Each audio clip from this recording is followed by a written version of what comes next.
Ultimate Ace Attorney. So let's see how it goes. July 6th, 5 p.m. The Old Bailey courtroom.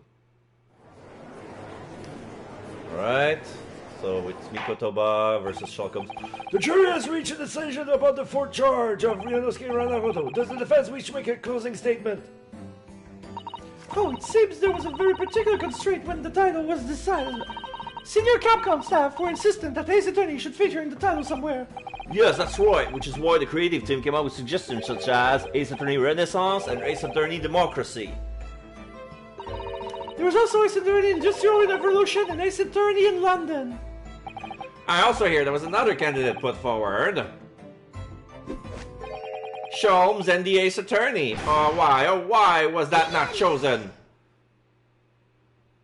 The last statement of yours, Mr. Sholmes, is completely inconsistent with your earlier argument. Something I said is inconsistent? 3 days ago on the first of these trials, you made something very clear. That your appearance in this title was to be a closely guarded secret. Oh. That being the case, if the title you were hoping for had been chosen, it would have amounted to an unthinkable spoiler! Oh. I couldn't deny that those aren't words that didn't perhaps usher from my lips not so very long ago. Very well, ladies and gentlemen of the jury, state your leadings to the court. Not guilty! Not guilty! Not guilty. Muzai. Yeah, everybody says not guilty. Muzai.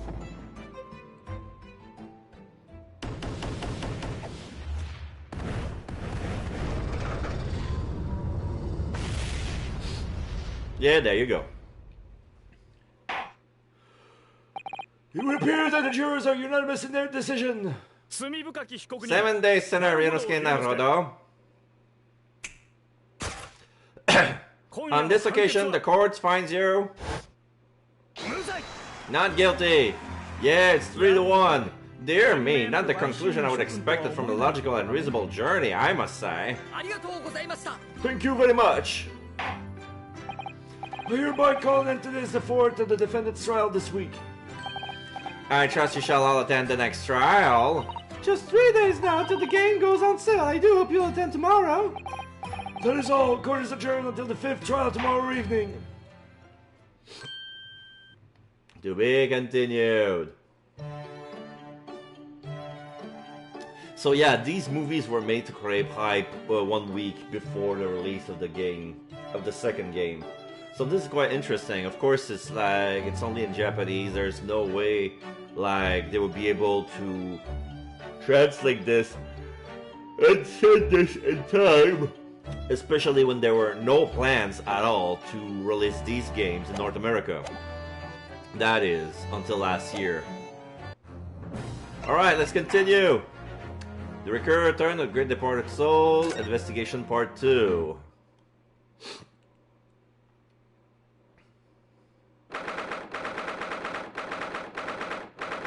23rd of October, 2:41 p.m. Naruhodo's Legal Consultancy. Oh, this room! Oh, it's been too long. It hasn't changed in the slightest, though. And it's been some 6 months, hasn't it? That's a long time for things to say so familiar. I didn't know when you might return, and I wanted everything to be as you left it. But it has been some 6 months, it's true. So if is your father alright, Susie? What happened? Oh, my father? Yes, Professor Mikotoba! I mean, it was half a year ago, but that's why you went back to Japan. Because of the telegram you received saying he'd fallen ill with a very high fever for some unknown reason. That's right. So I was surprised to learn you'd be coming back soon. Surprised but happy. ... I think I wrote about it in my letter to you, that it was all a trick. My father is in fine health, and I'm obviously very relieved about that. Well, we're all delighted to have you back. It was quite by accident that I've been able to return to Europe, actually. It's because of a very grand conference called the International Forensic Science Symposium. The International Forensics? Oh, that's the same symposium Lord Strongheart mentioned. Anyway, I've arrived safe and sound, and all that matters is that I'm here now. After all, I haven't yet fulfilled my promise to you, Iris. Ah! You must tell us everything that happened while you were back in Japan. Yes, of course, I shall. And there's one other thing. Something you wrote in your letter that particularly grabbed my attention. About you-know-who. About Kazuma. I know. I'll tell you all that I can. Alright, let's converse. Back in Britain. When I first arrived back in Japan, I really thought I'd never be allowed to return to Britain. But curiously, after that awful trial at the Supreme Court, Father's mood changed entirely. The awful trial? Oh yes! For the murder of Giselle Bratt. Ah! You dressed as a man then, didn't you, Susie? Oh, well, yes, since women are forbidden in the courtroom, I had no choice. Wow, amazing! I wish I would see that, don't you, Rudo? Well, I don't know. Like, she pretended to be one of my cousins, didn't she? Yes, I suppose so. I want to play being a lawyer now. I could wear a false mustache, maybe. Well, I don't think any mustache could hide the fact that you're just 10 years old, Iris. There's something else I've been wanting to ask you, Miss Susato. It's about the real reason why Professor Mikotobo summoned you back to Japan. You said in your letter it was something to do with that convict's loot we found in Mr. Natsume's lodgings. That's right. The very large dark collar we found with the bee emblem on it. It seems Mr. Natsume included a drawing of the collar in the report he submitted about his time in Britain. I understand that when Father saw the report, he turned as white as a sheet. Why would that be then? Father came to Britain himself, of course, to study. It was some time ago now, but he stayed for 6 years. I can only imagine that something must have happened during that time. But if you refuse to tell me what it was, then I intend to find the answers for myself. And I've decided that I, for one, won't keep any more secrets. Susie! That's a very meaningful look Susato-san's giving Aris there. Forensic Science Symposium. Lord Strongheart mentioned something about that symposium too. I think he said that investigative authorities from 40 different countries would attend. Yes, and from Japan, my father and Judge Jigoku have been invited. Oh shit! Judge Jigoku, that's that's the judge from the tutorial from the first case on both Grade A's for first and second game. It's something of an honor, I believe. Well, Professor Mikotoba is the leading expert in forensic science in medicine in our country, after all. But who's the other person you mentioned? A judge, did you say? Well, yes, His Excellency Judge Seishiro Jigoku. You've met him, Mr. Naruhodo. Last year in the Supreme Court, you can't possibly have forgotten. That terrible trial of yours when you were accused of murder.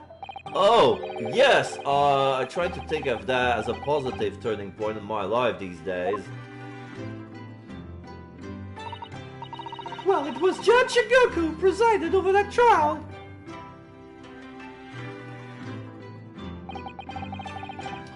If I'm perfectly honest, I'd be happy never to see that man's face again in my life.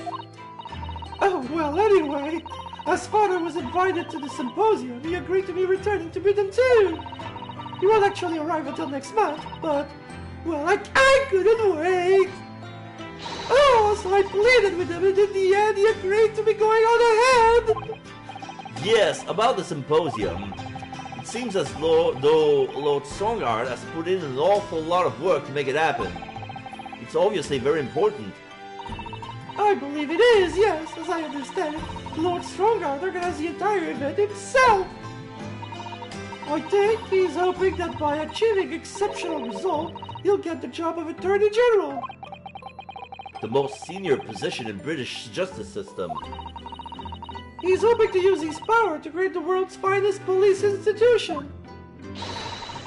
That's what Father said anyway. Apparently it's Lord Strongar's lifelong ambition. Does Professor Mikotoba know Lord Strongard personally, I wonder? Actually, Lord Strongard gave me a long speech all about these very subjects only yesterday. But I sort of lost the will to live early on and didn't really listen to much of it. How trying for you. Giselle Breath. Giselle Breath. The woman whose unforgivable actions ended in me being wrongfully accused of a crime I didn't commit. The murder of Dr. John H. Wilson. Yes, Giselle Breath. That's a name I won't forget for as long as I live. The extraordinary thing is, though, it seems it's a name we should all forget. Sorry? Since the incident, our government's intelligence services has been investigating Miss Brett. But it turns out that an English woman by the name of Giselle Brett didn't actually exist. Didn't exist? But how can that be? It was a pseudonym. Her real name was Shin. And she wasn't a visiting student either. That was a front. A front? Who on earth was she then? Oh my god, Shin. The name was on the telegram. The name that was on the telegram with Kazuma, Gregson, and Wilson. Oh shit. Miss A. Shin! Her name is literally all our intelligence services have been able to ascertain about her. A. Shin. Nobody knows why, or even how she became to be in Japan. It's a complete mystery. But that makes no sense. It's no easy task to be accepted as a foreign student anywhere. What could a woman have been up to? I'm afraid I really don't know. The only thing we can be sure of is that she had some business in our country that we don't understand yet. And now she's been killed, while all the questions surrounding her existence remain unanswered. I'm afraid so. A. Shin. Who on earth was she? And why do I feel as though I've heard that name before somewhere? Alright, what about Kazuma? After my friend Ray's trial, the reporter who actually killed Miss Brett said something very strange. I know the truth! Mini Memo! I know you had a hand in what went on. In that visiting student's fate as I broke my pencil. Nobody here in Japan knows anything about it. They don't know that the guy never made it to England, that he died on that steamship, and that he'll never. Obviously, I couldn't ask him to elaborate at the time. But later, I visited the man in his prison cell and asked him what he was going to say about Kazuma-sama. And what did you learn? Da. After he died on the voyage to Great Britain, his body should have been unladen at the port of Hong Kong and passed into the care of the consulate staff there. Should have been? Well, it turns out that his body never arrived. Da. It just disappeared. What? Kazuma's body vanished? Our government tried to cover the fact up, it seems. They erected a grave on the cliffs by our hometown. Except Kazuma-sama's isn't there. Did Professor Mikotoba know about this? Yes. It seems that he did. But he didn't tell me. They're still investigating what happened to Kazuma-sama's body as we speak. I just don't believe it. And what is it, this acute feeling of apprehension I have all of a sudden? The Kazuma mystery. thinking back now, some of the things that happened on the SS Buria were definitely strange. I mean, after he died, we never saw his body again, did we?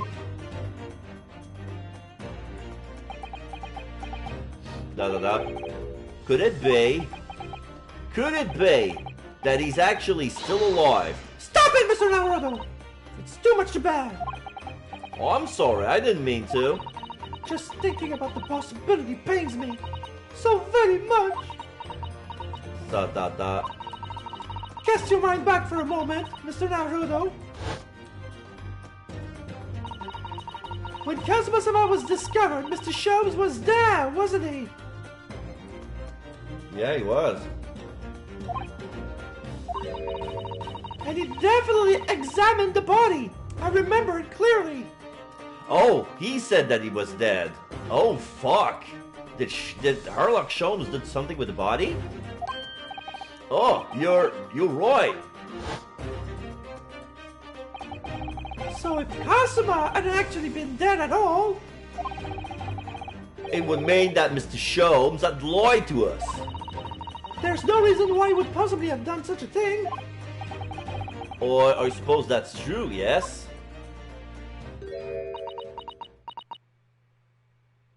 Susato, The idea that he might still be alive somewhere. It wants to fill me with hope, but I can't let it, because if it turned out not to be true, then I'll be back at the bottom of that awful pit of despair again. She turns back to cry. I'm terrified of what it might do to me. Oh, Miss Susato. I know she's giving the idea the thought it deserves. It's Susato-san's what we're talking about after all. So I probably shouldn't push it now.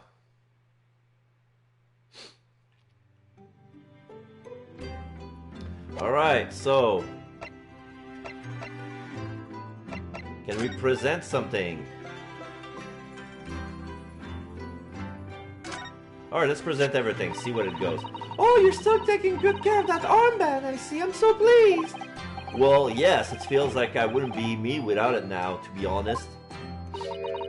Oh dear, there seems to be a thread coming loose just there. Look! I'd be only too happy to mend it for you, Mr. Naruto. Oh, thank you. I must have scripted against something again. I'm always doing that. Then take better care of it, please! Oh, it was all going so well until I ruined it. Newspaper? About this paper, Miss Susato. Oh yes, it's all about the Great Exhibition. I've been dreaming about it, you know. Oh, I was sorry that you were going to miss it when you were called back to Japan. So was I. I felt desperately unlucky. But here I am, back in London, where, well, it's underway. It's a dream come true. Perhaps you're not as unlucky as you thought then. Once we let Professor Harebrained out of his terrible situation, we should all explore it together. And of course, we must invite the Professor's good friend Lord Van Zieks as well. Your luck might not stretch that far. Okay, the experiment sketch.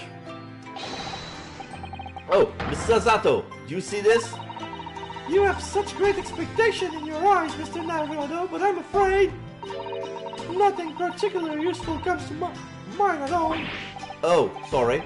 Oh, I'm not sure what I was expecting, really. Alright, so this is a no answer. No answer.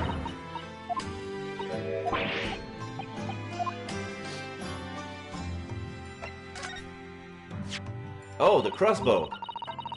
This was used to shoot down the balloon, wasn't it? Yes, with a flaming arrow. It's quite a formidable weapon. It's quite accomplished with a longbow myself. I'm quite accomplished with a longbow myself, you know. No, really? Well, if you were to balance an apple on your hand, Mr. Naruto, I'm quite confident I could hit it from a good 50 meters away. Quite confident, you say? Does the apple necessarily have to be on my head? Photograph of the victim. No answer.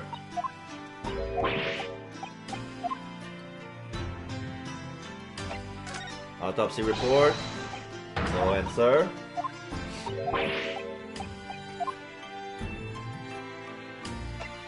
Screwdriver.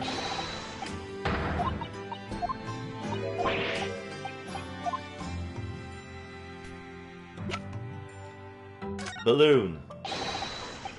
Nope.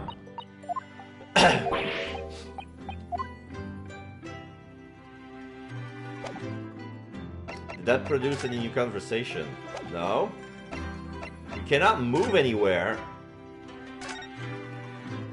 Oh, Iris is there. Maybe we need to talk to Iris.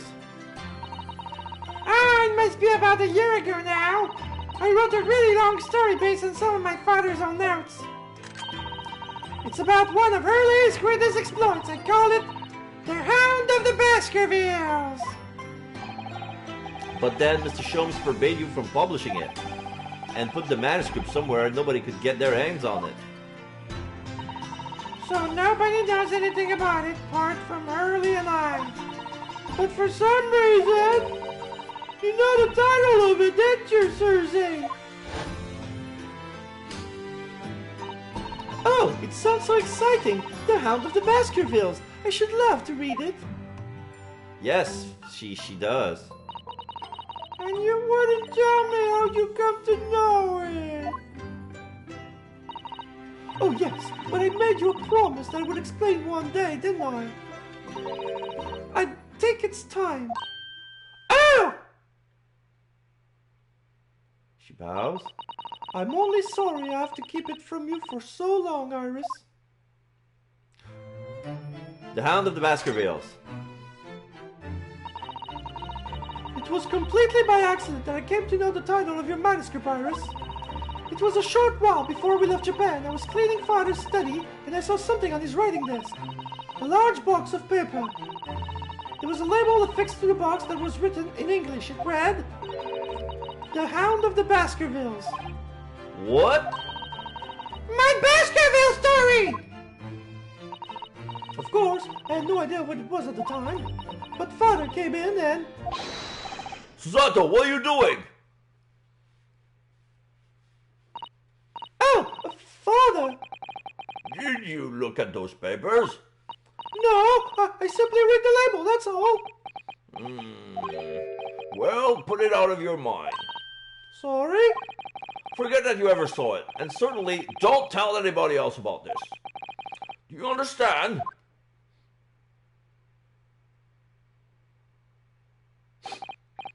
But what was Iris's manuscript doing in Japan? I have no idea. But when I heard Iris mention the word Baskerville that day, the title just slipped out. I would never have guessed that it was an unpublished account of one of Mr. Sholmes' exploits. Iris, ... When I returned to Japan, I asked Father to explain, but he refused to answer any of my questions. And there was no sign of the big box in his office. ...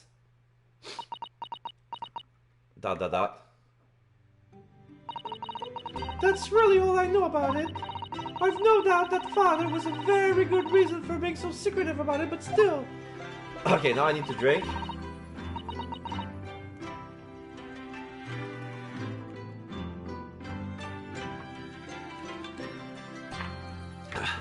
I made up my mind to explain myself to both of you.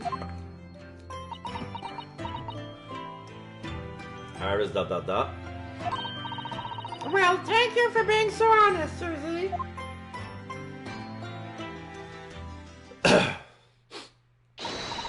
So, Mr. Naruto, I'm ready to start investigating if you are. I've committed every detail about the case to memory. And Norris has told me about the disturbing happenings at the Waxworks Museum as well. So you're fully abreast of the situation already, Mr. Zato. I'd expected nothing less, to be honest.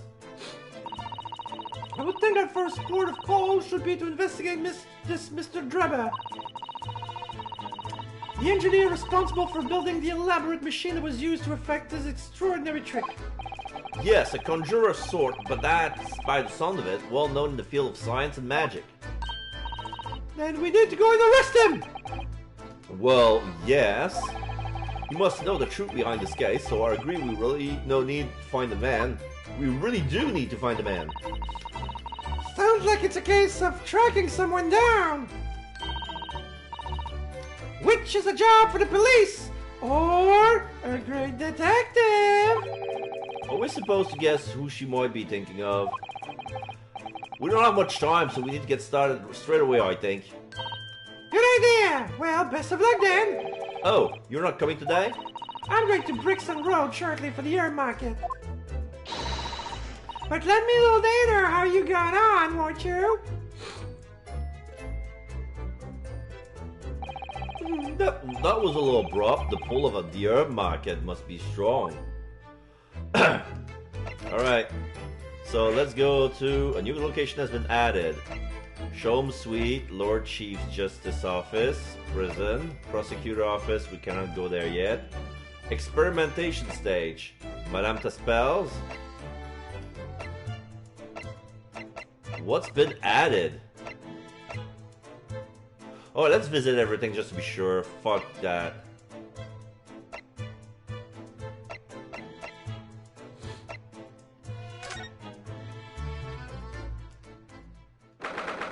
(23rd of October), Shome Suite.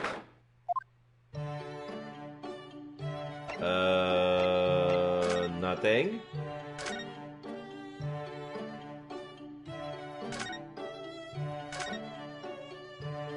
Okay. I just realized that one of Herlock Sholmes' pipes is on one of the... He's sticking one space on the vial holder on his chemistry set. Like there's a lot of vials, but one of them is just to hang his pipe. Alright, let's Chief Justice Office. Oh! 23rd of October. British Supreme Court, Lord Chief Justice Office. So Strongheart is here. He's with some lady. We cannot see her face. She's wearing a white lab coat. She has very long but tied hair, white hair, standing on her back. I wish I can see her face. She has very pale skin. So let's see what we have. Oh, who's that standing besides Lord Strongheart? Oh, I wonder. I've never seen her before. Oh, and now they look at us. Ah! The young champion of the court. You have some success this morning, I understand. And you've thrown the entire government into disarray as a result. Congratulations! Oh! You mean because of Professor Hairbrain's experiment? Sham science being demonstrated at London's Great Exhibition? The country's been made to look foolish and now politicians are scrambling to respond. Lord Van Zeke is in Whitehall as we speak, giving an emergency briefing. Oh dear, I didn't mean to cause any trouble. None of this is your responsibility. The government is entirely to blame for having been taken in. The special dispensation that prevents investigation at the scene will be annulled later today. Once that happens, my forensic investigation team will move in and deal with that scrap metal in no time. It's scrap metal now, is it? Alright. Question mark. Until later then, Lord Strongheart. Okay, I believe okay. She's wearing a suit inside of her lab coat. She has a red, like brown red, pale necktie on a black shirt underneath a brown vest. But on her lab coat lapel, she's wearing an Iron Cross badge, a black Iron Cross badge. And there's a brooch on top of the necktie, which is two snakes twirling and coiling and intertwining around a stick facing each other.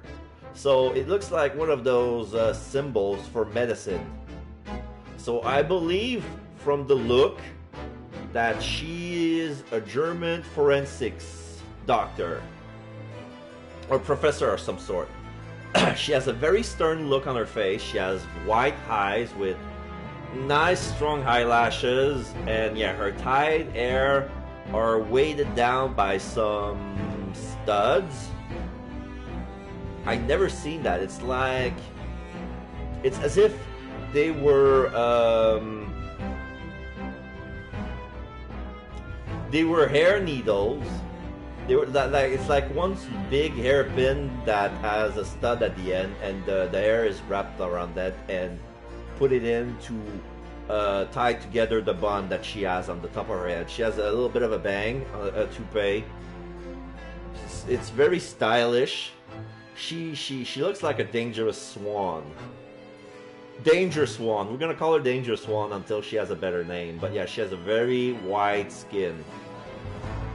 White hair, white skin, yellow eyes, cold glare. Yes, thank you. She bows and leaves.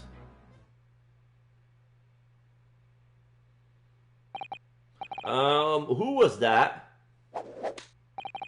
Oh, that was Dr. Courtney Sythe, Scotland Yard's esteemed chief coroner. Oh, shit. I was wrong. Well, she was a doctor of medicine, but she wasn't German. She's from Scotland Yard. Courtney Sythe. Or Sythe. S-I-T-H-E. I'm going to spell it Sythe. Courtney Sythe, Scotland Yard's esteemed chief coroner. She's leading the forensic investigation team's handling of this case. She was just delivering a report about the victim, in fact. Oh, I see. About Mr. Asman. Following the outcome of the trial earlier, I asked the coroner's office to re-evaluate its findings. I don't have time to tell you what she concluded. If you want to know, you'll have to ask her directly. You can find her in the forensics laboratory. Oh, right. Now, what were you here to see me about? I can give you 7 minutes and 39 seconds of my time. So it's not running quite so spectacularly late anymore. Alright, let's converse. Forensic investigation team. What exactly is the forensic investigation team that you mentioned before? The British Empire's police force must become the most exemplary in the world. For that to happen, it's imperative that we embrace forensic science and everything it has to offer. I first created the forensic investigation team a year ago now, unofficially of course, to pave the way. Goodness, a year ago? At next month's symposium, I intend to present the results of their work to the world. Once I do that, the House of Lords will be powerless to oppose the creation of a full-scale forensics division. And once that happens, the position of Attorney General will be mine, and criminals will suffer dearly. What do you mean? For too long, those scoundrels have made a mockery of our legal system with false evidence and bribes. But London scum is about to be rounded up and burned in the fires of hell! I intend to see to it personally. With my pigeons!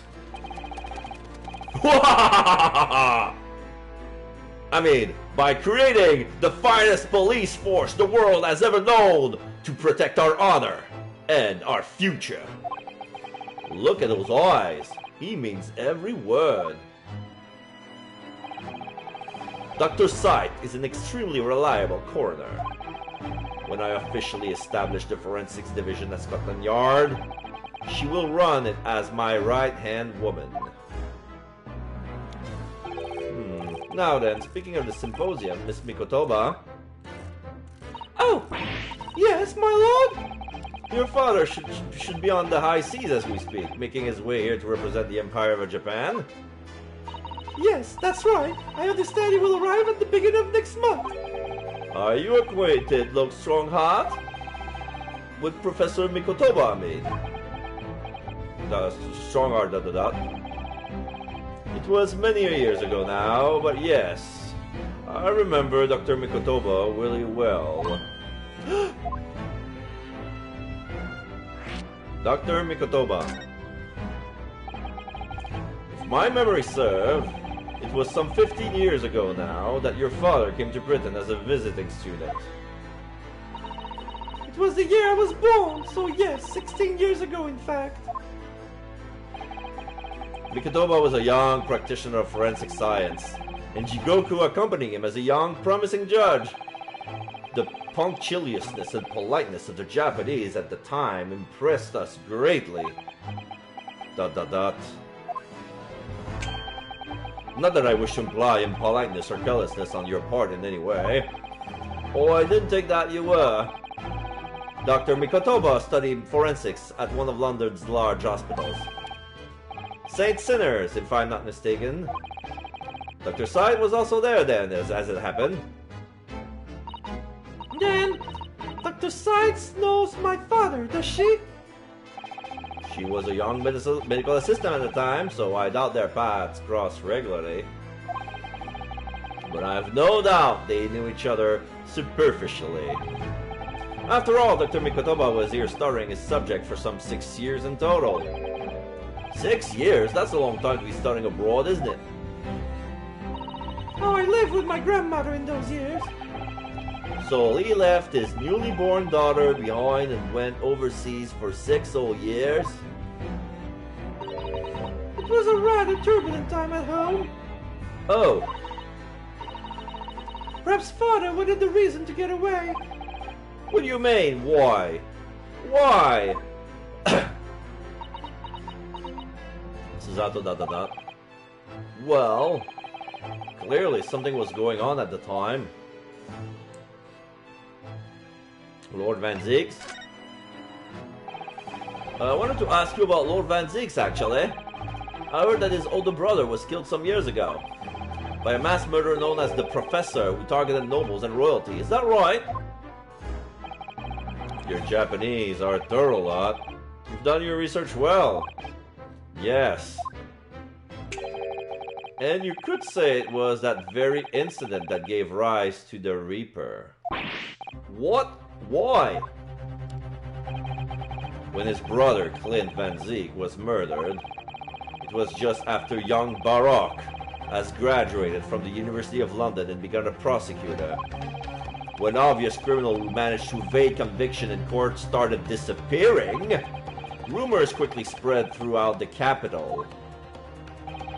Londoners started to say that whenever Barak Van Zieks went, the ghost of his dead brother wasn't far behind. Oh my word! So Lord Van Zieks isn't the Reaper, it's actually the ghost of his brother? Ever since that time, he became a very aloof figure in London's legal circles.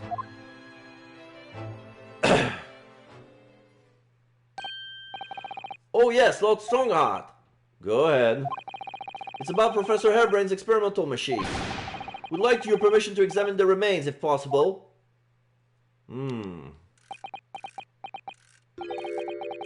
Are you well versed in science, then? Not in the slightest. In fact, you could say I was barely aware of the subject at all until recently. Well, the special dispensation legally preventing investigation of the machine is currently being annulled. Within a few hours, Dr. Side's team of forensic experts will begin their own investigation. But I suppose until then, there's no harm in you looking at the wreckage, as long as you touch nothing. Thank you! Being able to look at it's better than nothing. I'll be able to see it too! Your time is up. You'll have to excuse me now, I'm afraid. My next engagement calls. We are extremely sorry to have troubled you when you are so busy, my lord.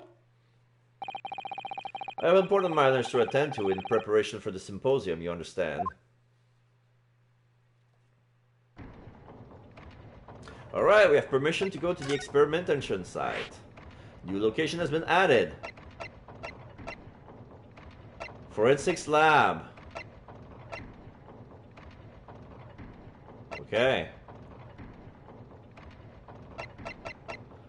Let's go that. Let's go in order. Let's go to prison. Oh my God! Airbrain is filling his room. His wall with calculation and mathematical equation. 23rd of October, local prison, cell 11.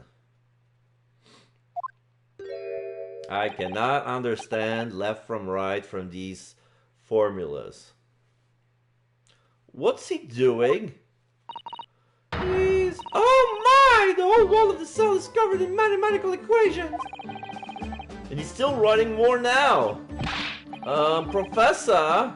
Sorry to interrupt. Huh? Oh, Mr. Naruto! And who is this young lady? My name is Susato Mikotoba. I'm Mr. Naruto's judicial assistant. It's a pleasure to meet you, Professor. Biting his nails. Oh, if only I met a refined young woman like you sooner! Oh, none of this would have happened. No, that's not logical. That makes no sense at all. Oh dear, I'm so sorry if my presence here upsets you. Oh, I owe you an apology too, Professor. I didn't manage to deliver what I promised you I would in court this morning. Oh no. The whole miserable affair! It all happened because I've been such a complete and utter clot! Professor Hairbrain? What have you been working on in your cell? Oh, you mean that? Oh dear, how embarrassing. I was suddenly struck by an idea, you see, and I simply had to write it down. The wall as all I had in hand. Oh, is it some new hypothesis? Something to surpass super high voltage instantaneous kinesis, maybe? No, actually, this is my autobiography. Your autobiography? How I was diddled and fiddled by Albert Airbrain. I found I can represent my odd fortunes with only odd numbers in an ambitious set of simultaneous equations. Really? I'm going to have to pay back all the loans I took for the kinesis machines, you see. So it's going to be a new serial publication from next month! Part 1, an odd bird and odd upbringing. Now he shows a little notebook with a rocket that says science on it.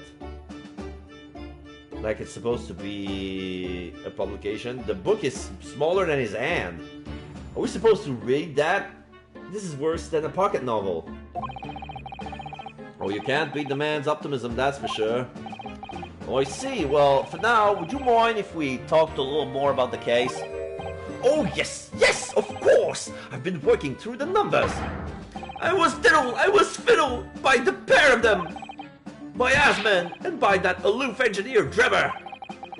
We're not going to have to sit through an explanation of all these equations, are we? Alright, let's converse.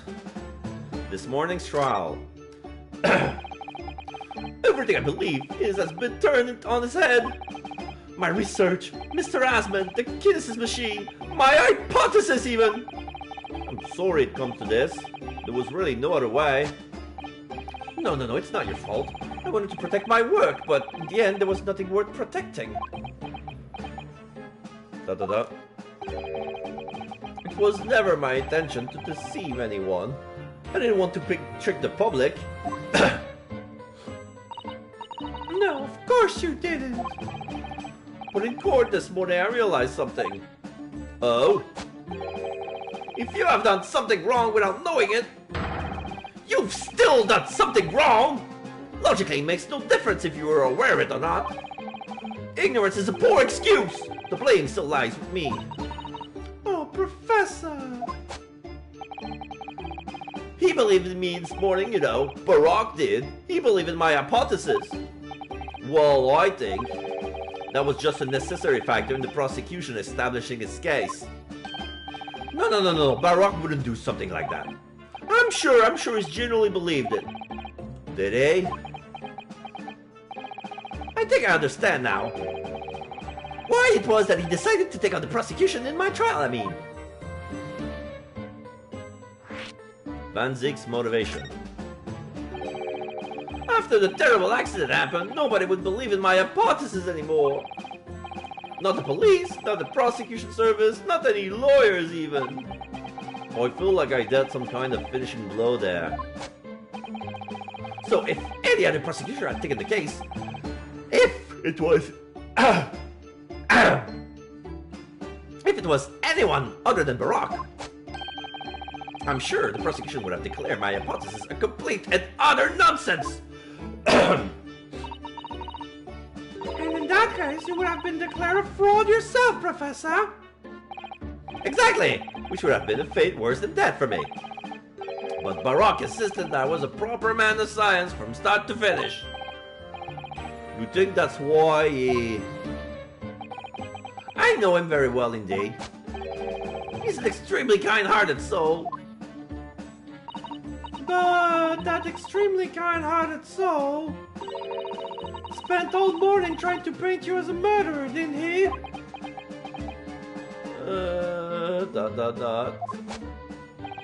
Well, admittedly, that part of the analysis appeared to have some flaws in it. And what about the whole Reaper side of things? How does that fit in with the kind-hearted soul idea? Mr. Asman. Do you think he set out to trick me from the very start? Well, I'm sorry to say that does seem likely, yes. When I first met him, he introduced himself as a wealthy financier. He looked over the paper I'd written and said my work would benefit all humanity and must be pursued. He was so enthused, he was so empathic. But in reality, he was the mastermind of some vast criminal network, it seems. I still can't believe it. As the machine would establish essentially a set decoration for some stage magic, it probably didn't require a large amount of investment, actually. But the skill of it wasn't some small trick. It was a very elaborate feat of deception. All young scientists are full of hope about their burgeoning ideas. Full of zeal. But none of us have any money. We want to do research, but we can't afford it. Many of us take on barely legal part-time work to try to earn just a few measly pennies to carry on. To go through all of that, only to be taken for a complete fool, it's too rotten to believe. It is, I agree. That's why we have to find those responsible and bring them to justice. Mr. Asman is no more, of course, which leaves only the engineer. Mr. Enoch Drebber. Drebber, the engineer.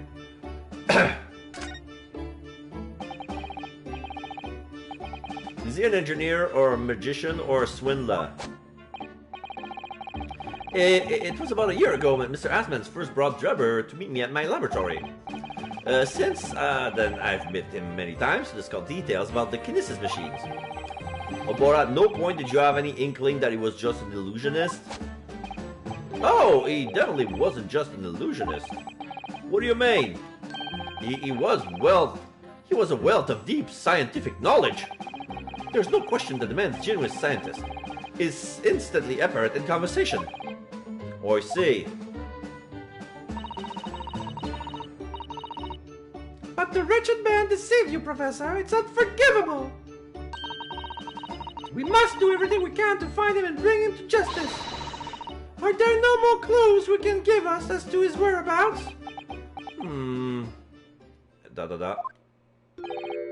I'm sorry. We only ever discuss the kinesis machine, nothing else. Airbrain ... Although, just once. I did visit his workshop. What workshop? Drebber's enormous fabrication laboratory where he constructed my great machine. Susato ... Urinosuke ... Why did you mention this before? Enoch Drebber's workshop? There's every chance we might find the man there. Drebber's workshop. So you've been to Drebber's place of work, then? Yes, just once, you understand. It was an enormous place, plenty of room to construct the Kinesis machine, you see. Where can we find it? We have to get there at once. There's a good chance that we'll find Drebber there. Well, yes, definitely, I'm sure I'm sure you're not going to want to hear this. But I have absolutely no idea where the workshop is at all. I'm so sorry! I was more than half expecting that. You see, I was blindfolded in the carriage the entire way there. He blindfolded you? He wasn't taking any chances then. The place was incredible, the pinnacle of modern engineering. Even the oil he used was the very best, a special French machine oil that's impossible to obtain in Britain. Ah, the indescribable scent of that imported oil.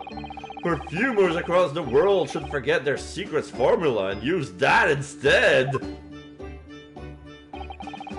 What do you think, Mrs. Otto? Oh, the machine for your next birthday? I never use any kind of perfume, Mr. Naruto, and I'm not sure I'd like to start with that. I don't suppose you know even part of the workshop address, Professor?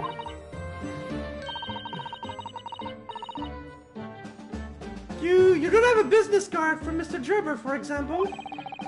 The man was clearly very cautious, Mrs. Otto. I'm sure he would never have a... Aha! Yes, I do! He gave me his business card once! It's right here! Look! Oh my god. Like, yeah, that guy is very careful. Surely he wouldn't printed a business card, because, you know, if he's cautious enough to blindfold a guy into his workshop, he's not going to be dumb enough to write this address inside of a freaking business card. Yep. Let me see that! Throw it to get to the wind, why don't you? Susato. Da. Enoch Drebber, engineer. I'm afraid that's all it says. There's no address. Oh, well, I can't say I'm surprised. Still, this could be useful. Drebber's card has been entered into the court record. Let me inspect that here, thoroughly.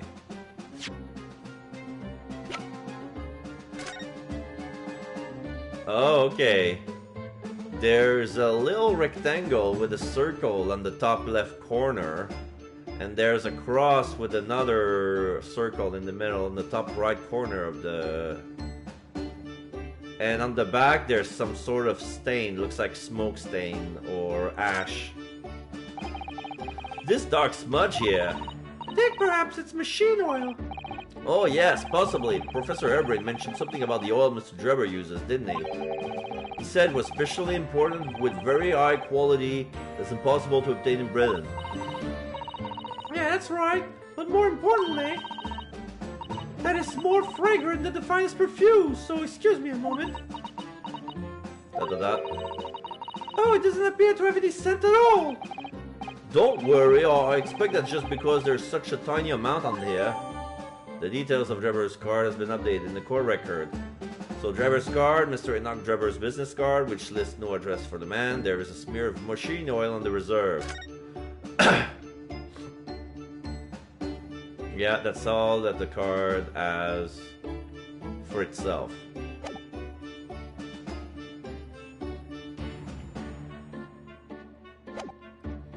So I think we're done with him. We're gonna move to the experimentation stage.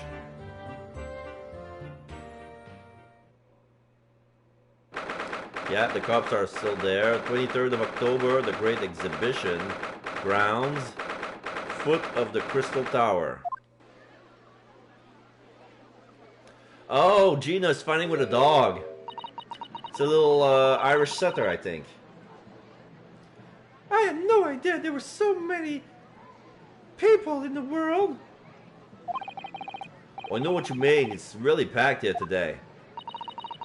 Feels as though it's taking us 2 hours just to make our way through the crowds at this point. Has it? I shut my brain down, so I didn't really notice, to be honest. Gosh, I do wish I had your absence of mind sometimes, Mr. Naruto.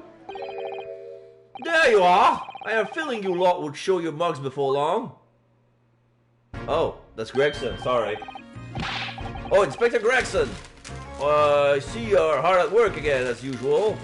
I got my bag of chips at the ready. Warm greetings to you! I do hope you've been keeping well since last we met. What's with all this ceremony? We just saw each other in court this morning.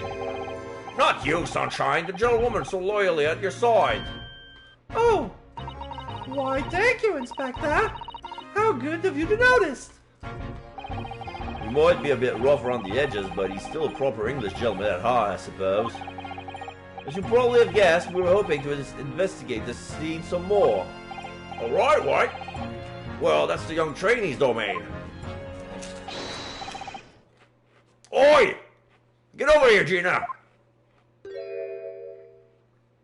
Yeah, she's with the puppy. Oh no, it's a beagle. Yeah, the shape of the ears is different because I was relying on the color and the ruggedness of the fur, but the ears don't lie. That's a beagle or Cocker Spaniel. She seems to be busy playing with a puppy, probably giving a traditional East End training. Gina? She's a police officer now? Amazing, isn't it? Well, she's a good kid, actually. Heart's in the right place, anyway. She's got the detection bug, if you ask me. Yep, I think she'll follow in my footsteps nicely. What do you mean? Well, I'm being transferred. It's time for me to say toodaloo to London. Oh no, really? That's a bit sudden, isn't it? I had no idea. Well...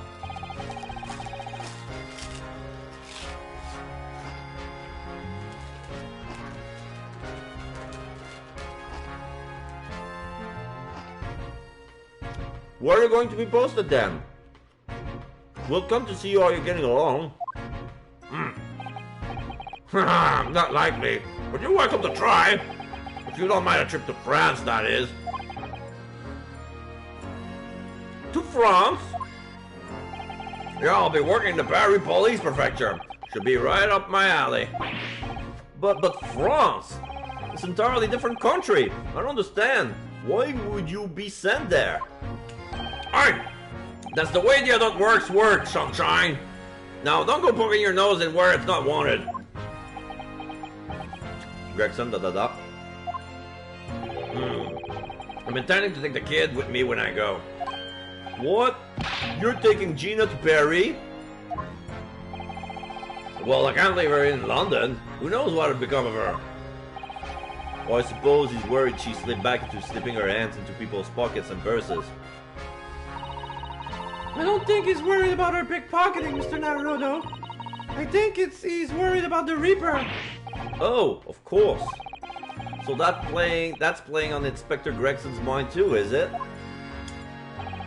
Anyway, I haven't mentioned any of this to Gina. So don't go blabbing, you hear me?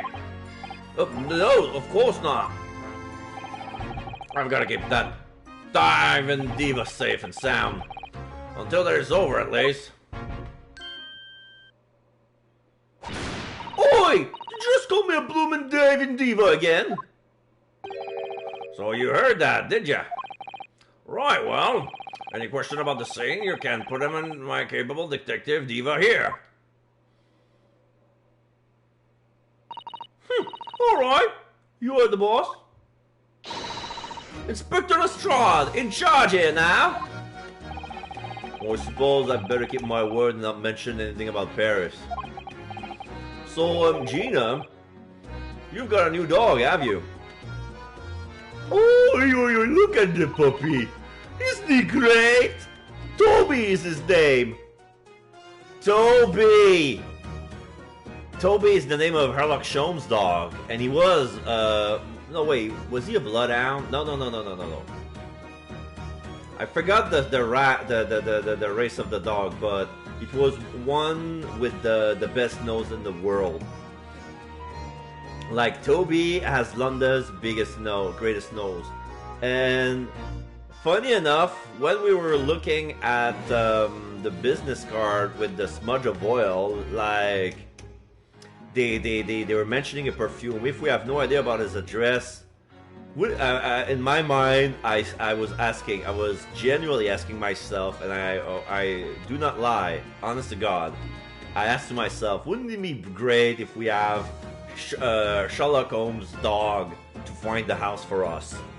Because I think that we're gonna the puppy is gonna be in the play to track the scent from the business cards, so that way we're gonna find the workshop. And now the puppy is licking Gina's face. So cute. Wagging is still like a crazy. And they have a matching scarf. Gina put a scarf with the same plaid pattern as she's wearing right now. So cute. She adopted a little puppy. Oh, how delightful. This is absolutely adorable. Yes, the dog does seem lovely. But it's the not so lovely Inspector Gregson that's playing on my mind, to be honest. Alright, let's talk to Gina. Investigating the scene. Gina? We were actually hoping that we could investigate the scene again. Oh yeah, alright. If it's around here, you can do what you like. Oh, that's alright, is it? I'm gonna be playing with my new friend here. Ah, yes, Toby. Ah! The machine that exploded must be at the top of those stairs, I presume. I haven't actually seen it yet, so if you don't mind. Sorry, you can't go up here, sis. Oh. It's like I told Odo yesterday. Even I ain't allowed near that wreck. What's it called again? The reason I ain't supposed to touch the Special Dispensation for Scientific Equipment Act. Is that what you're thinking of? Yeah, that's the one. That's why only them lot are allowed to investigate it. What do they call them, man? The forensic something? The forensic investigation team. Is that what you were thinking of? Yeah, that's the one. Yeah. But isn't it the case that the special dispensation has been lifted? Nah, I think so. I don't really get it, but truthful with ya. Yes, it's supposed to be permission for some bigwig or other, as far as I know. What was his name again? Lord Strange something. I'm not sure that's quite right, Gina. I think you meant Lord Strongheart, perhaps. Yeah, that's the one, yeah! Apparently, he's always watching the time or something. Actually, we just recently been to see Lord Strongheart. Eh? You what?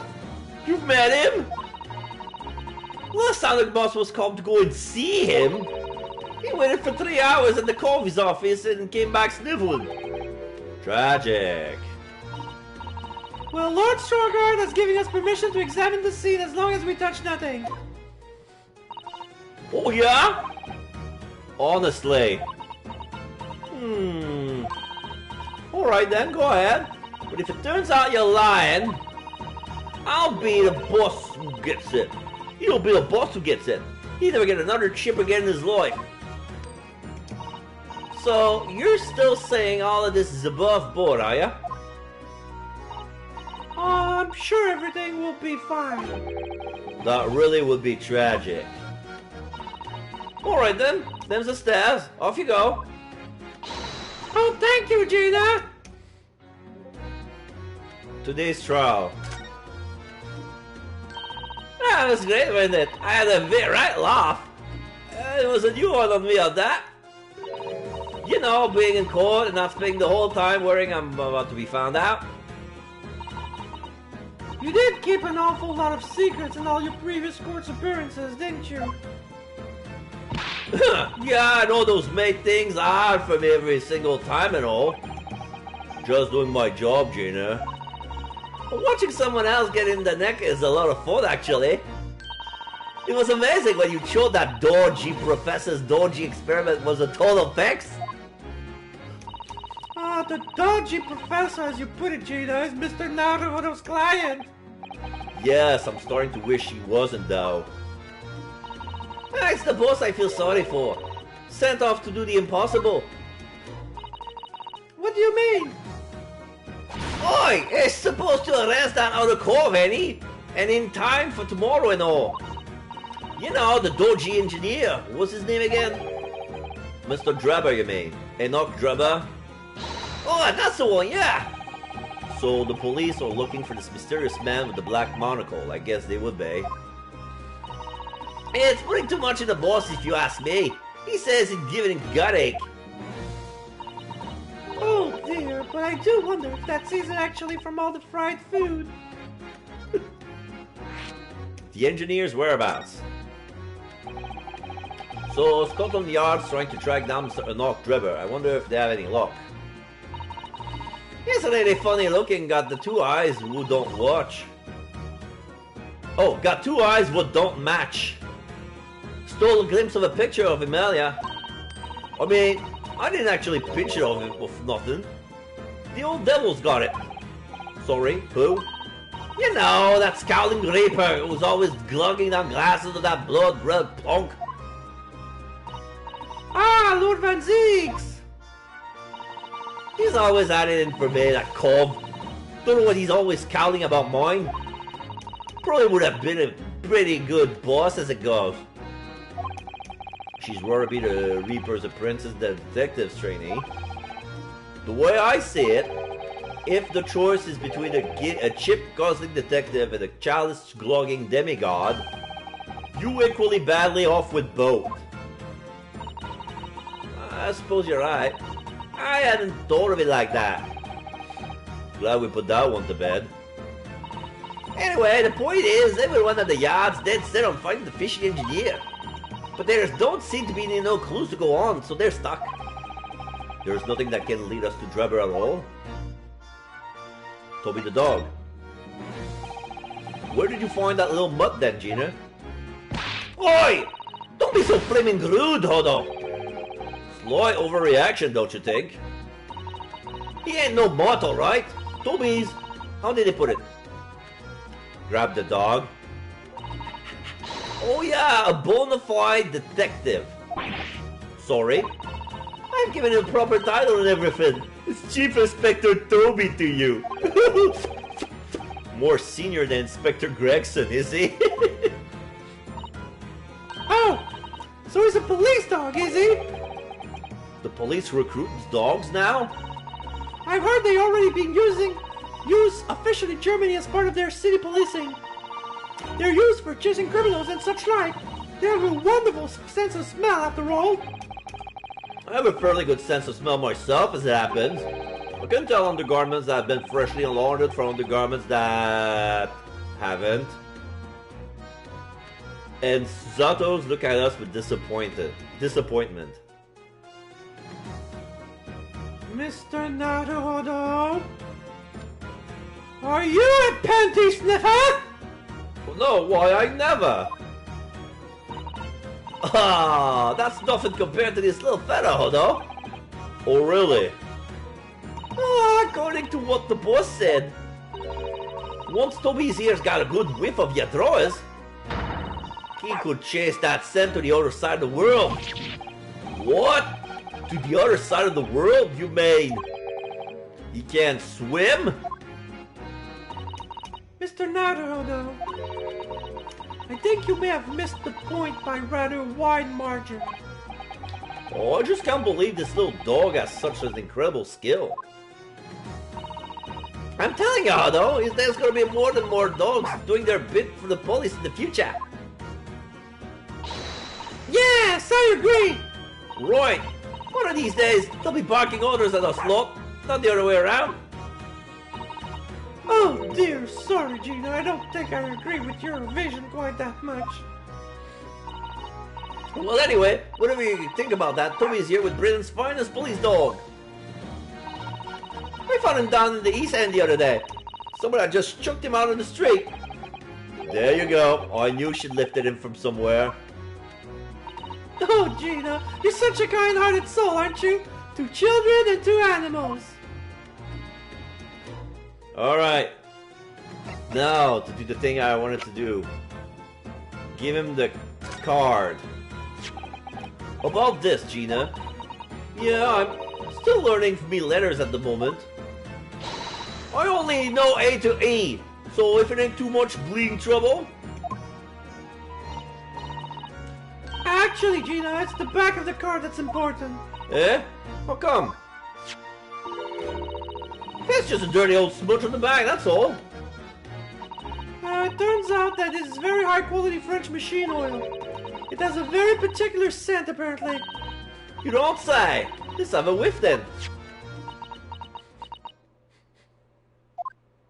You sure? I don't smell nothing. No, we didn't mean that you should smell it.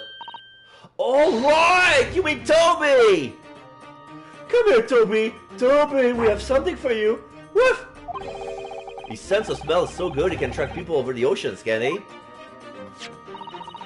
Professor Hairbrains informed us that this oil is unique to Mr. Drebber's workshop. Toby, sniff, sniff, sniff, sniff, sniff, sniff. I think he's picked up a scent. So you mean if he follows the scent of this oil, Toby could lead us to that Dojikov's workshop? That's right! That's exactly what we were hoping! Alright then, we'll give it a go. I'll just borrow that. Wait, when did you... Oh. Yeah, she took it out from the court record. Like, I'm gonna borrow that. Yeah, once a pickpocket. If I can lead everyone to that Drebber's workshop, I'll be the boss before next week. Oh yes, Gina! I'm sure you'll be promoted! Poor Gregson.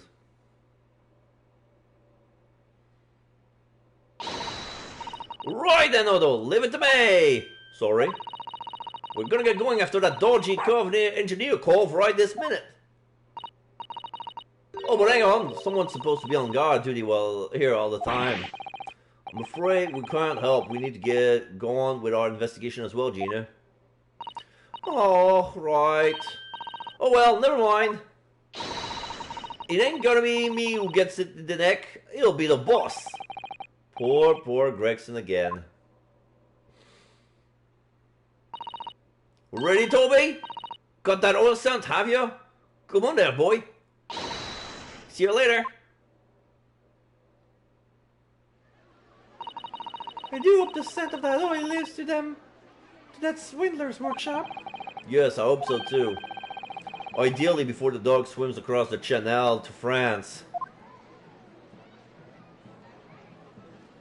Alright, now we can go upstairs. The stage up there is where the experiment was set up. It's very high, isn't it? About 30 feet, I believe. Or 9 meters, if you prefer. Craning your neck to see up so it starts to hurt after a while, doesn't it? Yeah, we need to get up there and look around properly. Although, if I'm honest, climbing all those stairs makes my chest hurt. Oh dear. I think perhaps you should exercise more, Mr. Naruhodo.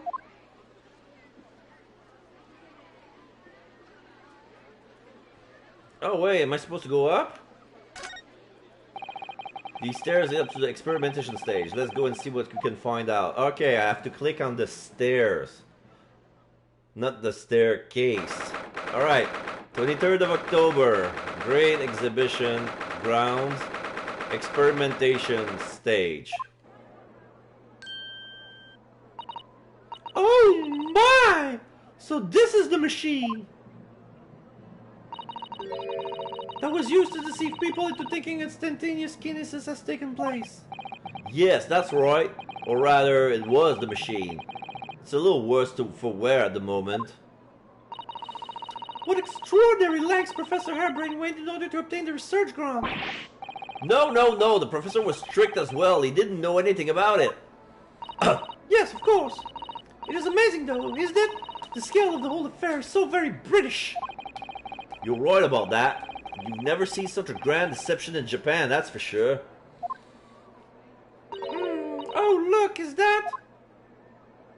Oh, Van Zeek is there. Lord Van Zeeks?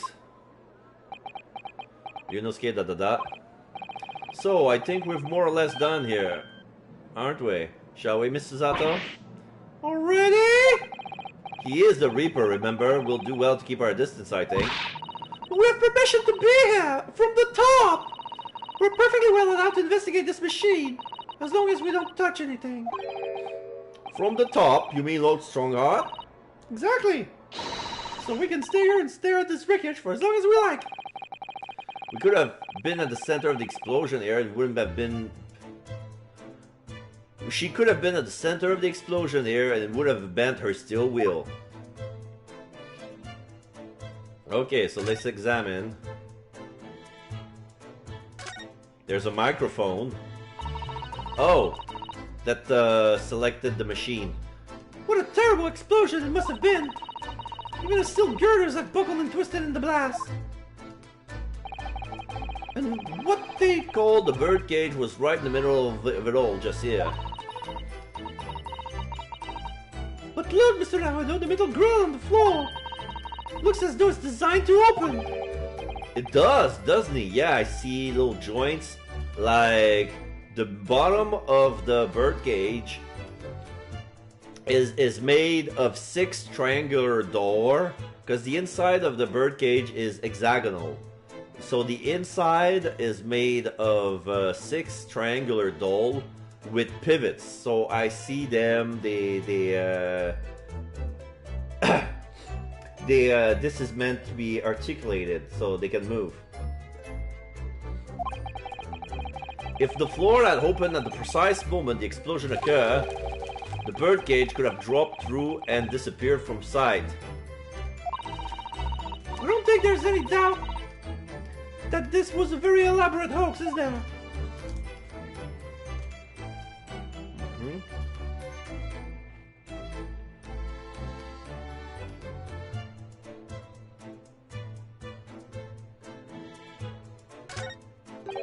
Oh, this wasn't there yesterday. Really? But if I'm not mistaken, it's the cage in which the victim was standing before it was apparently beamed through the air. That's right, the birdcage. According to what Professor Airbrain said in court, it's made of wood. Or more precisely,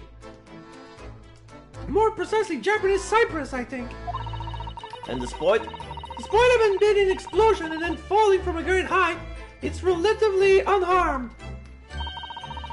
What wonderfully durable construction, wouldn't you say, Mr. Naruhodo? oh, we understood that the forensic investigation team had taken it away yesterday to examine it. I suppose they must have brought it back here when they finished their work. But sadly, not with the body inside it. No, that's right. I know we were given strict instruction not to touch anything, but still.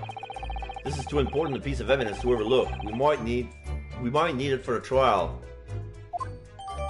The birdcage from the machine has been entered into the court record. When the cage that was used for Professor Airbrain's experiment, this cage with the victims inside crashed down into the crystal tower. Yeah, even the bottom. Yeah. The bottom of the birdcage is pyramidal. Like, the base is hexagonal. And it's like it was meant to be in this... so when it explodes, it goes down smoothly.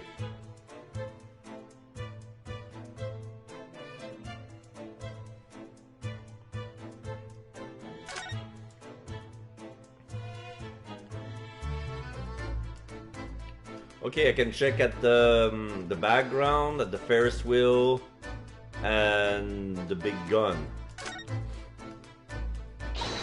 Oh, isn't it exhilarating? All this different architecture from all corners of the world. It does make you feel a bit like an explorer, doesn't it? I know it's all subjective, but the onion-shaped roofs have rather caught my attention personally. It is very subjective, isn't it? Japanese building with their wood and paper construction has excellent ventilation. And I've realized that British buildings being made from brick and stone are very strong and long-lasting. The more you know about things that are done in other countries, the more you understand your own, I feel. Oh yes, I do agree with you there. But I can't help wondering what an onion does for the roof of a building. I mean, I suppose it's playing on my mind because I don't like the taste of onions. You really ought to let your taste in vegetables dictate your taste in roof, Mr. Naruto. Yeah, they're talking about Middle Eastern architecture. It's like this is from the Ottoman Empire. Like the roof is shaped like an onion. Like what for? I'm curious about that as well. This is the Ferris wheel. I heard that the ride on the Ferris wheel is a favorite romantic outing among young London couples. Well, I think the romance will be slightly spoiled by the abject terror personally, but then I'm not a Londoner. Are you a little scared of heights, Mr. Naruto? It's not that I'm scared, not at all. It's just that staying on the ground seems so much safer. Well, perhaps I shall have to ask Iris as Mr. Shum to accompany you on it in that case. When you put it like that, part of me does want to give it a try. Oh dear, it's complicated for you, isn't it? Okay, oh, we can see, oh, okay, I see the balloons in the sky, like, there are 3 of them in the skies, they are blue with green zigzags, they belong to Balthazar Loon, so it fits the when he said that he had 3 balloons. However much I look at them, I just can't come to terms with those Tamari handballs floating in the skies. You've been glaring at them constantly since we came up here. Sorry, the feel of wanting to ride in one and wanting never to set foot in one or fighting it out inside me. But if you don't look where you're walking, you might fall from the stage. I don't think I'd notice, that's how fiercely the battle inside me is raging. I think you should make peace with riding in one, Mr. Naruto. It really would be much safer that way. Now here's the gun part. Look at that horn-shaped transmitting device, isn't it amazing? That's exactly what I thought when I first saw it.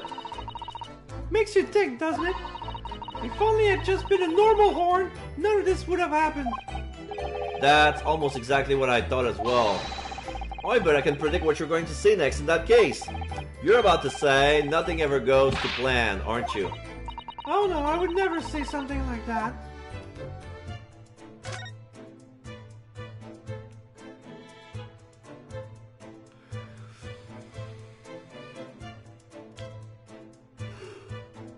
Alright, let's talk to Van Zeke. Ugh, least approachable man in the world, winner 10 years in a row. Be strong, Mr. Naruto. Your country and your system stand firm behind you. Lord Van Ziggs?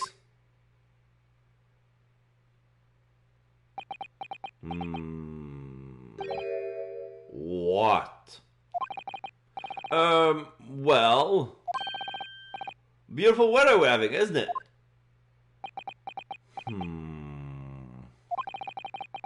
I thought I was making it quite clear that I didn't want to be disturbed. Apparently, you nippities are unequipped to read the signs. Oh, I read them. So, what are you doing here? Entry to this area is prohibited! Oh, well, the thing is...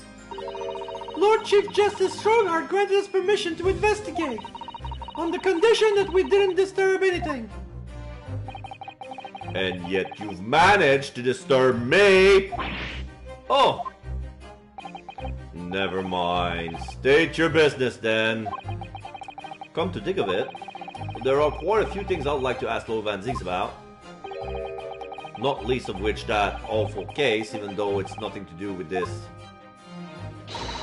Ask away, Mr. Naruto. You won't know unless you try. Okay, your brother Clint. So, Clint! Exclamation mark. What's the name of your older brother on the stand, Lord Van Zieks? You nippities, I always have to be on guard whenever you're around. So, you've been investigating me, have you? Oh, no, it's not like that. Well, alright, it is a bit like that. My older brother was also a prosecutor. He was a pride of the Van Zieks family. But tragically, a vicious killer took him from us. The professor, you mean?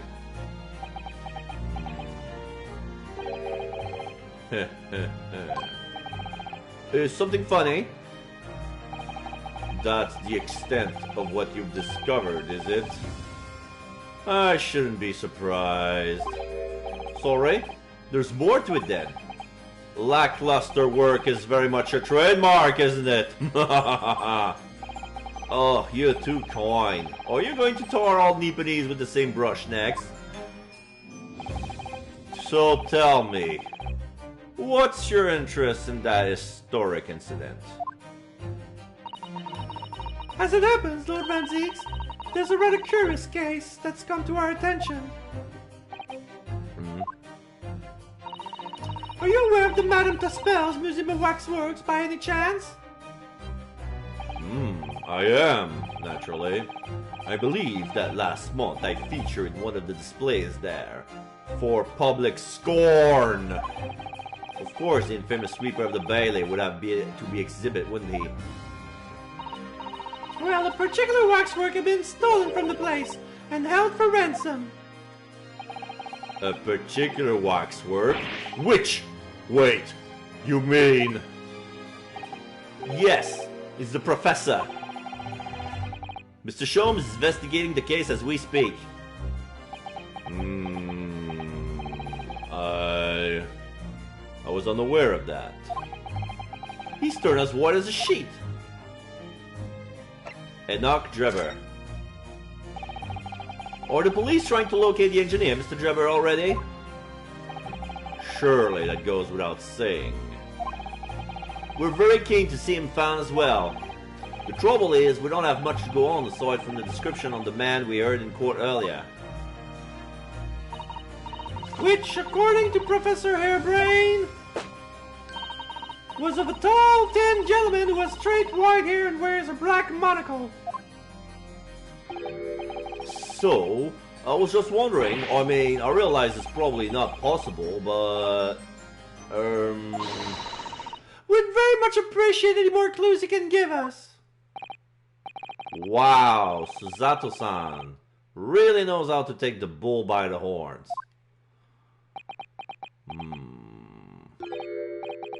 Fine. Why not? I have a photograph of the man here for an investigation 10 years ago. Though it appears he already had that black monocle at the time. He has the same cross. Okay, so this is a black and white picture. He's wearing a top hat. Yes, he has long white hair. Tall. The face looks kind of like Van Zieks himself. A cold stare. Chiseled cheeks. Strong jaw. Black shirt. Pale necktie. And he has that cross that we see on Drebber's top corner of his business card.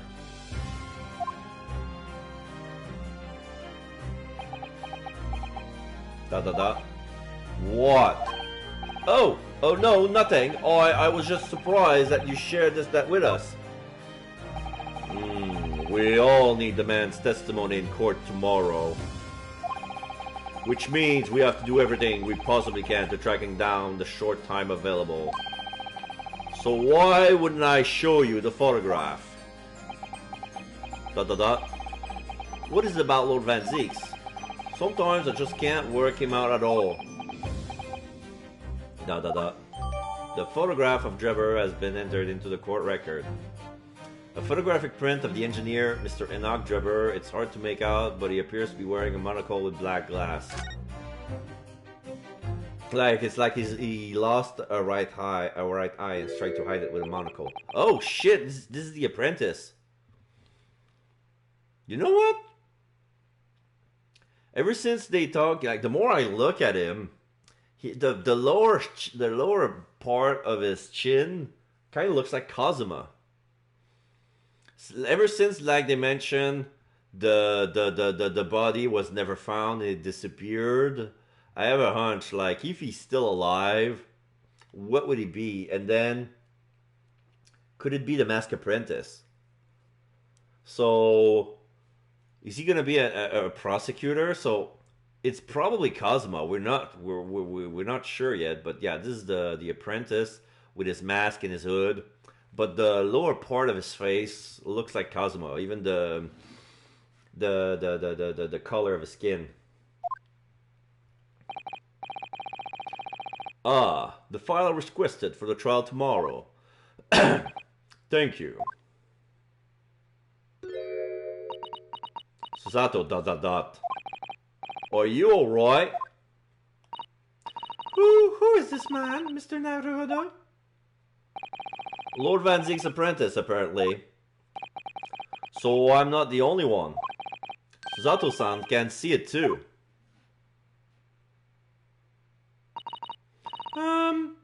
Lord Van Zieks? May we speak with your apprentice for a moment?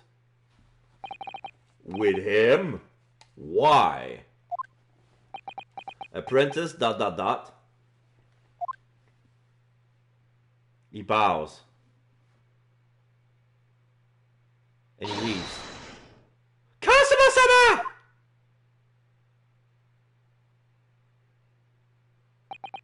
Apprentice ... Kazuma? I don't believe it. Your posture, your presence. It can only be. It's you, isn't it, Kazuma-sama? I'm gonna give him Kazuma's voice just in case. But Apprentice ... I felt something strange the very first time I encountered this cloaked figure. Or as if I knew him somehow. Can it really be? Can it really be you, Kazuma? Then he leaves. Wait! Too late. What's going on here? Your apprentice. What is your interest with my apprentice exactly? You act as if you know the man or something. Well, Since when has he been in your care? I don't recall you having an apprentice before I left Britain 6 months ago. Lord Strongheart introduced him to me about 3 months ago now. With instruction to mentor him as a prosecutor. But he didn't tell you why, did he? Van Ziek . The man appears to be suffering from amnesia. He's forgotten every last detail about himself. He has amnesia? Tomorrow he will appear in court on my side. What?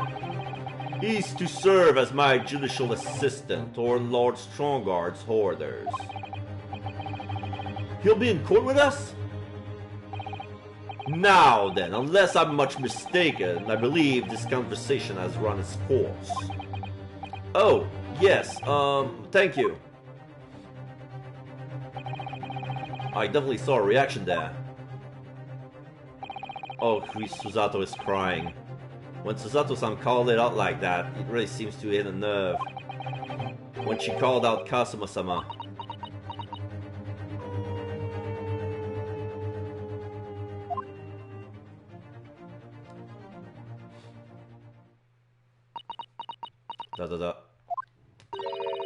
You already met that masked man, hadn't you, Mr. Naruhodo? Yes, yesterday in fact, at Lord Van Ziek's office. I see. And If Customers Really is still alive, it means that Mr. Sholmes lied to us. I know. We're going to need to speak to him about that. You're going to have to leave now. The forensic investigation team are due to arrive shortly. If they find you here, it will cause problems. What sort of problems? Foreign affairs problems. Well, we could do without that. Alright, we'll be on our way. Let's go, Mr. Zato. Of course.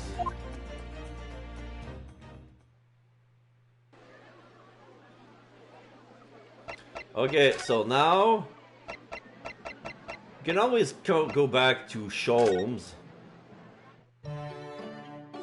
Nope, not yet. Okay, Madame Tuspels. Oh yeah, Sherlock Holmes will be at Tuspels because he's working part-time there as the exhibit. 33rd of October, Madame Tuspels. Oh my! No wonder it's called the House of Horrors. I'd like to turn on my heels and go straight home via the confectionery. Being scared makes you crave sweets? I can understand that. I was looking forward to a reunion after 6 months away, but there's no sign of Mr. Sholmes anywhere. That's strange. He should be here investigating the abduction of the waxwork. Oh well, I suppose we'll just have to come back again later. Can we examine? Okay, there's Batory there. Yes, he's not on his post. Da. This one's postures reveals his weakness. Sorry. The killer stands there, seem wide open to attack. I'm quite sure I could see him off. With a Susato takedown, then a Susato squash, and then finally a Susato smash! Right. And if that doesn't render the culprit unconscious, a Susato slam should finish him! A Susato slam? Oh, I'm sorry. It's rather hard to explain. Let me show it to you. Hi-ya! Oh no, she's gonna do it! Leave yourself open slightly and they'll demonstrate. No, absolutely not. Absolutely not.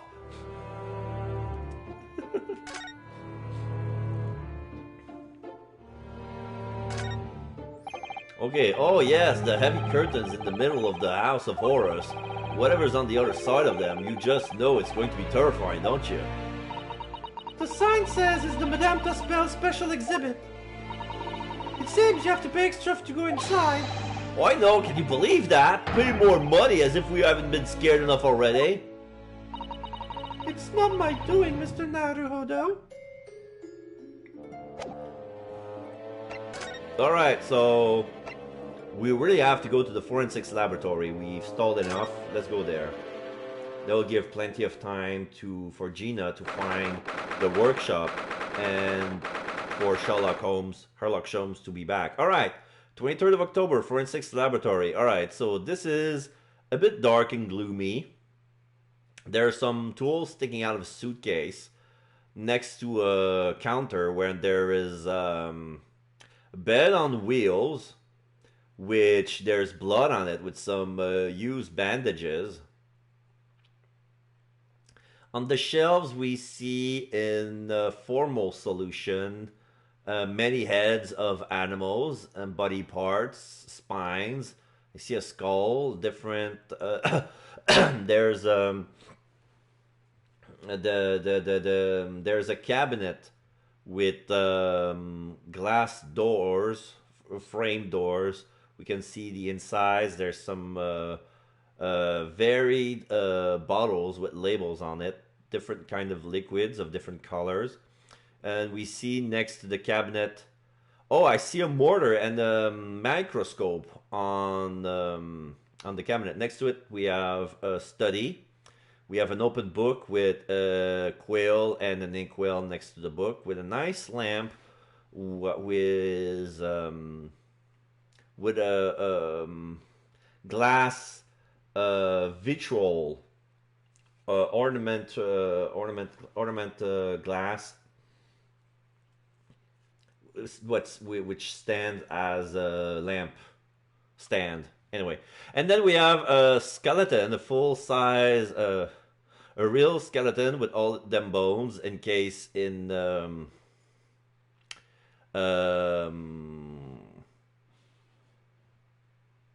wood frame glass box, and on top we see a stuffed owl, a stuffed, I don't know if it's a raven or a crow. It's a black bird, but with ruby red eyes. And then we see some sort of folders, like some sort of place where we could file some papers. Like there's a lot of what's the word?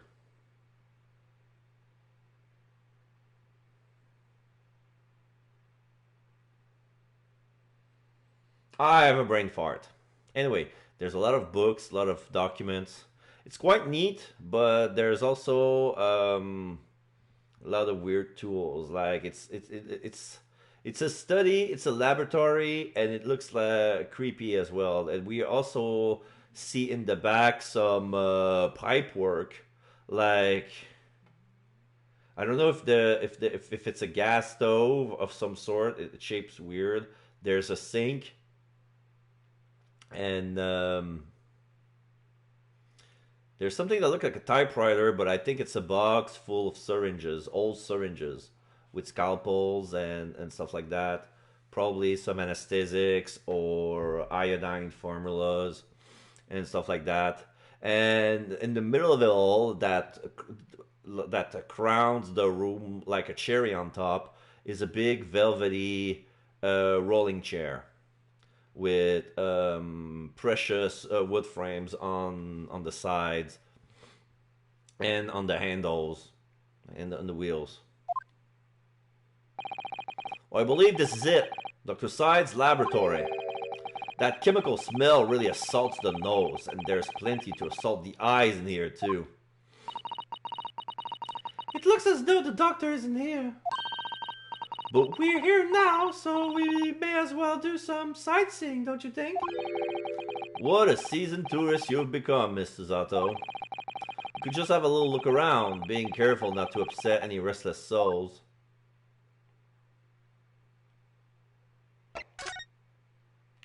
Yeah, there's nobody around, but we can always examine the place. Those large jars seems to have pale things floating around inside them. I suppose they're fruit liquors or something. Hello, Tyler. How you doing? I'm doing well. Doing well. Thank you for stopping by. We're progressing well on our second day of investigation of Case 3. We're inside of a forensics lab. And it looks like straight from a horror movie. I know it's gloomy, but I like this aesthetic a lot. And we're poking around, trying to see what to do next. Like, we did some move, but some move required time to pass in the game. But now we have to figure out what's the actions that makes the time pass in the game. So that's basically it. I suppose they're fruit liquors or something. Or like the pickled umeboshi plums we made back home. Ah, Father had jars like that in his laboratory as well. I expect they're human organs in preserving solution, probably as example of some rare medical condition. Miss Zato, there are some things in the world that it's perfectly fine never to know about. Ever. Oh! So, as I said, I'm sure they're fruit liquors or umeboshi, aren't they? Ah, of course!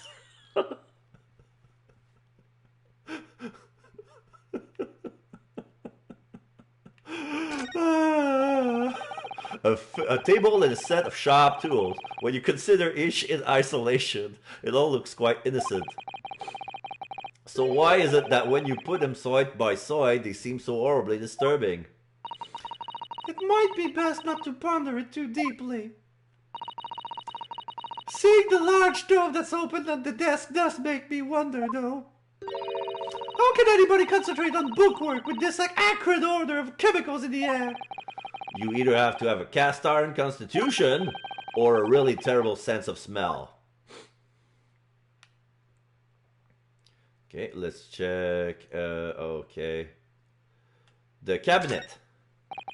Look at all the bottles on the shelves in these cabinets. What an assortment of chemicals. Ah, these ones here are labeled highly toxic. Ugh, that's worrying, because there are also things that look like salt and pepper shakers in there. Oh, yes, and they actually says salt and pepper on them. Oh, The doctor probably spends a lot of time in his room, I suppose. Perhaps she has meals here sometimes. life goes on, even when you're surrounded by death. So I guess the mortar is actually for cooking. Like you crush all your spices and leaves to make, you know. This is what you're. This is no. This is actually a garlic crusher. This is what I used to crush my garlic for my salads. You know. I suppose this is Dr. Sight's desk. Ugh! I would not like to work in a place like this. It's very tidy, though, isn't it, Mr. Naruto? Imagine how efficiently she must work. The lighting is poor, which is bad for the eyes, and the chemical smells can't be good for you. Not to mention the skeleton watching over you as you work, which is definitely bad for the nerves. Well, yes, those are valid concerns, I suppose. I can't just cope around with a one-eyed Daruma doll watching over me, but that's all.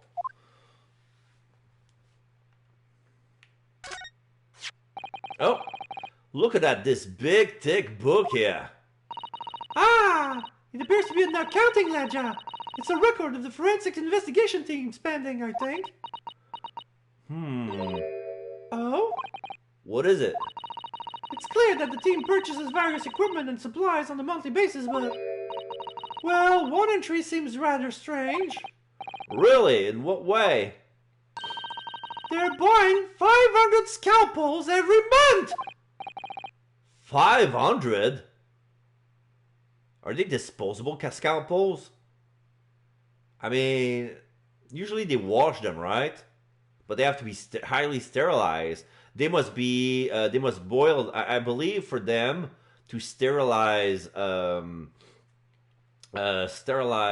tools, they had to boil them for 20 minutes after washing them. They must be working really hard! Oh yeah, they must be working really hard on dissecting corpses. I don't know. Judicial autopsies are only carried out in certain special circumstances. And scalpel blades can be sharpened too. It does seem a bit strange, you're right. 500 scalpels a month. What could they possibly be using all of them for? What are you doing? Yeah, the doctor's here. Oh, she has a nice snake bracelet on her wrist. And the snake head goes right behind the knuckles. Oh my god, I love that bracelet. She has taste. Sorry, we have something we want to ask you, but you weren't here, so... So you thought you snoop around? That's acceptable for you people from the East, is it? Well, what do you want? Oh, Lord Strongar told us, you see, that it was you who examined the victim's body, Mr. Asman's body, I mean. Sight, da-da-da. So we came to ask about your findings. On Lord Strongheart's advice. As she bows. Very well. In the Lord Chief Justice has given his consent, I'll tell you what our investigation revealed. But when we're done, you must leave immediately. Oh, wait, I'm done here, I'm done examining, I'm here to talk. Your findings. So, you want to know what the forensics investigation team determined from its examination of the scene? Looks at the notebook. The victim, Mr. Oli Asman, who disappeared from the experimentation stage amid an explosion, and the Mr. Asman, who appeared moments later partway up the Crystal Tower, were without question one and the same person. That is the team's conclusion. But don't get me right, If it was an elaborate trick, we can only speculate about how it was carried out. Oh, let's see. If two people who looked very similar to each other were involved, they could have made it appear as if one single person has switched places, couldn't they? Very true, but sadly, in this instance, that was not the case. The man who disappeared and the man who subsequently reappeared was the same person. The fingerprints and the scene make that quite evident. Oh, fingerprints. They are not yet officially recognized as forensic evidence in the British justice system, but one day they will be used as an investigating aid as a matter of course. Oh my, but that would mean that the instantaneous kinesis actually took place. So where does that leave us? My team was tasked with investigating, not drawing conclusion. Exclamation mark. Instantaneous kinesis is impossible, and yet the body didn't move from one place to the other. This hasn't cleared anything up at all. It's made the whole thing even worse of a mystery.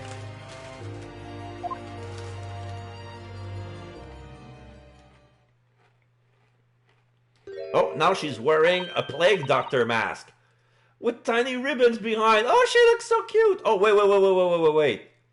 That's not the same person. She's wearing a different outfit. Yeah. It's like the lab coat is more lavenderish, pink lavenderish, very pale. She has the same Iron Cross ribbon, but there's some sort of badge. But yeah, that's not even. She's wearing a corset.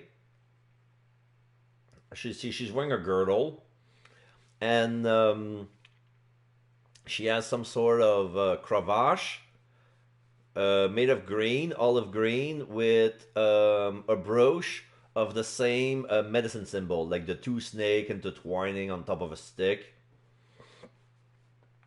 And that must be the doctor's daughter, because she says, "Mama, what is this?" "Oh, where did she spring from?" And did she just call the doctor Mama? And I noticed there's also a belt. Yeah, she's clearly wearing a dress underneath her lab coat, and the dress has a nice butterfly belt to tie the whole thing together. This is a lawyer there. Oh? Hello. To meet you. Pleased to meet you. Yes, I'm a defense lawyer, Ryunosuke Naruto. Mama? Yes? Can I cut this one up? What? Oh, she took a butcher cleaver knife! I've never seen the inside of an instant person before. I want to know what it looks like. Of course you can't. It's a live specimen, and you can't very well see. Oh. Huh, boring. ...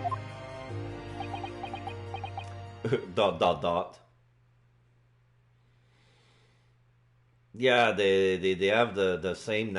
They look awesome. They look pale as hell. They look like ghosts, but the palish white, lavendery hair and silver hair, like they look nice. They look very beautiful. I think I just had a near-death experience. Oh dear, Mr. Naruhodo, you're as pale as a corpse.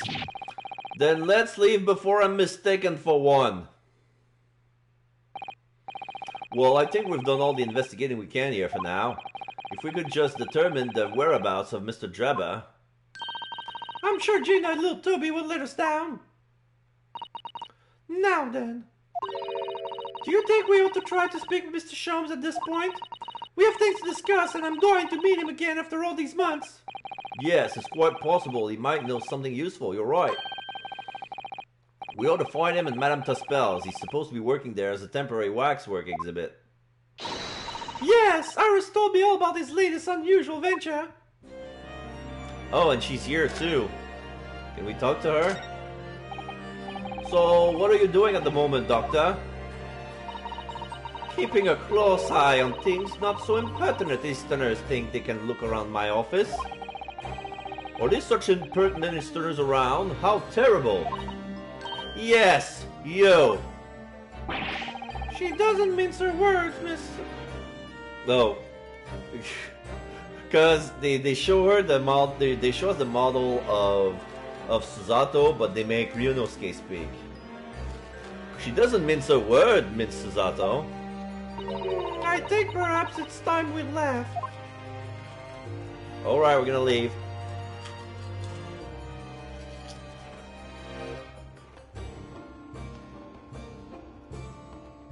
Since we're clearly unwelcome...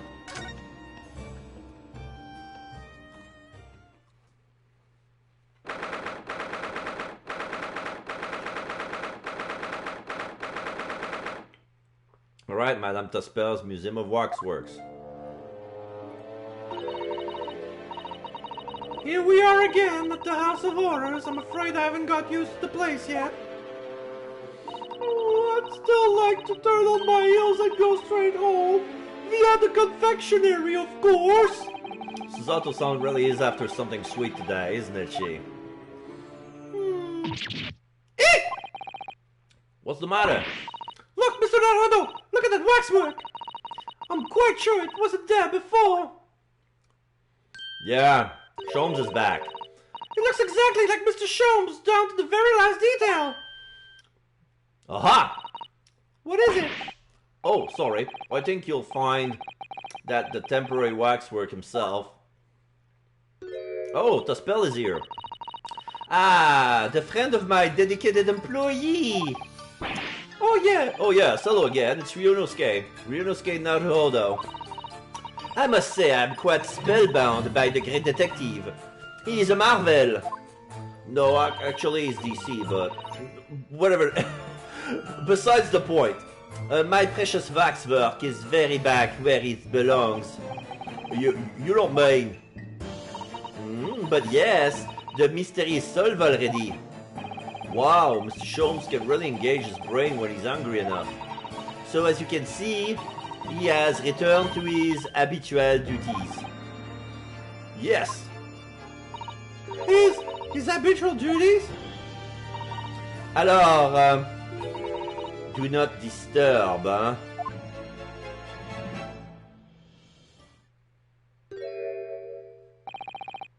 Poor Susato-san, she looks very perplexed.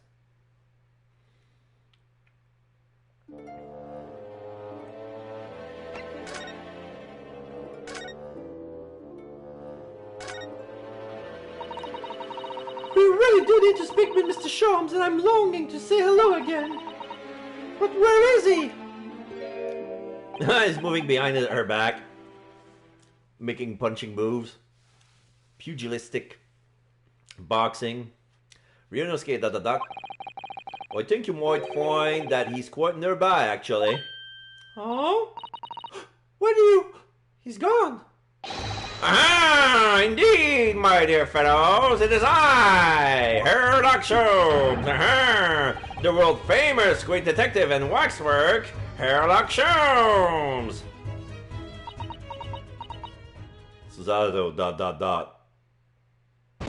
She fainted. Susato-san! Susato-san!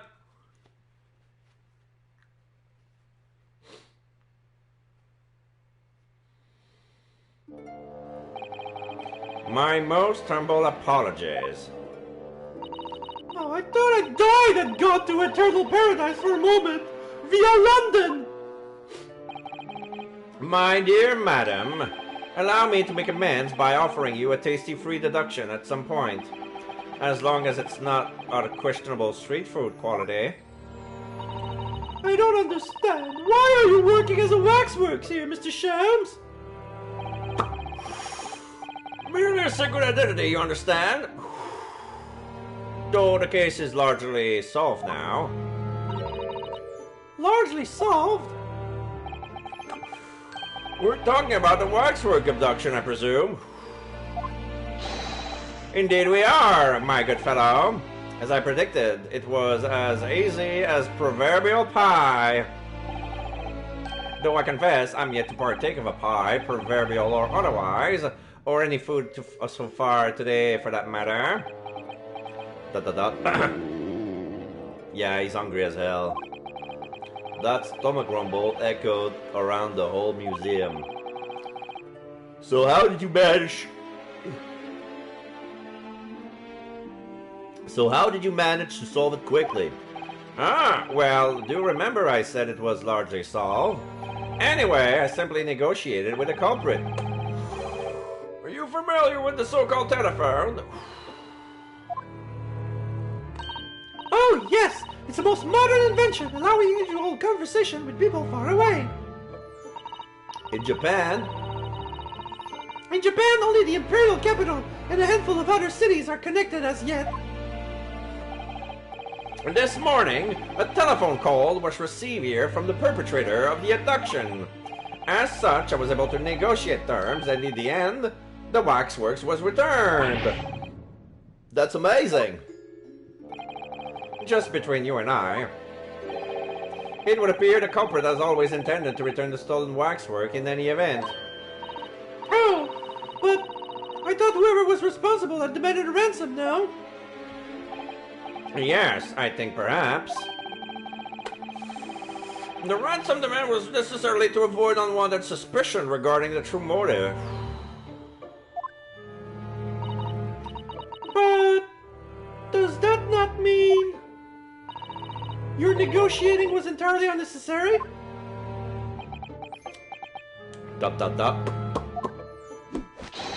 A fact that I must ask you to keep from Madame Tespels at all costs.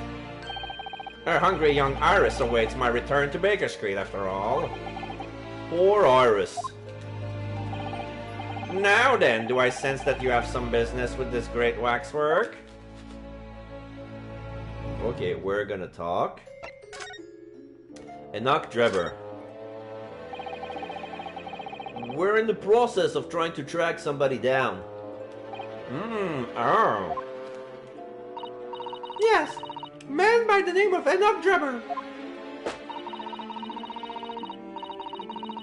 He's the swindler who duped Professor Hairbrain and the engineer who built the Kinesis machine. A swindler. And an engineer? Quite the modern man. He also seems to be a conjurer of sorts too, with considerable knowledge of stage magic. We really need to locate him before the trial resumes tomorrow morning. But we have so few clues to go on, that's the trouble. Do you have any good ideas? I have no data yet. It is a capital mistake to have good ideas before one has data. If I knew something of the man's appearances at least, I may be of a better position to help. Yes, Drebber's appearances. Fortunately for you, however, presently I have little to occupy myself and little to fill my stomach. As soon as you find any clue, no matter how small, I should gladly give you my thoughts on it. Okay, let's go to Kazuma's death.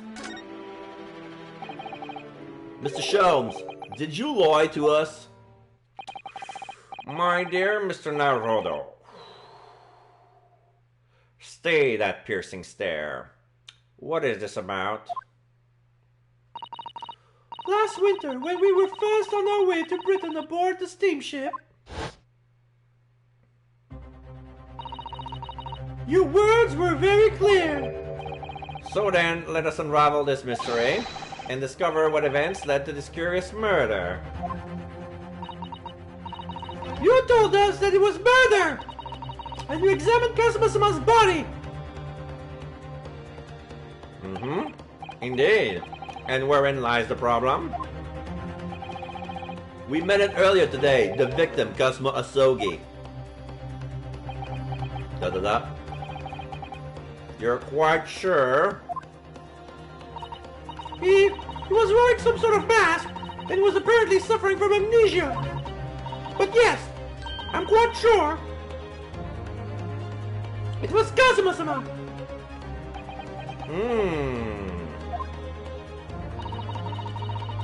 You must have known at the time, Mr. Sholmes, that he wasn't actually dead. Dot dot dot. Well, I can only assume I was swept up in the murderous atmosphere of the moment. But the fellow wasn't that at all. Oh! Priceless. I don't suppose that performance would pass muster, would it, Mr. Naruhodo? I couldn't believe that the crewman present at the time made a mistake. But not you, Mr. Sholmes. Dot dot dot. I will now tell you something of the first importance, my dear fellow. Great detectives are wont to lie. It will serve you well to remember that. Please, Mr. Sholmes. Tomorrow in court, you will find yourselves on the threshold of a very great mystery. For now, I'm afraid that is all I can say. Okay. Now we're exhausted all options of conversation. Let's present to him the photograph of Drebber. Mr. Sholmes, would you cast your eyes over this photographic print?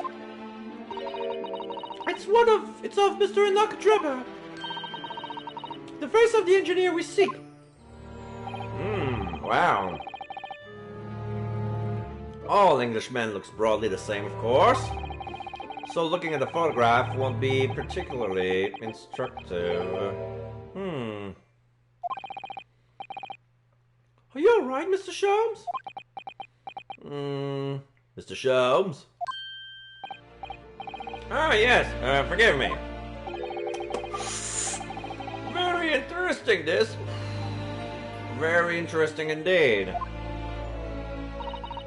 What's wrong, Mr. Sholmes? You've turned quite pale all of a sudden.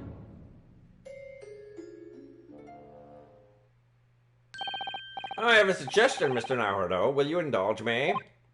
Oh, well, what is it? As I explained to you when you arrived, the missing waxwork has been returned. And I personally reinstalled it in the exhibit from which it was taken, behind those thick curtains. Oh yes, the Professor exhibit, isn't it? Would you like to see it for a mere 5 shillings? That's a special, one-time only price, you understand? What? The opportunity won't come again, I might add. Would you like to see the fruits of my labor? Oh, well, we do have a rather pressing investigation to carry out. Perhaps you could postpone? Ah, the price is a very reasonable 5 shillings. I think you'll find it's well worth it. Exclamation mark. Are you being quite serious, Mr. Sholmes? Surely you only need look at my expression to ascertain that this is seriousness or silliness. I can never tell with you, that's the point. Very well, collab. Here's your 5 shillings. Gratefully received.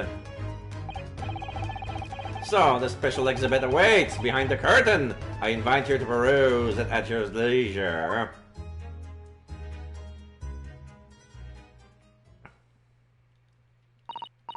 Well, the money's been spent, so let's go and see the special exhibit.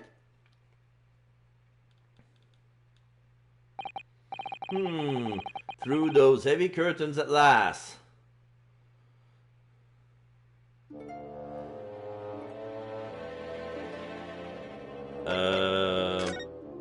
Do I click this?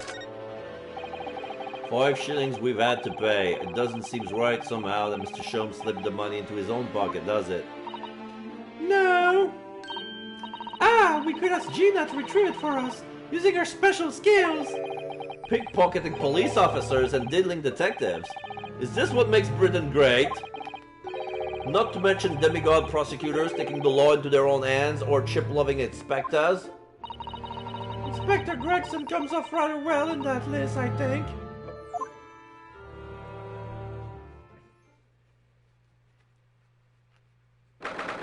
"23rd of October, Madame Taspel's special exhibit." Ah, a head is missing. Okay, so now we have... This is a graveyard scene. We have two tombstones. They have numbers on them. One is number 58, the other is number 139. And then we see somebody with a shovel and a lantern shedding light on the gravestone number 139. She is shocked to realize, maybe it's a man, like, it's probably a man with long hair. Though that person is shocked to see the body coming out of its grave, except that, yeah, it's wearing the dead person is wearing a convict uniform, a gray one, with the number 139 on his chest, but the head is missing. And in the back we can see a twisted old tree with no leaves, with an owl with big flashy eyes peering through the whole scene. Oh dear, I felt a shiver run down my spine as soon as we walked in here. Mr. Zato! We say we turn on our heels and go straight home via a really big confectionery. We certainly cannot do that. We've paid 5 shillings already. True. Actually, now I'm looking a little more closely. We've paid good money to see an exhibit that's clearly incomplete. The nerve of the great diddling detective is far more terrifying than anything else in this place. This must be what Mr. Sholmes meant when he said the case was largely solved. So when they negotiate, he retrieved the body of the waxwork, but not the head. Be that as it may, Mr. Sholmes heavily implied there'd be a clue about the engineer in there, didn't he? But where? Since we paid 5 shillings, let's do 5 shillings worth of investigation, shall we? Yes, we will get what we paid for. Is that fear frustration that's making Susato-san's voice tremble? Oh, examine.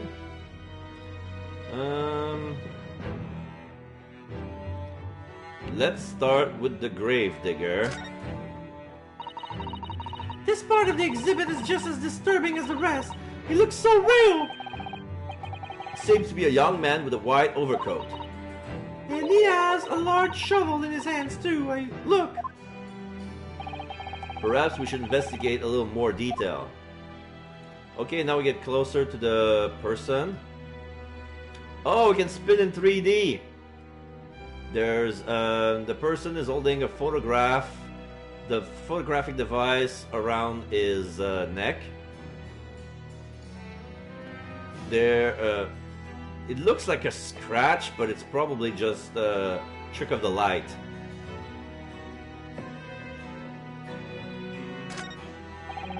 Oh, I can't see his face very well, can you?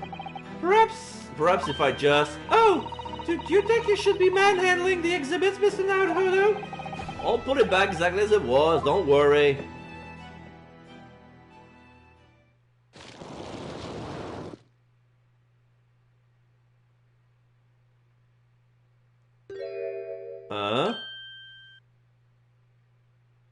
Okay, so he moved the statue around. So we see that the right eye has some sort of monocle. Ah! What on earth? How can... Oh, I don't believe it! A black monocle! Mr. Naruto, is it possible that this man is... Yes! Yeah, it kind of looks like it. It's Enoch Drebber! Enoch Drebber found the professor. The color of his hair is different, but it's unmistakably him.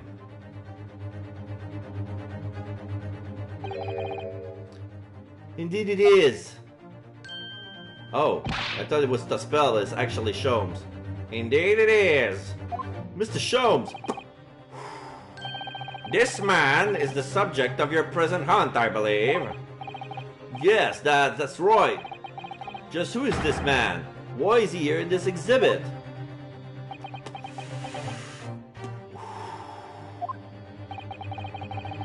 And why does the convict behind him has no head? The head was missing when the model was returned by the thief who stole it. What a surprise. So then the case isn't yet solved, is it? And did I not say so myself? Largely solved, were my words, I believe. But I must locate the missing head to the street, as Madame would say, or I'll be in grave trouble. A very hungry Iris still awaits my return to Baker Street, preferably with rations. Ugh.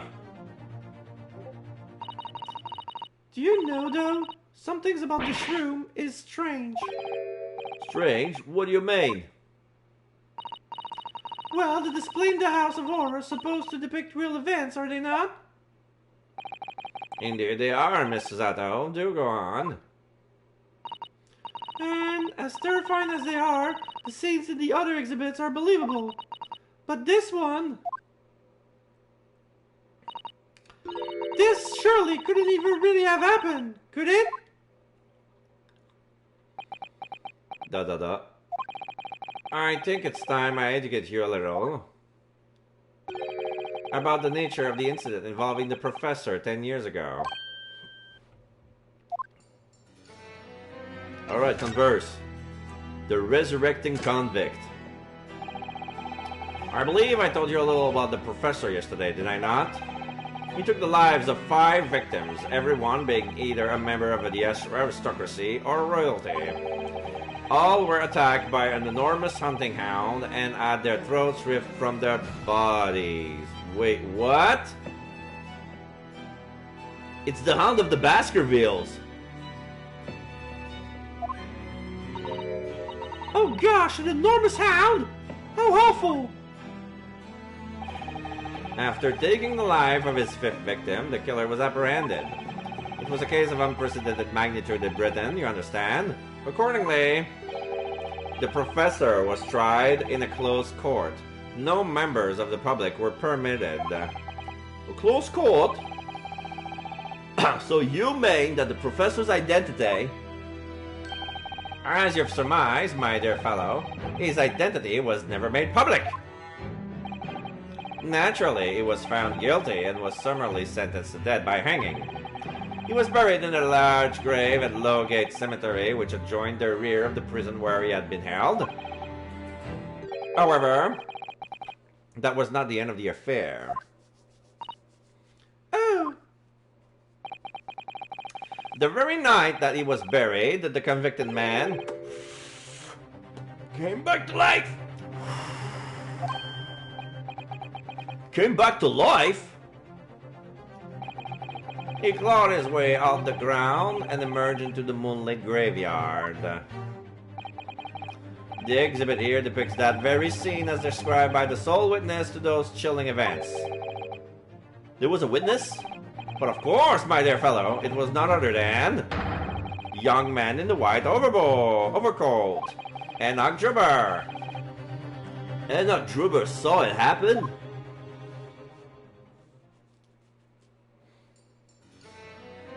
The young witness. So this is a waxwork model of Enoch Drubber. 10 years ago, the convicted professor, having been gibbeted and buried, emerged from his grave in the dead of night. The sole witness to that unimaginable scene was this young man.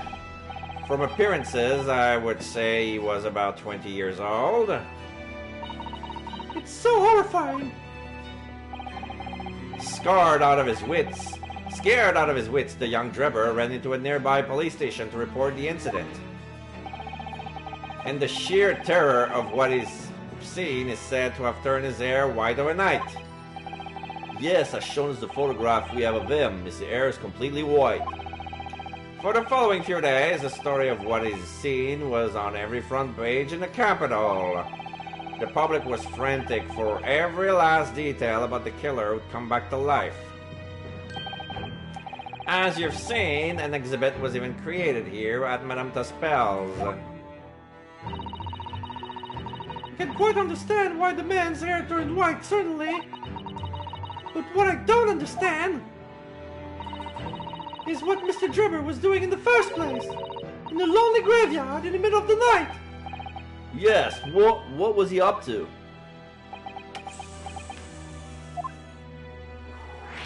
Following the execution. The professor's acts of terror threw London's upper classes into complete panic 10 years ago. It was a great scandal, one might say, at the very highest levels of society. And since the killer's identity was never made public, rumors are bounded. After all, no killer has ever before systematically employed a dog as a weapon of murder. Yes, I can imagine the impact the case must have had. But in time, of course, the rumor abated. So, did they talk to the shocking witness account to the convict who came back to life? It was forgotten, dismissed as a dubious ghost story, as a preposterous parlor tale. But why did people stop believing it? Why? Simply because there was no resurrection to speak of, as was established in fact. What do you mean by no resurrection? The police investigated the grave in Lowgate Cemetery and published their findings. The convict's body was found to be buried exactly where it has been following the execution. No! That would mean Mr. Drebber must have lied to the police in the newspaper. That would appear to be the only logical explanation, yes. The young man subsequently... Whoops, I pressed too fast. The young man subsequently vanished from society and nothing has been heard of him since. It's rather striking then that he should resurface now, don't you think? Of course, the convicted murderer couldn't really have come back to life. That's not possible. But Drebber's hair is not unusually white, as if that really did happen overnight as a result of shock. It's hard to believe the incident was an out-and-out lie. Do I have something to present?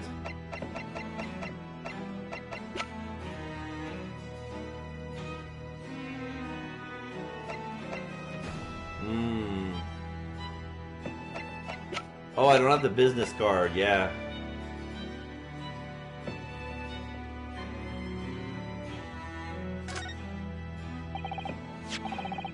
Could you look at this photograph again? I see, so that's it. What? Have you worked something out?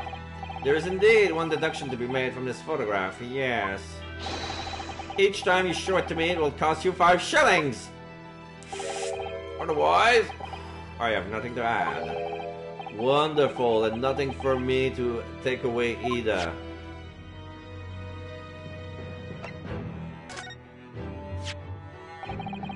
Odiasman, yes, a fearsome adversary. What? You mean you fought him? I once infiltrated his criminal organization in order to investigate the man and his activities. But he saw through my disguise instantly. I still remember what the man said to me now. What was it? Whoever saw such a tall old lady. Old lady? Indeed, but my special disguise hasn't seen the light of day again since that humiliation. Miss Minicle is retired. Mrs. Minicle. Mrs. Minicle, I would give my right arm to see that.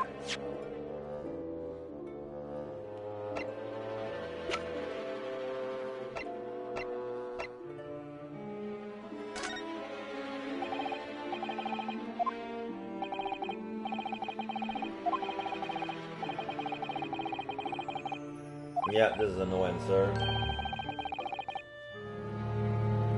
Like, basically he says, as you will see, I'm rather busy at the moment. If it's advised you see, come to my office tomorrow and I shall happy to help you. Shall we say 3p per item as a consultation fee? That's 2 hours of gas, that is.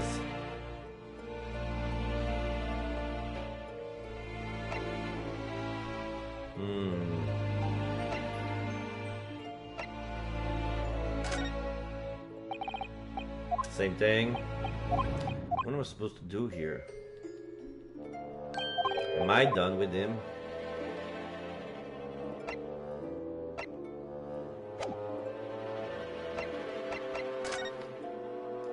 Probably I need to examine more.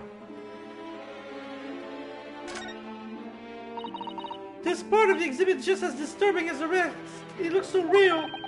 It seems to be a young man in a white overcoat. And he has a large shovel in his hands too. Look! Perhaps we should investigate a little more detail.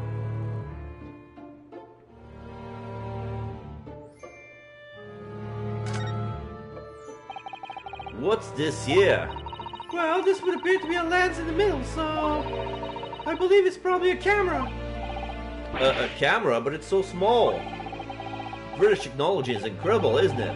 I mean, what about Mr. Sholmes' skin prints? I think perhaps you should treat Mr. Sholmes' invention as exceptions to the rule. But anyway, why would a man be in a graveyard at night with a camera? I wonder. Perhaps he was trying to capture the moment of a dead body, came back as a ghost on film. We'll just borrow this for a while, I think. Camera. The camera found from around the neck of the waxwork of Mr. Drebber in the Madame Tuspel special exhibit. Entered into the court record. By looking at the photographic plate inside the camera, we can see the picture was taken. What's a photographic plate? It's a piece of glass coated in special emulsions that reacts to the light coming in through the lens. If we open the cover at the back of the camera, we should find it. Let's have a look. You should see for yourself, Zato-san. Your eyes are shining. You really do like machinery, don't you?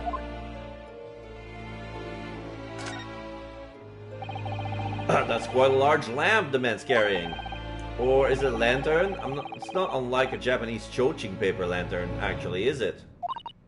Lamp, lantern, chochin. The point is, it casts very little light. To be walking alone in a graveyard at night with only this? Well, I certainly couldn't do it. I'm not sure I could visit a graveyard at all, even with the broad daylight, to be honest.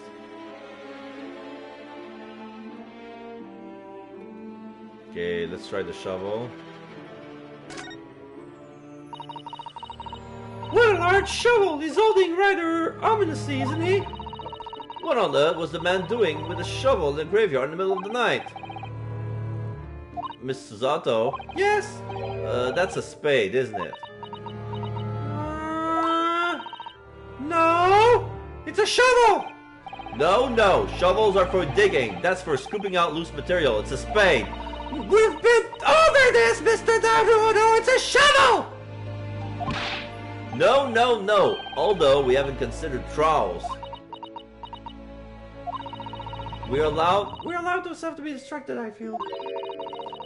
Perhaps we should concentrate. Concentrate on what the man was doing in the implement. So we're going to bury the hatchet? You're right, though. What was the man doing in the graveyard in the first place? That's the real question.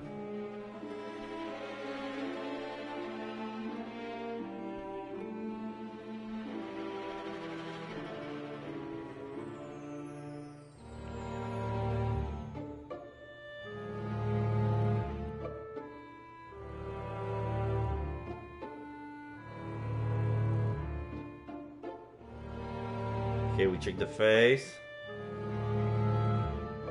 Check the camera.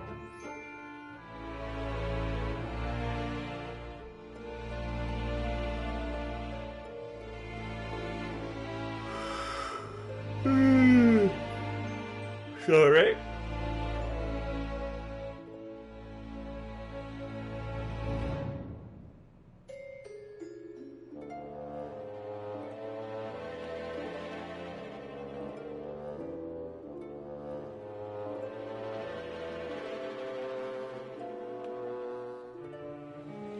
Number 338, the numbers have been washed. Okay, I think we're done with this guy. Number 139. This must be the killer! The fiend known as the Professor! Yeah, I think so. According to what Madame Tuspel said, he killed 5 victims, all of noble or royal blood. The waxwork is so lifelike, isn't it? Like all the models in this place. I know, it looks like it could start moving at any moment, doesn't it? If only had an head, that is. Perhaps we should examine it in a little more detail. Okay, we can spin this around. No, we can get it to it closer. We can only look at the stub on his neck. Made of metal. So this is the condemned man. Yes. The so-called professor. Then perhaps his head was chopped off by a guillotine. But unable to find peace, he emerged from his grave from a headless ghost. Do we have to entertain some? Oh, okay. I'm gonna reread all of that. So this is the condemned man. Yes, the so-called professor. Then perhaps his head was chopped off by a guillotine. But unable to find peace, he emerged from his grave as a headless ghost. Do we have to entertain such terrifying ideas, Mr. Zato? Anyway, I'm sure the model has a head once. There's a metal fitting for it, see? Then perhaps Mr. Sholmes absentmindedly forgot to reattach it? That's an extremely absent-minded detective you're describing, isn't it? Or perhaps the thief absentmindedly forgot to include the head when he or she returned it to the museum? And that would be an extremely absent-minded thief. Could there have been some reason why only the head wasn't returned? Well, whatever the reason, it means we don't know what the face of the infamous professor looked like, do we? Oh! There's something caught just inside of the convict's jacket here. It looks like a piece of broken glass, and quite a big piece, too. I knew it! I frigging knew it! This piece of glass is from the Crystal Tower. They stole the waxworks to pretend that that this was Asman. And they didn't need the head because they wanted the head to be Asman. But then, when they were done with it, they decided to bring it back. But for some reason, they couldn't bring the head because the head was injured. Or the head is in forensics custody. It's very thick, isn't it? About 5 times thicker than normal window glazing, I'd say. Where could such a thick piece of glass have come from, I wonder? I suppose it must have been made thick to increase its strength. But why? Well, perhaps because the glass has to span a particularly wide area, such as in a building, for example. Ah, well, we've seen a large glass building recently, haven't we? And some of the glass was broken too. You don't mean? Exactly. The Crystal Tower at the Grizz exhibition. Why would glass from the Crystal Tower be lodged inside this waxworks jacket? Makes you think, doesn't it? Piece of broken glass has been entered into the court record. A small fragment of very unusual antique glass was found in the folds of the clothing of the Professor Waxworth. It would appear to be from the Crystal Tower.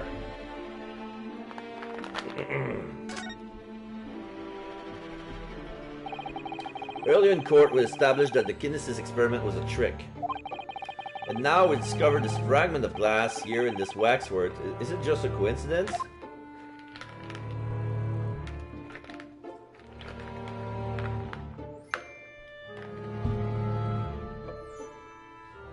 Let's see what else.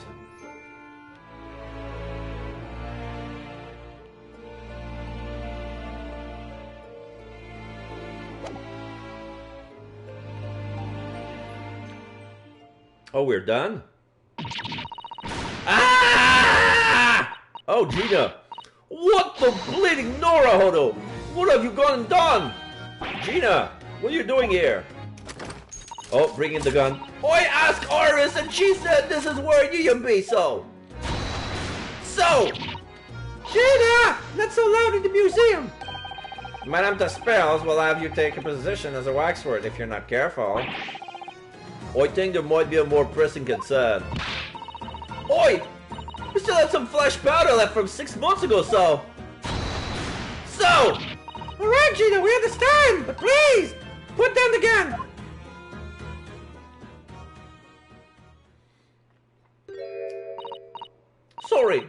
I got scared. You should try being the one on the other end of the barrel. So, what brings you here, Gina? What brings me here? What do you think? We found it. We found that Dojikov's workshop. What? You found Drebber's workshop? Yep. Toby's notes took me straight there. The boss and the others are heading over there now in the drag, so come on. Here's your address. I got the boss to write it out. Oh, thank you, Gina. We'll make our way there at once. Alright then. See you there.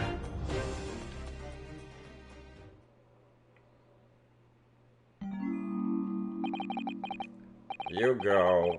Don't mind me. I'll just stay here being still. What?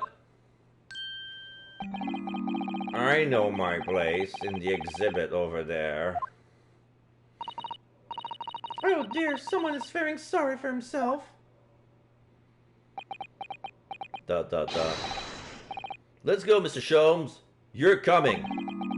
Your words hearten me, I must say, but if I were to shirk my duties here, Madame would have me pay monetary recompense, and Iris's dinner plate would be... Forget that! I'll pay for everything! Then there's not a moment to lose, my dear fellow! I shall hail the carriage at once! No offer to share the cost from Mr. Sholmes, then. I shall gladly pay half, Mr. Naruto. Thank you, Mr. Sato. Right, let's go.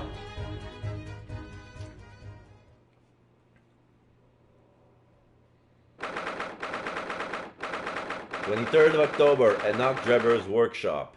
Now we see, yeah, the workshop. He has a prototype made out of wood of the machine that he built for for the Great Exhibition. The base is metallic, is the same, but this one is like the gun part is all made out of wood. The inside is very red bricky. There's a trophy. There's a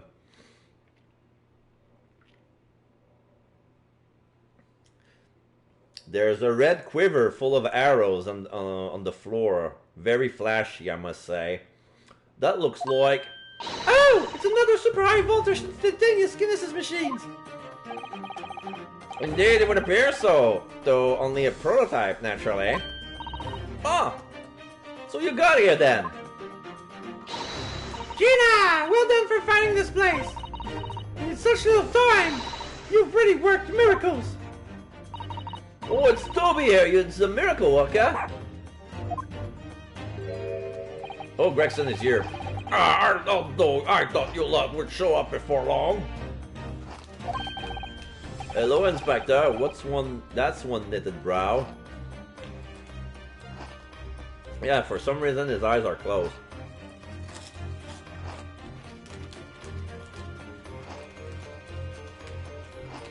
Chip.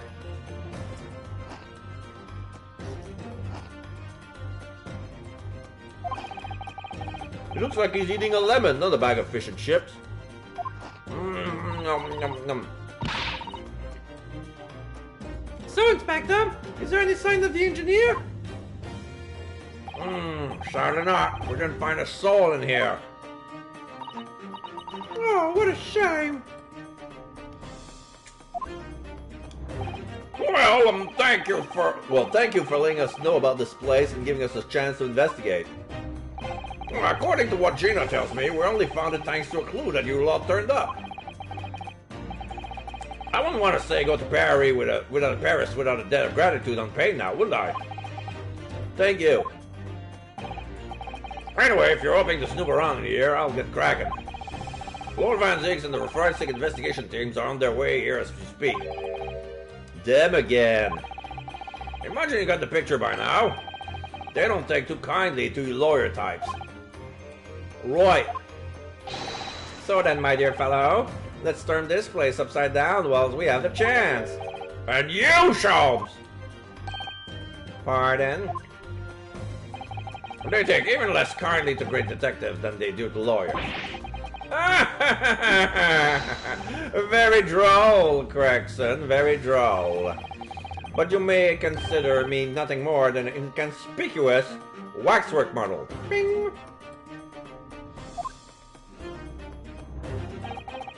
Right then. Let's see what we can find here. I see a trophy. Oh, I missed a trophy. Ah! This appears to be the most interesting. Yes, most interesting indeed, wouldn't you say? It's an impressive looking back massager, that's for sure. Oh, I've no doubt if you hit your shoulders a few times with that, your aches and pains would soon go away. Oh, it's a Royal Society trophy for excellence in science. A young scientist could wish for no higher honors. Ah. Would you like a massage? No, I'm fine. I'm fine, thank you. Oh, I had no idea it was such a grand thing. I think it's becoming increasingly clear that there's much more to these Mr. Enoch Drebber than conjuring tricks. I couldn't agree more, my dear madam. And how about you, Mr. Naruto? Wouldn't you like to take it with you? For your tired shoulders, of course. Well, he's not going to let that go, is he? It's curious though, isn't it? You would expect such an exportator trophy to be proudly on display somewhere, not haphazardly cast aside. English gentlemen can be quite a mystery at times. The science trophy has been entered into the court record. A Royal Society trophy for excellence in science that was found in Mr. Drebber's workshop. It's a very prestigious award for a young scientist. Okay.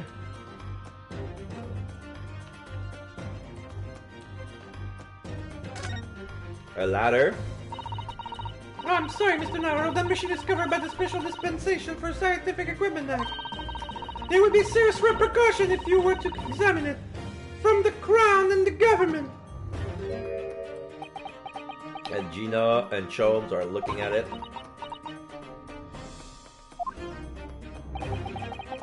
Well, those two don't seem to be holding back.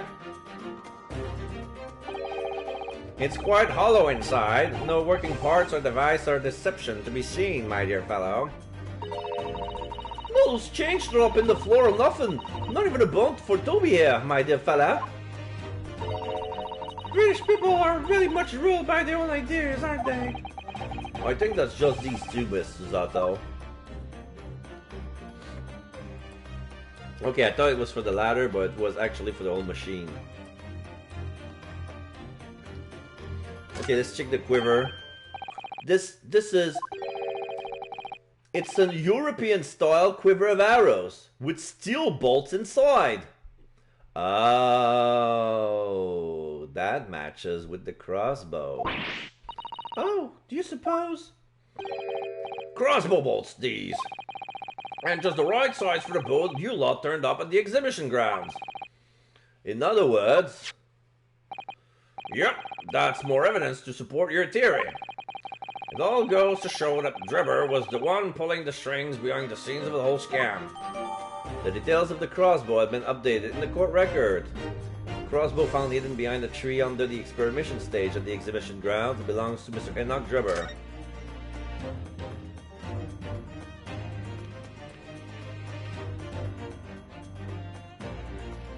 Let's check the door. I'm not gonna check the door yet. Well, I did. This door doesn't want to open. Yeah, looks like it's got a pretty hefty lock on it. There's a specialist locksmith on his way over to the yard, so hands off until he gets there. With permission, Inspector. I could have that lock open in less than a minute. Oh, no, well, you don't have permission. Ain't no one's giving it to you. Gregson looked as though he really enjoyed that. Well, there's no sound of everybody on the other side. No, Drebber must have fled at the first sign of danger. Dud. Oh. Something wrong, Mr. Zato? Well, I thought I heard a noise from the far side of that door. Well, Gina, do you hear it too? Oh yeah, I heard an all. Would you reckon, Toby? Right, mind the grace.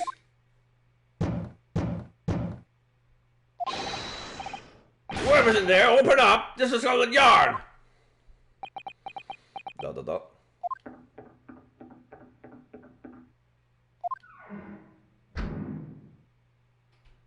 Okay, that guy left.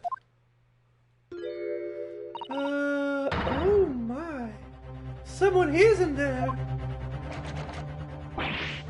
Ah, this rotten bleeding lock. My dear Gregson, as I only said minutes ago, if only it were continents, I could unlock that door in less than a minute. Da da da. Fine, I'll take the rap for it. Just get us through that blasted door. Click. There you go, you may enter at will. You've confused minutes with seconds, I think. Time is of the essence, I feel. What are we waiting for? Nothing for it, I suppose. This is an emergency. There's a strong possibility that beyond that door is the engineer you all seek.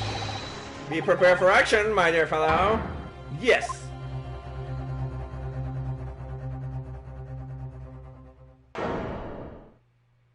He bolted. Oh, he planted the bomb. Oh shit. He flipped everything upside down. Then we see inside of the room. Inside of the room we see a replica of a hot air balloon. This one is green colored. All the furnitures like the bed, the table, the chairs, the sofa, the desk, everything has been flipped upside down. Books on the ground. And wardrobe is crooked. There's a window shining with next to the window some footprints. The window is very high up. It's like 10 feet above the air. And there's a safe. That's the only thing that remained untouched inside this whole room. What's happening here? Why is everything upside down? What? There ain't no one in there after all. But there must be. It was only moments ago that we heard those noises. Maybe that was the sound of Drebber running away. But there's only one door into this room.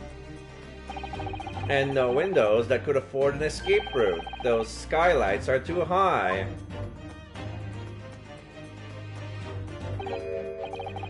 What's that up there? Are they footprints on the ceiling? Blow me, what are we here then? Now Sholmes and Gregson are expecting the whole room. Looks like someone was trying to burn something in a hurry. Oh, that looks like a set of blueprints. To what? To that Professor Airbrain's Barbie machine, is it? Blimey! If we had these, there'd been no need for muck about trying to investigate all that scrap metal. There is something of great interest here, too. A rope. This rope was lying on the floor at the foot of that pillar. A rope? What's significant about that? Never mind. You see, but you do not observe, Mr. Naruto. We must investigate the entire room thoroughly, and before the forensics investigation team arrive too. There's a bomb in the middle. Mr. Sholmes, have you found something? Ah, Mr. Naruto. Yes, in point of fact, something rather fascinating. What do you make? What do you make of this? Let's see. I've never seen anything like it before. Looks like a bundle of thick cigars wrapped around a large Mr. Zato, what's the matter? That's a... Surely that's a time bomb, isn't it? What? What did you say? A time bomb? Sorry, but what is a time bomb exactly? You truly are one of a kind, Mr. Naruto. Well, we won't take that as a compliment. Ha! You don't know nothing, do you, Odo? You haven't got a clue what it is either, have you, Genia? I invite you to consult the dictionary later, Mr. Naruto. But this particular specimen is no time bomb, though I confess it has a very similar appearance. Oh? Oh, well, thank goodness, but then what is it?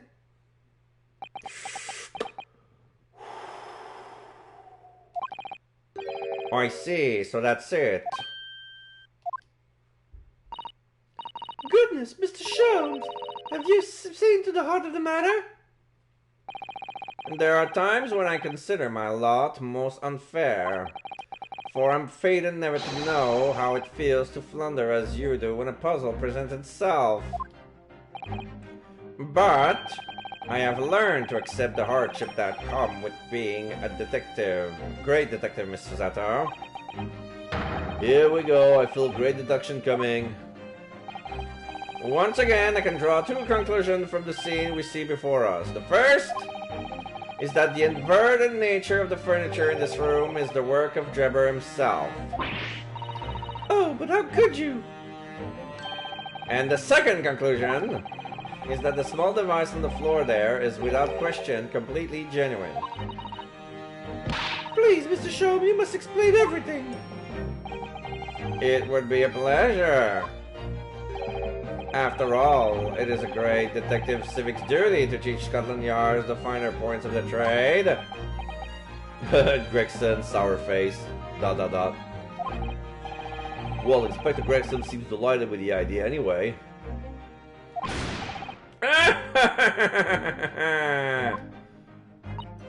Oh, you deflected the inspector's glare with such fortitude there, Mr. Sholmes. Well done. You too kind, my dear madam. I hereby dedicate this great deduction to you. Kindly stand just there, Mr. Zato. Oh, yes. I'll be delighted. So, shall we begin? Once again, Sherlock Holmes is proud to present his Logic and Reasoning Spectacular. And I'm gonna take a little break. I need a little pick-me-up, and I need to refill my drink. So be right back.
Alright, I'm back. I'm ready for my favorite part of this game. The great deduction. The game is afoot. Topic 1. Flipped furniture. It's plain to see that this room is in complete disarray. The bed, the table and chairs, the lamp, everything is upside down.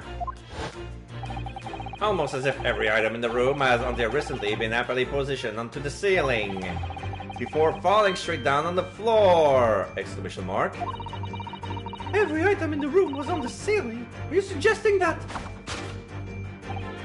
Indeed, the key there. Oh, I see a combination to the safe 43582 is gravity. Oh, this is Sherlock Sholmes' imagination. We see all the furniture flowing into the air, so he's reproducing the crime scene as he imagined it, and he shares his vision to everyone else. So it looks like it would appear that technology has at last succeeded in freeing us from the great pull of the earth. And then, boom. For the gravity in this room was reversed and then suddenly restored to normality. Goodness! The inverted furniture clearly reveals the truth about the part gravity played in this whole business. Question mark. I quite understand your skepticism, Mr. Zato. I too was incredulous at first. However, my conviction in my analysis was cemented when I observed this. An anti-gravity device, almost identical to one that featured in a dream of mine the other day. In fact, exclamation mark. Spotlight on the bomb. But then why does it have a clock on it? A most relevant question indeed. That is a timing device that controls when the gravity direction will switch. There was clearly a requirement for the engineer to be able to restore noble gravity automatically. And the commotion we heard earlier from the other side of the door was the moment that restoration occurred. Yes, the reason why everything is here has been turned upside down is because of the anti-gravity device. So you see, we need to look no further to explain the state in which we now find this room. Spotlight on Sholmes. The direction in which gravity acts in here was reversed by Mr. Drebber, before being restored to normality in an automatic fashion and sometime later by the timer device. I have witnessed precisely the scene in a dream I once had when I fell out of bed. Conclusion, because gravity was reversed. Topic number 2. Missing engineer. Now let us consider the next conundrum. What was our engineer's friend's aim? Spotlight on the footsteps. Indubitably, the greatest clue we have to explain his actions is above our heads! Exclamation marks. Yes! How is it possible that there are footprints all the way up there on the ceiling? A question whose answer will lead us neatly to the truth, my dear madam. Spotlight on the skylight. The reason there are footprints on the ceiling is because of the nearby skylight. Of course, Drebber's aim was singular, to escape. However, there is but one way into this room, excepting the skylight, that is. Ah! So now we imagine that everything is upside down. By inverting the gravity in here, Drebber was able to fall conveniently into the ceiling and make his escape via the otherwise inaccessible skylight, leaving those footprints behind on the way. But the ceiling in here is very high, Mr. Sholmes. If the gravity reversed all of a sudden, wouldn't Mr. Drebber have fallen down from the ceiling rather violently? Falling up is both scientifically and philosophically a rather interesting concept, I feel. But the man was cornered with nowhere to run, so escape through the skylight was his only option.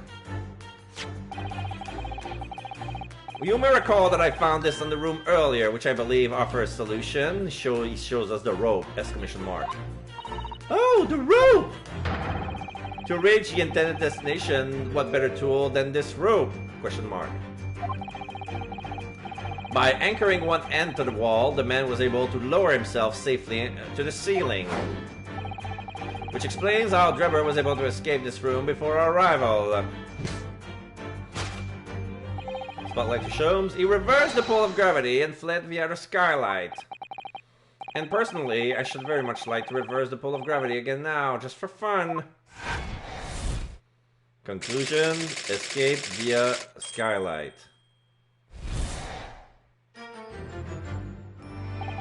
Thus concludes Sherlock Holmes' great deduction of this topsy-turvy puzzle.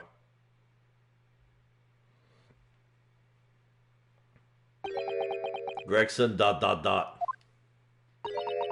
Gina ... holding Toby, and he's happily licking her face. Susato's kind of smiling. She's completely spellbound.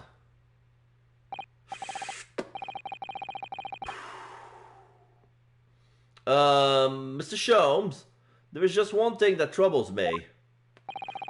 I would expect nothing less. You're destined to be troubled by just one thing for the rest of your life. The thing is such a thing actually possible? An anti-gravity device, I mean? I would say that with man's current scientific knowledge at the turn of the 20th century, it's no more possible than instantaneous kinesis. ... But your whole education hinges on it. Your whole deduction hinges on it. Ah, but my dear fellow, when you have eliminated the impossible, whatever remains must be the truth. However improbable it may seem, is what I always say.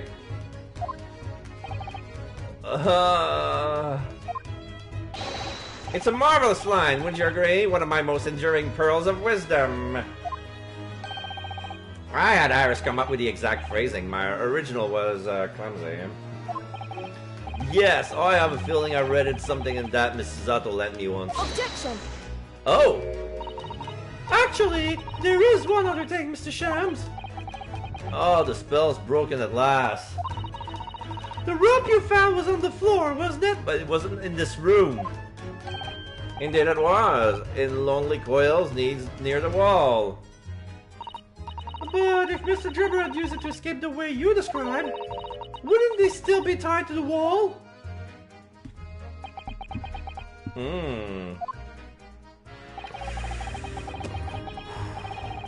Mystery inevitably unraveled in the end, as I think you'll find do ropes. And as evidence of such, you need only look at the mystery we face in this room, now skillfully unraveled. That argument is as circular as the coils of rope. I think perhaps you might need to give Mr. Sholmes the usual little helping hand. I'm sure with some minor correction, the great detective's great deduction will lead us to the truth. Yes, you're right. As we must do it quickly before Enoch Drebber gets too far away. If you're ready then, let us resume. Sherlock Holmes, lodging and reasoning spectacular. I have a feeling that the guy's hiding inside the safe, because that's the only thing that doesn't move. Like, my theory is that the time bomb is a prop. The footsteps on the skylight, that's props too. The furniture flipping upside down is him figuring out what was the combination of the safe. So you have to flip everything. And then he found this thing, is like, oh, yeah, it's this. And then he does a combination of the safe and he hides inside of that safe. Because it's true that there are books that are upside down, but the books on the shelves didn't move at all. So why wasn't this affected by gravity? There should have been some books that were falling on this bookshelf, but there wasn't. So let's see what the truth really lies. Course correction. Hold it, Mr. Sholmes. Topic number 1, flip furniture. It's plain to see that this room is complete disarray. The bed, the table, the chairs, the lamp, everything is upside down. Almost as if every item in the room has until recently been happily positioned on the ceiling before falling straight down to the floor. Every item in the floor was on the ceiling? Are you suggesting that... Indeed, the key here is gravity. It would appear that technology has at last succeeded in freeing us from the great pull of the earth. Boom. For the gravity in this room was reversed and then suddenly restored to normality. Goodness!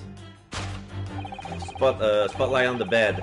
The inverted furniture clearly reveals the truth about the gravity plate in this whole business. To think gravity could have been reversed in this very room, I think the whole idea utterly untrolling. Only Mr. Shove could convince such an explanation. But the man himself admitted it was a scientific impossibility, so...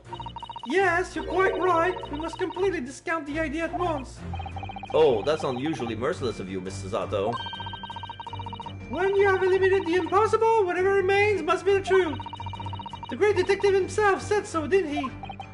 While refusing to part with his dream of anti-gravity devices... Yes, I suppose so. Well, let's see if examining this topsy-turvy thing is a little more closely. Reveals some proof that shows exactly what the gravity in this room was or wasn't doing. Inverted furniture, large safe. Yeah, the safe has been bolted to the ground. And there's an upright... Oh! This vase has been upright. This would have been... If the gravity was reversed, that thing should be on the floor crushing down. I'm gonna present that. Take that! Upright vase. Break!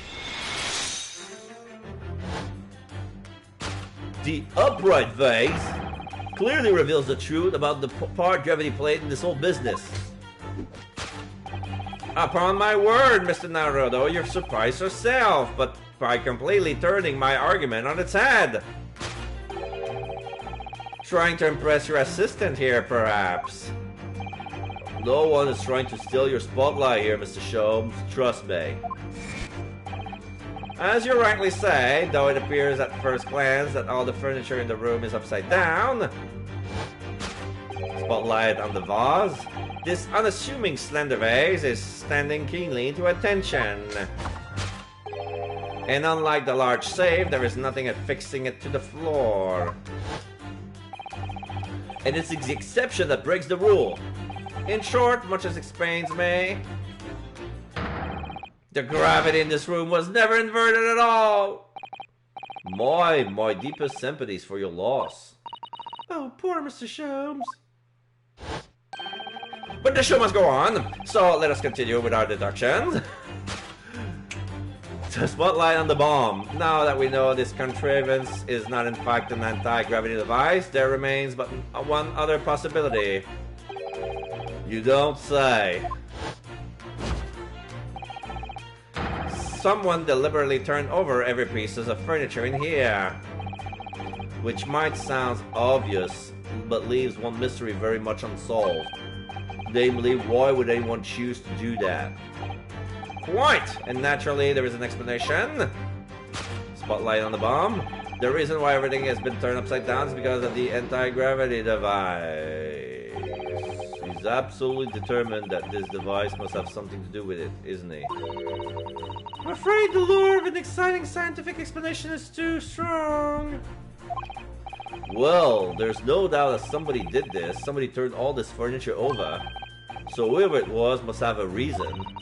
I'm afraid nothing comes to mind at all, though. Well, let's look around and see if the answer will present himself.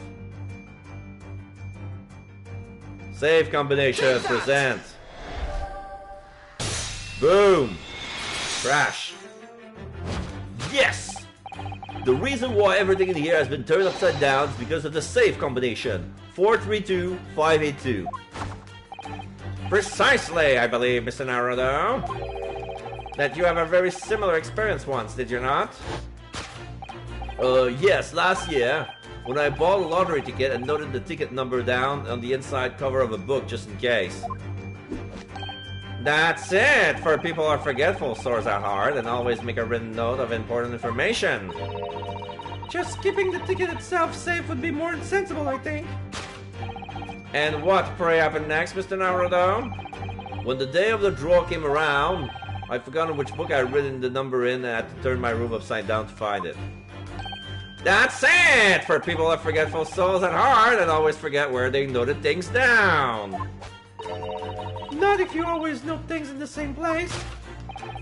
I actually won the second prize, you know. but I couldn't remember which magazine I slipped the ticket into, so I had to turn my... Thank you, Mr. Naruto, but I believe I proved my point now. Spotlight off Ryunosuke.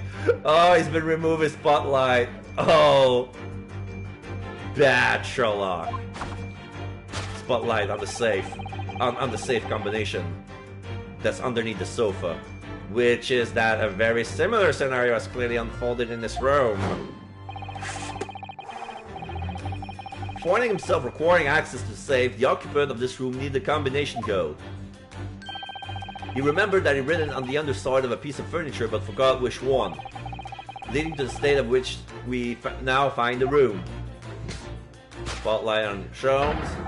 Yes, Mr. Drebber overturned all the furniture in here in a desperate hurry to locate the combination code that would unlock the safe. Conclusion. Find the safe combination. Solved. Topic number 2, missing engineer. He's inside the safe. Now let us consider the next conundrum. What was our engineer's friend's aim? Spotlight on the footsteps on the ceiling. Indubitably, the greatest clue we have to explain this action is above our heads. Yes. How is it possible that there are footprints all the way up here on the ceiling? A question whose answer will lead us neatly to the truth, my dear madam. The reason there are footprints on the ceiling is because of the nearby skylight. Well, if a change in the direction of gravity can explain it somehow, did those footprints get there? Yes, I feel as though that particular mystery has just become harder to solve. I can't think of any other way to explain it at all. Oh, life was so much simpler in those halcyon days when gravity could be reversed. It was minutes ago, and those halcyon days never existed in the first place. Well, I suppose we must simply put our faith in Mr. Sholmes to observe the area in more detail. Putting our faith in Mr. Sholmes is what gets us into these situations in the first place. The balloon. Oh, there are footsteps on the balloon, and there's a shoe. There's a shoe on the balloon. Okay, I must not get this wrong. I need to examine the shoe. It's hard to believe, but there's a shoe up there. Look. Oh yes, and there are more footprints on this little balloon too. Perhaps the shoe was thrown up there and became large, don't you think? If so, then judging from the number of footprints, it must have been thrown up several times. Why would anyone be throwing shoes up at the ceiling, though? Oh dear, that's beyond me, I'm afraid. Balloon?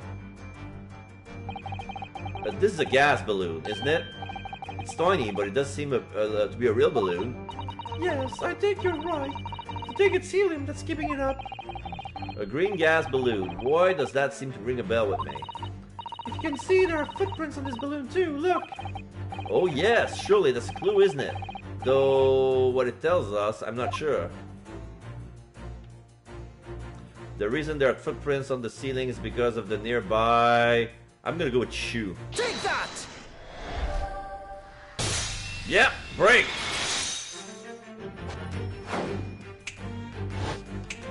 Yeah, spotlight on the shoe.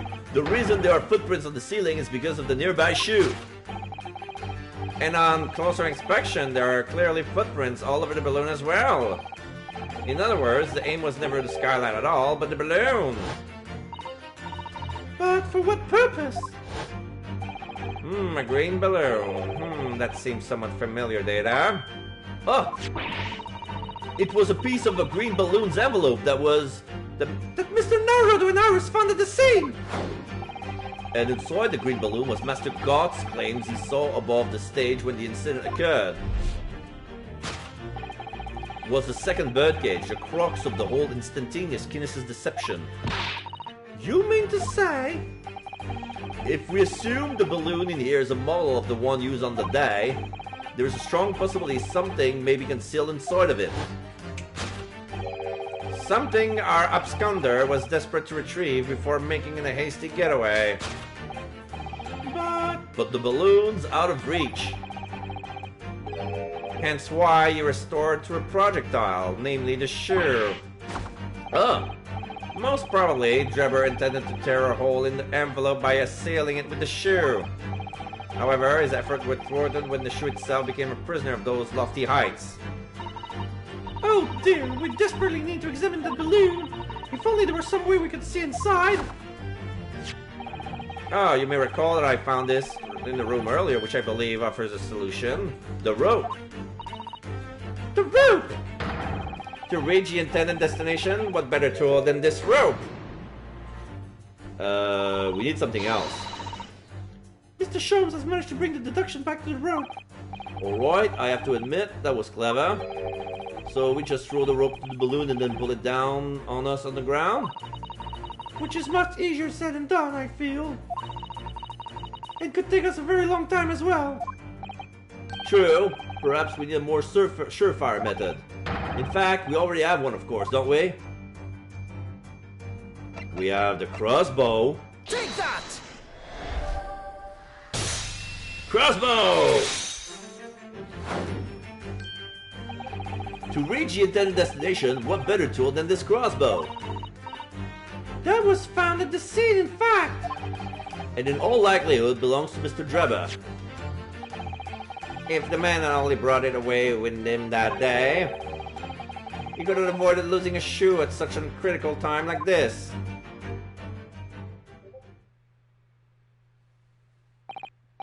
So, shall we? Your curiosity is deeply stirred, no doubt, my dear fellows. What is it that Enoch Drebber has hidden inside that balloon? Pop. Oh shit! This is a mannequin head, but with an iron mask on it. Does this belong to the professor? What the? A waxwork? Indeed it is. A waxwork head inside of a metal mask. A mask that is shut tight and fastened with a strong and quite impenetrable lock. So we can't see the face inside, that means. Just a moment. This is the head of a waxwork model. Does that mean? Oh goodness. I see you've joined the dots, Miss Susato. Excellent. Oh, of course! A headless waxwork model. The case of the abducted Madame Taspel model that you largely solved. It was only the head of the killer that was still missing. Indeed it was. But I believe Madame Taspel will now have to settle her sizable account with me. This, as you have now surmised, is the head of the infamous professor. Yes. But why is it here?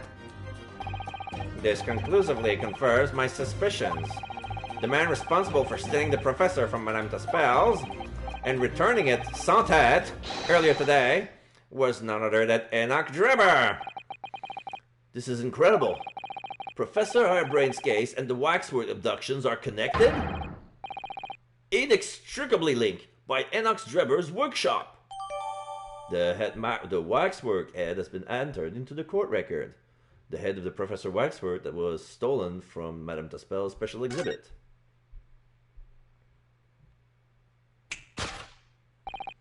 Well, it appears our logical pleasure cruise has come to an end, my dear fellows. All that remains is, yes, to speak with the architect of this adventure. The architect? You mean Mr. Drebber? As it seems quite impossible that he escaped via one of the skylights, obviously the man must still be here in the room. What? And this location should be abundantly clear if you simply reflect on the journey we made together during this deduction. Enoch Drebber is right here somewhere in this room. So, Mr. Naruto, will you do the honors? Yes, of course. Mr. Drebber's hiding place must be the... safe. Oh, I selected it. I should have presented it. Look at all that mess in front of the safe. Yes, plans and accounting ledgers. Almost as if somebody was in a hurry to empty the contents of the safe, in fact. Take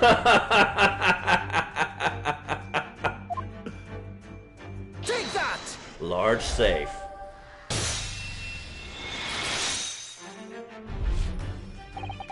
Before we gained access to this back room, we heard noises from here. which tell us that the engineer was still in the building at that point in time. He was in fact searching for the combination to his safe. And pressed for time, he made no attempt to right the furniture that he overturned in the process. From which we can deduce that his search for the combination happened very recently indeed. In summary, Mr. Enoch Drebber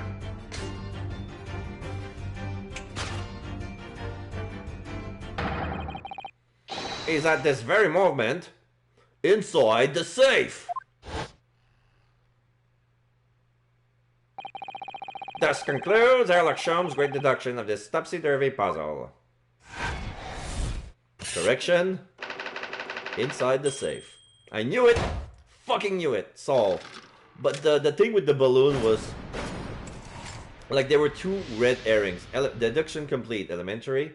But yeah, there were two red herrings that was like pointless. That I like. It didn't need to be solved. Like the bomb was a prop, and the shoe prints, we didn't need to know why it was there, but okay, we have to look around. Okay, there's a shoe stuck on the balloon. So yeah, we were we needed to look about Drebber, and us figuring out the head of the mannequin inside of the balloon was a very, very, very large bonus. I would probably have overlooked that, but like it was a red herring that turned into a major discovery. So, yeah. So, Mr. Naruto, I think perhaps it's time we ended this game of hide-and-seek, don't you? Boy, I put in the safe you made. What else? Let's see. The combination was 1432582. Oh, I knew that. Alright, then here goes.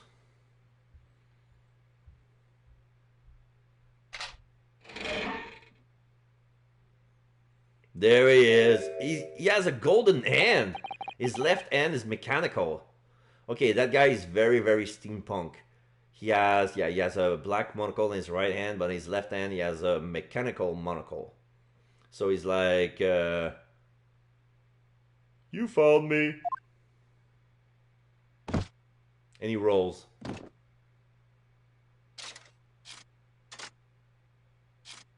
My god, all his body is mechanical.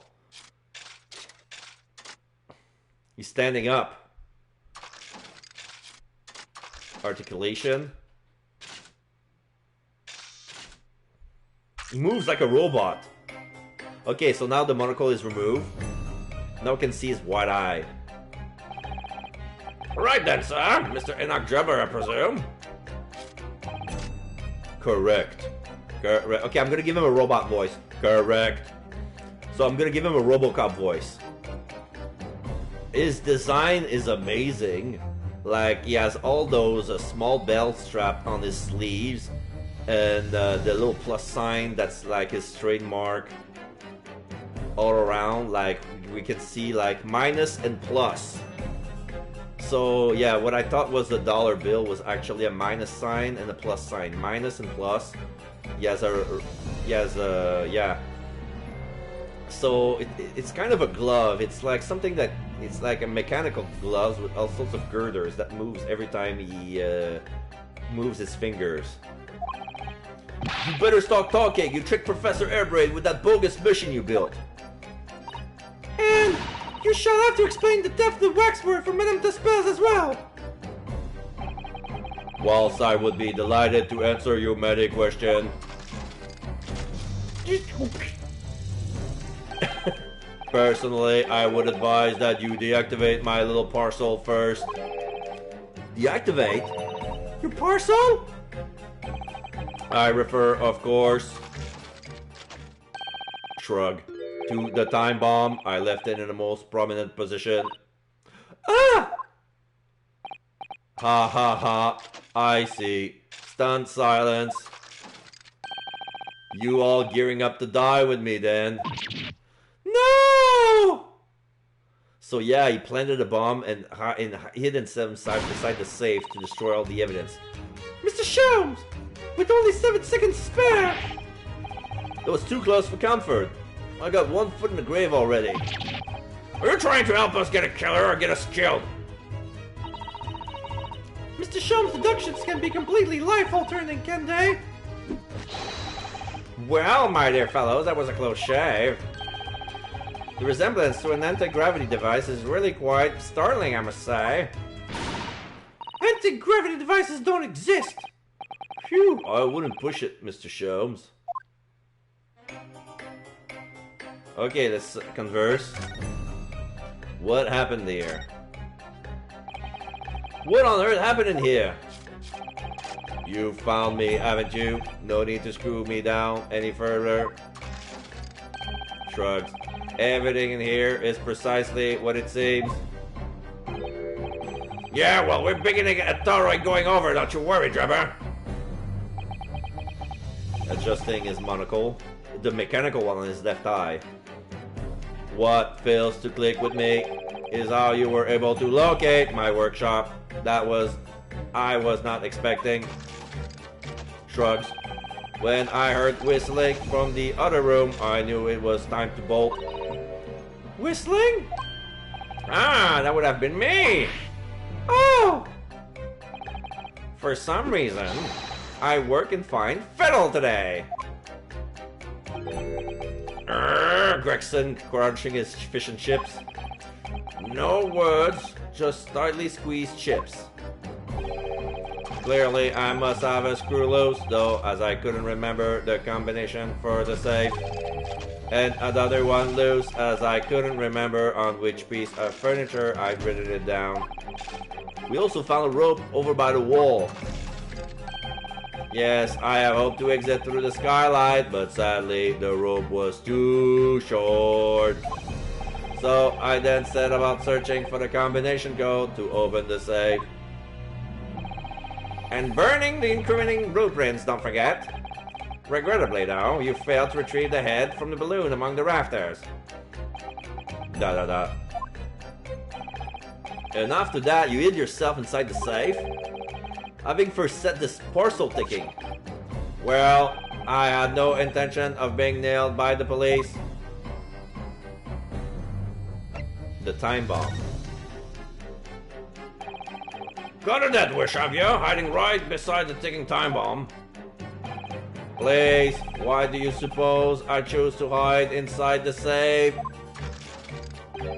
It's no ordinary safe, it's specially designed. A dynamite explosion wouldn't leave a scratch on it. So in fact, the safe was the only safe place. Precisely. But once you've gone inside, you wouldn't have been able to get out again. Ha ha ha. I invite you to look more closely. The safe is fitted with a handle on the inside to allow the door to be unlocked from within. Yes, there is a handle. Ah, so it is. I had always intended to blow this place to smithereens in any case. I just wasn't expecting uninvited guests to come along and screw up my plans. Do you mean to say you were planning to blow us all up? No, that was unforeseen. What do you mean? Adjusting his monocle, beat you beat up. Most people run, you see, when they see a ticking time bomb at their feet. Oh! I calculated the time required for retreat to a safe distance and set the device accordingly.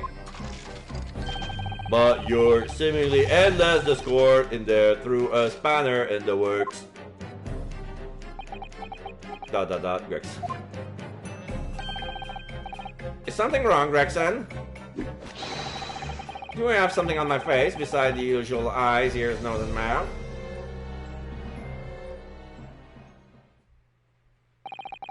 I think we have a fairly good idea of what's been going on in here now. But what about the two incidents you evidently been involved in recently? Drebber, Professor Hairbrain instantaneous kinesis experiment at the Great Exhibition. And the waxwork model you stole. Which this head belongs to. That's no ordinary head, you know. That's the head of the professor. clad in a mask with a lock so strong I'm unable to open it safely to reveal the killer's identity. I've been considering carrying it around as protection. After all, that's enough! Dr. Sight! What's going on in here, Gregson? I'm sure you're aware that I have sole jurisdiction to investigate here. Yes, well... Dr. Sight again. So the forensics investigation team are here. And you know full well this engineer is a key witness. Why are you allowing this lawyer access to him? If Lord Strongheart knew of this, you'd be finished. Gregson, da-da-da. You lot! Leave at once! My dear madam, there's no need for such a threatening tone, I assure you. After all, that's no way to greet an old acquaintance, is it, Dr. Sight? Hello, Sholmes. Mr. Sholmes knows Dr. Sight. If it's protecting the machine next door that's causing such a sour expression on your face, you're quite misguided. It's really nothing more than a shell, you... Get out! But of course, we'll show ourselves the door. I see you haven't softened at all. Mr. Naruto? Yes? It would appear that our delightfully entertaining investigation has run their course for today. But Mr. Sholmes... Let us leave this place in the doctor's capable hands. Exclamation mark. I said get out! Now! All of you! Your presence here is not required either, Gregson. Gregson ... Understood.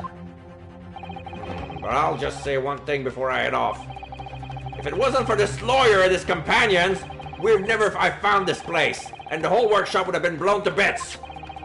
There was a time bomb set in here that this lot disarmed. Inspector. Aside,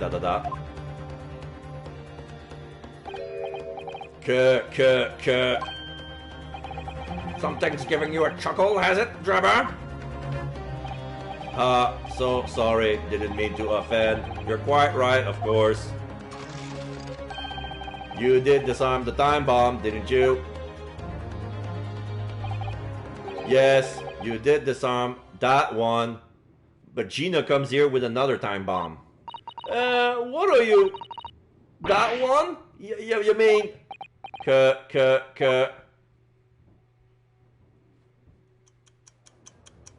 There's another one elsewhere. Oh shit! There's another one inside of the Great Exhibit. This is where Van Zixes and the Scotland Yard police are. That asshole. There's another bomb there. Oh dear Lord. It was an hour later that we heard the news of the enormous explosion that ripped through the experimentation stage at the Great Exhibition.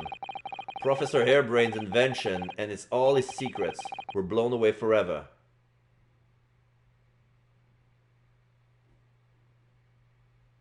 To be continued.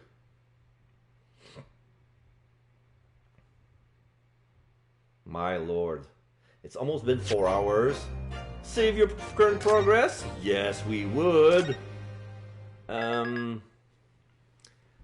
I have enough energy left, but I don't think we're gonna continue, like, we're gonna be able to finish the case today. Let's see. We'll try to go as far as 2 more hours. We'll see how it goes. If I feel too tired, we're gonna stop there. But the trial is so interesting, even after 3 hours and 40 minutes, that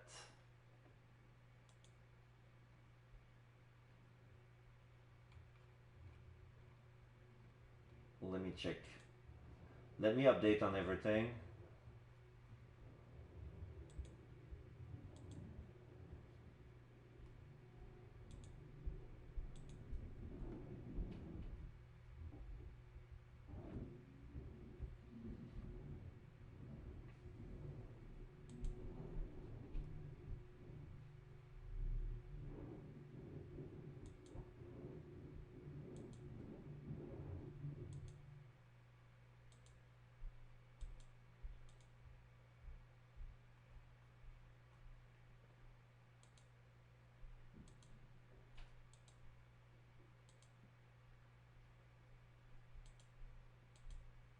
Alright.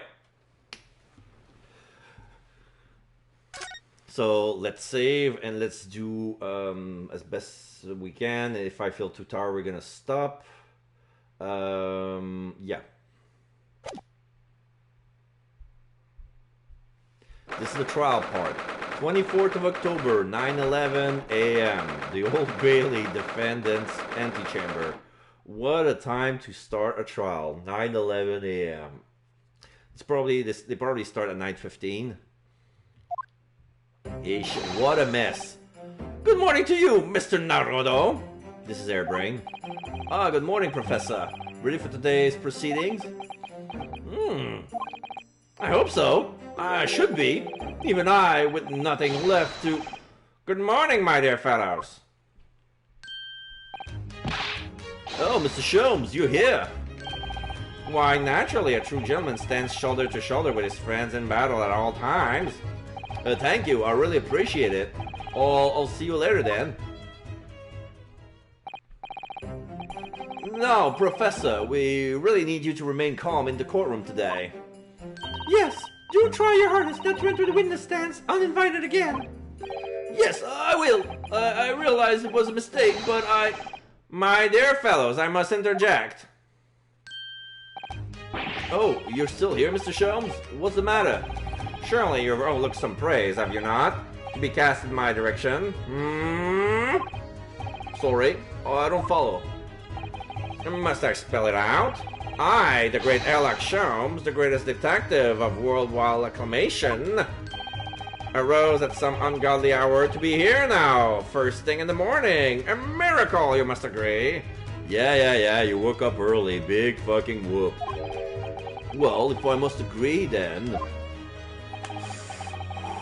As you know, my sleep is quite impregnable. Iris has to employ her full gamut of tactics. She pulled the covers off, shook me, poked both cheeks, punched me, and kicked me from the bed. Then she poured a boiling cup of her latest experimental blend on my face, and at last, I was bestirred! Oh my, Iris have been busy. Iris doesn't have it in her to go that far. She's too nice. Ah, I sense the spirit of a fellow scientist, one who relishes in the infinite possibilities of blending tea. Oh, I'm the one worthy of praise here, not Iris. This is my victory! Sorry to cut in. Sorry to cut in, Gregson. Oh, hello, Inspector Gregson. Good morning.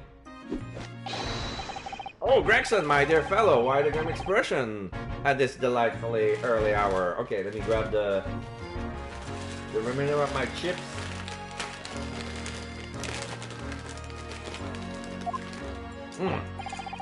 I don't know, maybe because I've been confronted with a grimmer expression, eh?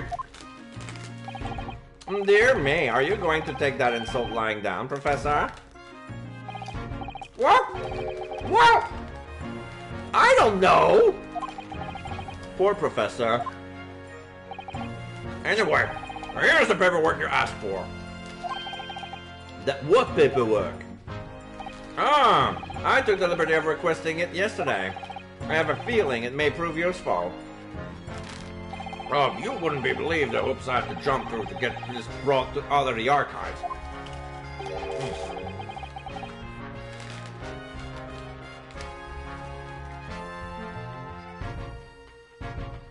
This is a professor's autopsy report.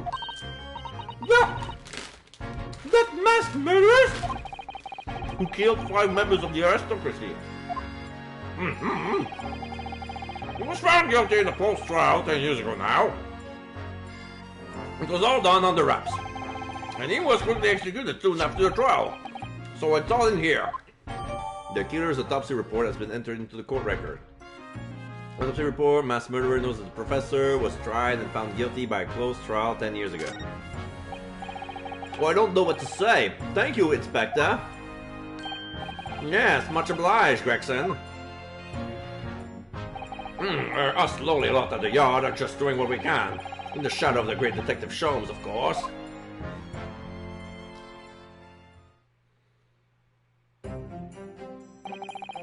Well then, Professor Airbrain, this is it.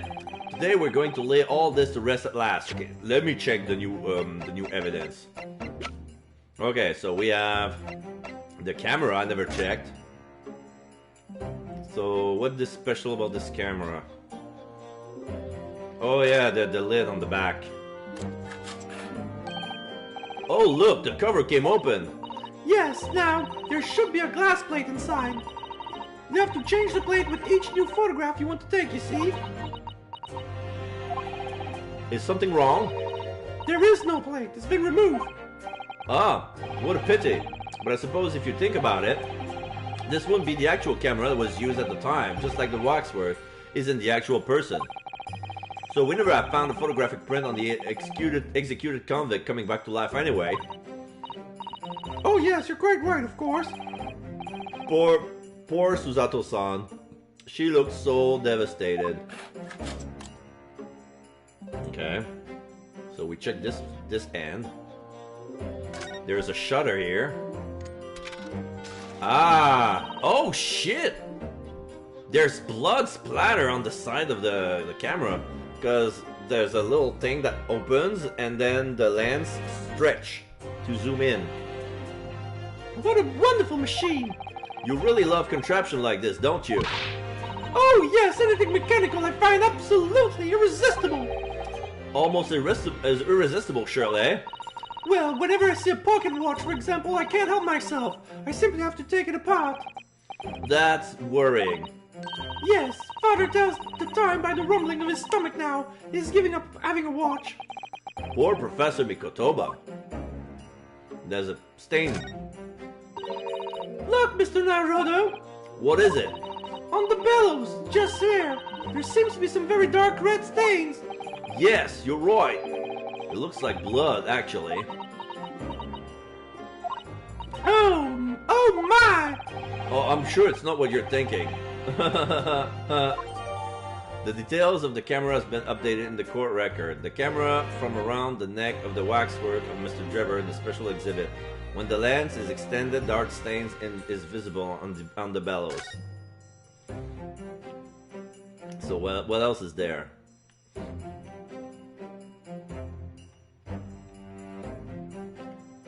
I guess this is it. Yep. Okay, piece of broken glass. We can't find anything out of place. Yeah, the thickness This piece of glass? is almost as thick as it is wide. Yes, I've never seen anything like it. If you were to compare it to a human, only Mr. Sholmes has such thick skin. That's really no need for such a comparison, Mr. Naruto, as you well know. Anyway, it can only be from the Crystal Tower, surely. Yes, I think so too. It was probably made especially to meet the demands of that great structure. Okay. So, that's all there is to it. Okay. Science Trophy. Royal Society Award. There's a little metal plaque here, look. Fostering burgeoning talent for the future of scientific discovery. It seems rather ironic, doesn't it? But clearly, Mr. Drebber really was a very talented scientist.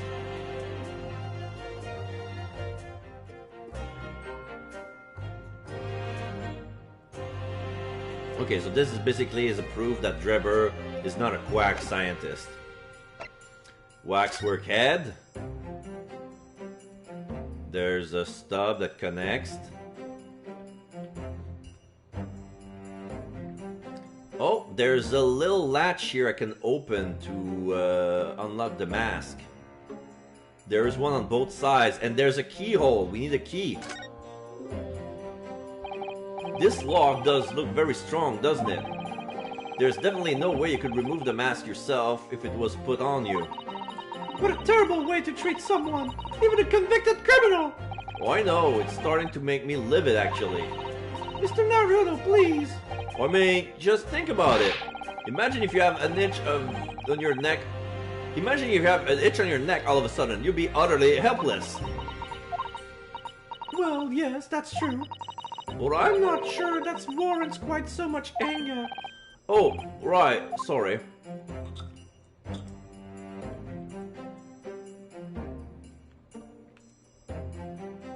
So let's see what else is there.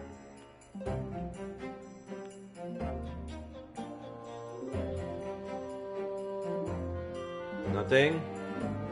Okay. Killer's autopsy report. Condemned prisoner.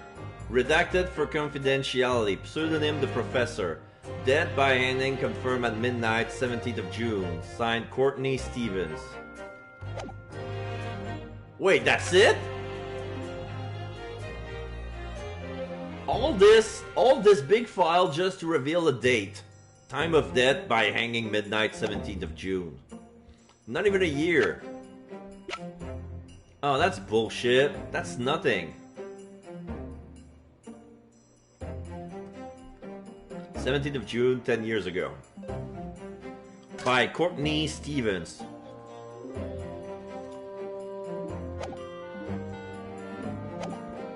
Cannot do anything with that. Today we're going to lay all this to rest at last. I wish you the best of luck, Professor! Hairbrain, I suppose he'll be in there today, will he? Drebber! Yes, we expected the prosecution to summon him as a witness. I'm still amazed that you managed to find him in just one day!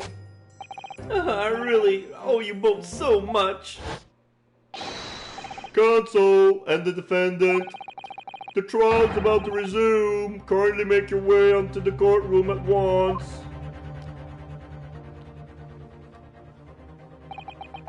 This is it then. The final chapter. Funny, my heart's racing a little. I've not felt this before, actually. The strange foreboding. As if something's going to happen in this trial that I'm not ready for. But I can't let that distract me from the only thing that really matters. Finding the truth. Let's see. 24th of October, 9:30 a.m. The Old Bailey courtroom.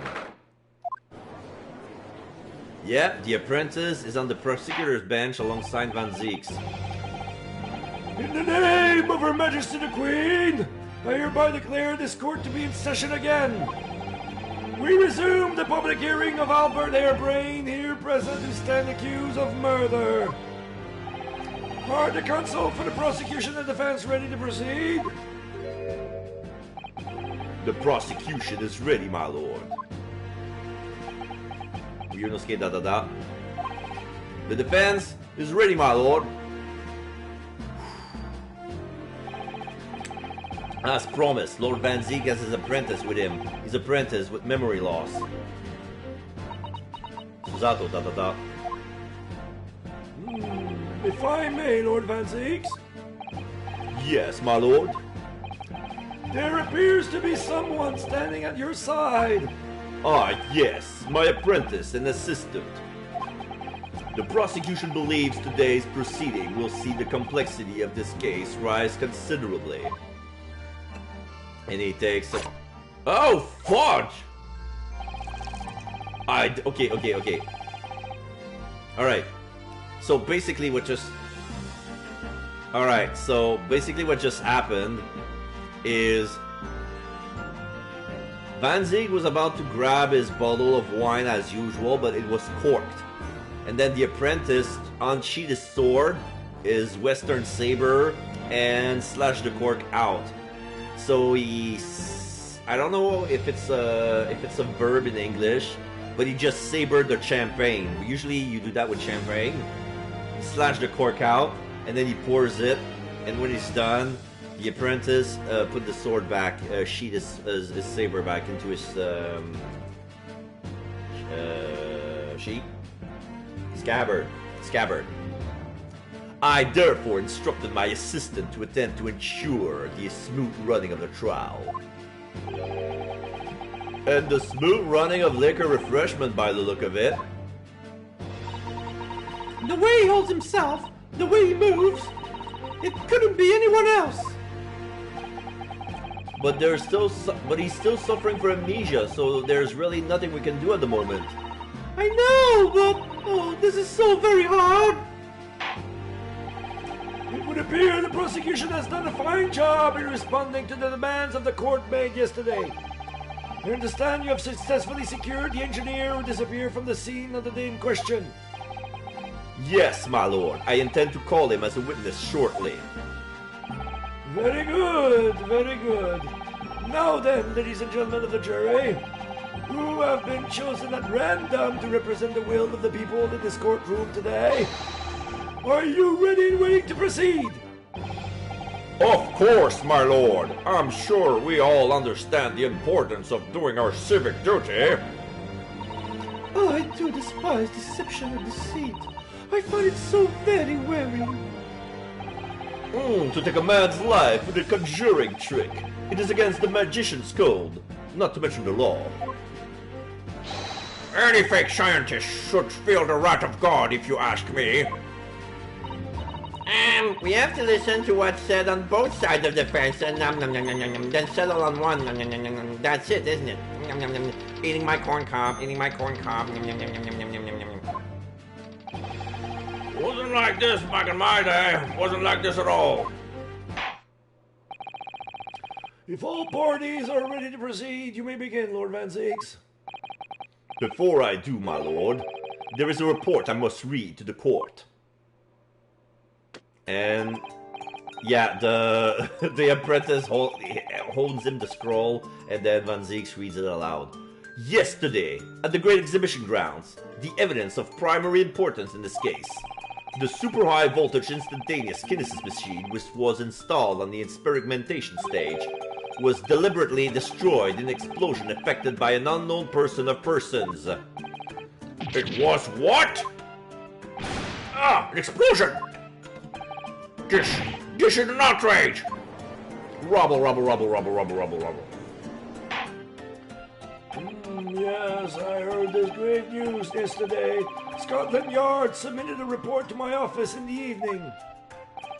I read that the machine was blasted to smithereens and the wreckage reduced to ashes in the flames. I have here a photographic print of the scene taking the wake of the explosions. Okay, so now it shows what little remains of the machine. So now we see proof that the floor was meant to be open. So the bottom of the machine, the 6 doors are now open and pointing down. So we see a hole. So I guess this is basically what matters most. Like the trapdoor inside of the machine is open. Yes, a terrible business. He did it to destroy the evidence, did he? Daddy, look, Dribber! The court will take this print as evidence, counsel. The post-explosion photograph has been entered into the court record. Photograph and print of the experimentation stage after it was completely leveled by a time bomb. The middle floor of the stage has been blown open by the explosion. Late yesterday afternoon, the protection afforded to the machine by the Special Dispensation from Scientific Equipment Act was revoked. However, before a thorough investigation could begin, the invention was obliterated from existence. As such, this will become a very different trial! Exclamation mark. Rubble, rubble, rubble, rubble, rubble. As it stands now, with no evidence on which to draw meaningful conclusions, the authenticity of the kinesis machine will remain forever in obscurity. Indeed, a most unfortunate state of affairs. However, one thing remains clear. The victim's death was the result of the action of the accused. Of that we can be certain. For it was the accused himself who was operating the machine, and who ultimately caused its loss of control. Objection! As Lord Van Zieks rightly says, this is a very different trial now! Exclamation mark. The accused accepts responsibility for his part in the events that transpired. He acknowledged that Mr. Asmans died as a result of the accident caused by his machine's malfunction. However, unbeknownst to the professor, he was being deliberately deceived by a pair of very clever fraudsters. Names, counsel, if you please. the engineer, Mr. Enoch Drebber, and the victim himself, Mr. Odie Asman. Van Zieks, ... So what exactly were these two men up behind the defendant's back? The defense intend to expose that information, thus establishing the unequivocal innocence of the defendant.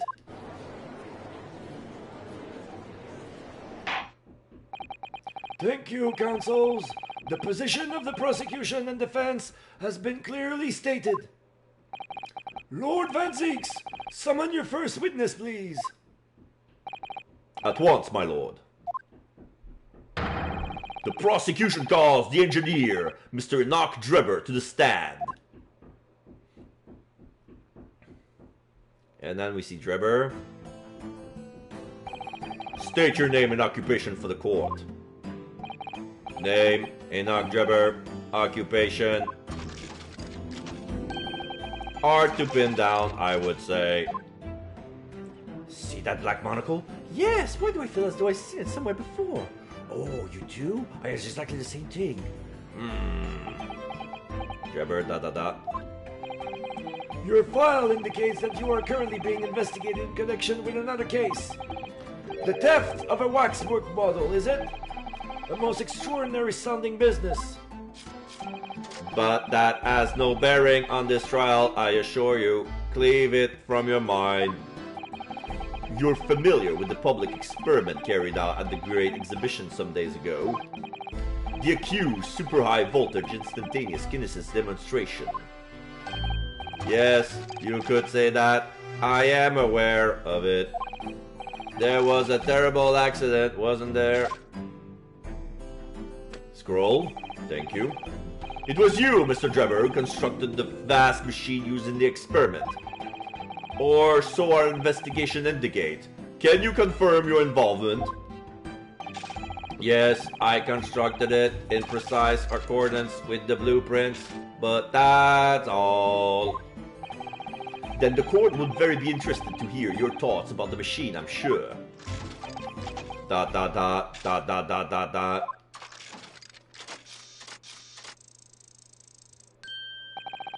An amazing device, if you ask me. The pinnacle of modern science, making instantaneous kinesis a reality at last. What? Good! Good gracious! Do you mean to say that the experiment was bona fide? Is that your belief, sir? Yes, that is very much my belief. Such a waste that it blew up. Objection! But we're already established the machine was nothing more than a prop for an elaborate conjuring trick. Objection! You've established nothing of the sort. All that was shown during yesterday's proceedings is that the same outcome could have been produced by means of staged trickery. The defense merely proposed a method that demonstrated feasibility, nothing more. But... We've procrastinated long enough, I feel. Witness, you will now give your formal testimony about the machine that you constructed for the purpose of the demonstration of the Great Exhibition. Understood.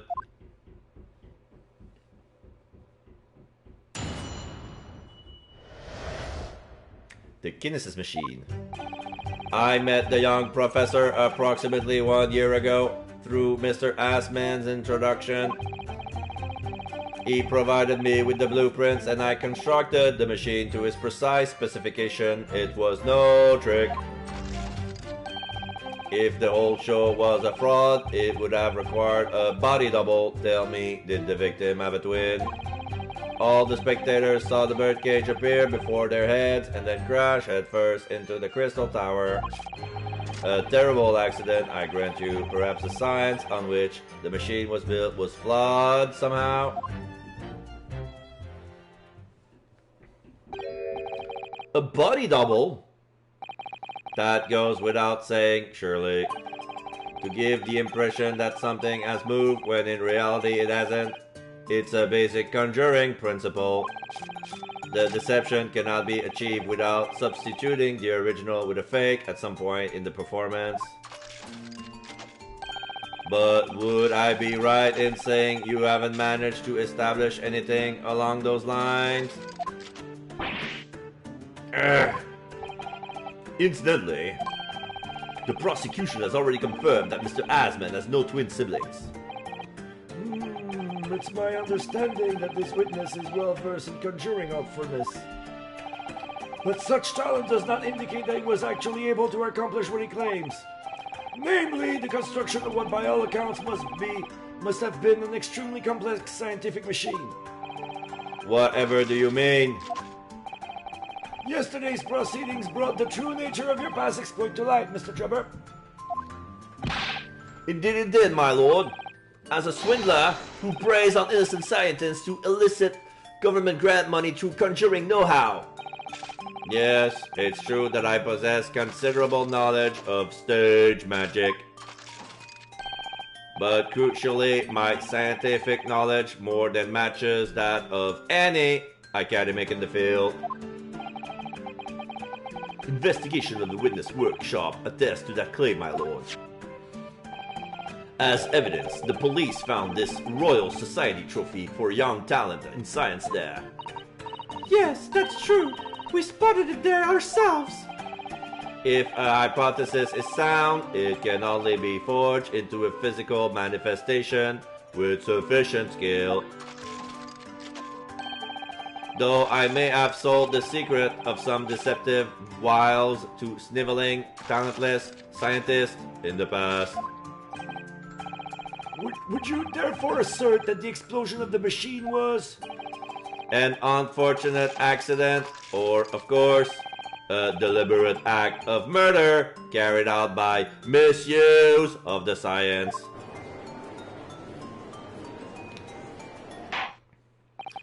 Counsel for the defense, your cross-examination, please. Yes, my lord.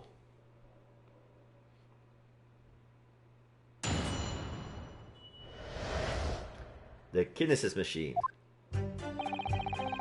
I met the young professor approximately 1 year ago through Mr. Asman's introduction. Hold it! So you were already acquainted with Mr. Asman himself? Not really. By chance, I'd seen his name mentioned in the paper, that's all. But I have no interest in his private affairs. If he was an unscrupulous investor, it was no concern of mine. As long as people pay their bills, I take up my tools and construct what they ask for. So what did Mr. Asman approach you in particular then? Who can say? I presume because my name is associated with excellence in engineering. Not to mention excellence in fraud.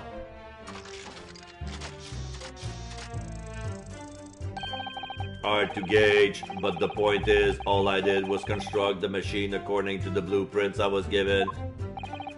In other words, the Kinesis machine was built on solid scientific principles. Yes, you might say that. Professor Harebrained certainly has a mind like no other. He provided me with the blueprints and I constructed the machine to its precise specification. It was no trick. Hold it! It's clear that you have both scientific knowledge and knowledge on conjuring magic, however. The more knowledge you have, the better equipped you are to handle whatever comes along. But your implication is that I furnished the machine with some trickery, I think.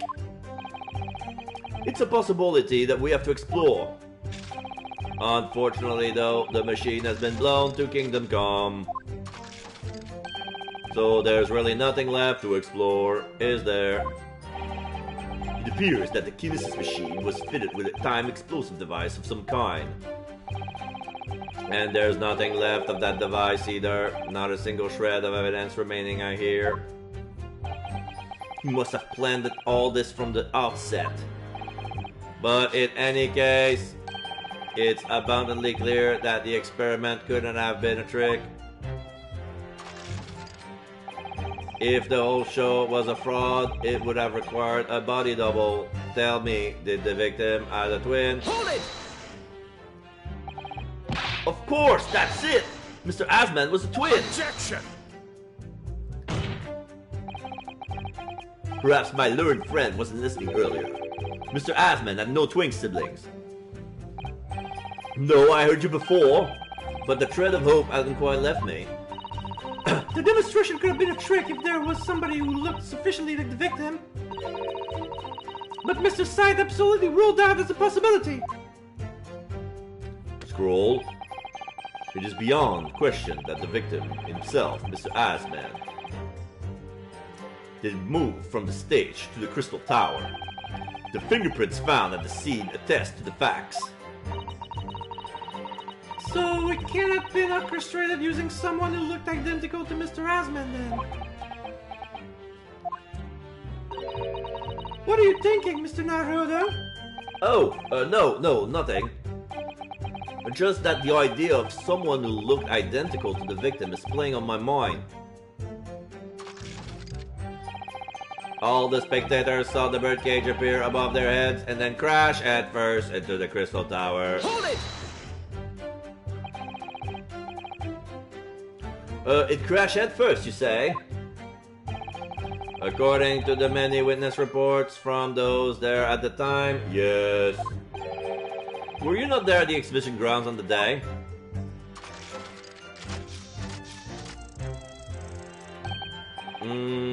Unlikely. I rarely leave my workshop. Yet another of your unique inventions was found in the scene.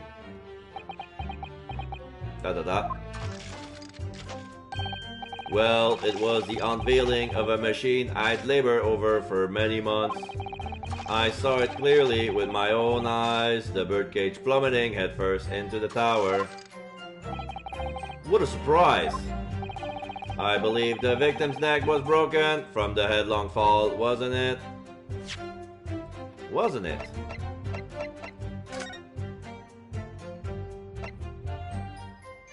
Hemorrhage from a wound to the chest that pierced the heart, inflicting the sharp implement. Broken vertebra, most likely resulting from an attack for sudden fall. That doesn't kill him. No, he was dead from a wound chest. And then the neck broke. The victim's neck was broken from the headlong fall. How would you have come by that information? Even an infernal recluse like me reads the newspaper, you know. According to the reports, 2 injuries were apparent on the victim's body. Yes, he's been stabbed in the chest by a screwdriver believed to belong to the defendant, and he had broken vertebrae as a result of a fall from a considerable height. Correct. My learned friend has been doing his research, it seems. Do we know which injury was the fatal one? Sadly not. Forensic science is not well yet at a level where such thing can be determined. It was the bloody stab wound that was the...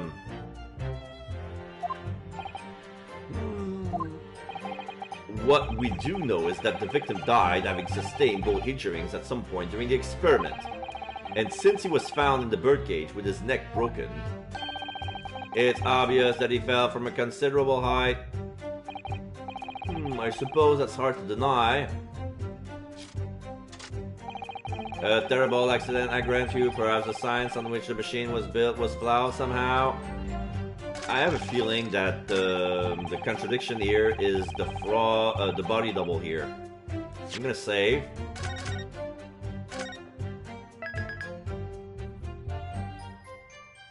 Save complete. I'm gonna present the body double, the head, the waxwork head that represent the body double. Objection! Oh, fudge. That last statement would seem to at odds somehow with the evidence. Is it your task, counsel, to explain? Is it your task, counsel, to explain the somehows of the court, not the other way around?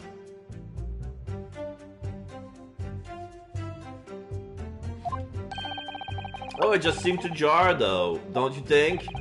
What I take is that this whole exchange has been extremely jarring, yes. Perhaps I need to reconsider this.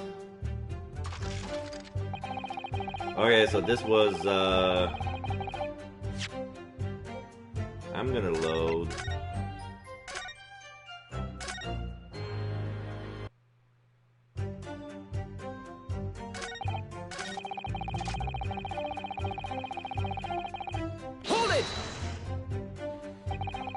So you understood the science, did you? Not in the slightest. Oh, Roy. As I've said a number of times, I'm an engineer. My job is to manufacture according to the blueprints I've given. I would be inviting manifold problems if I foolishly allow my brain to digest the ideas behind them. I could be accused of stealing those ideas, for example. But how is it possible to construct a machine without really understanding the principles it relies on?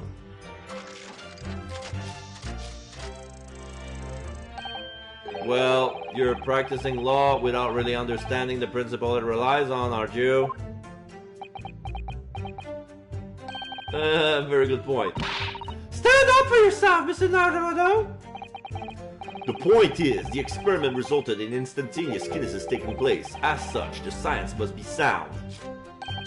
Yes, and really, experimental results are all that matters when it comes to proving an hypothesis.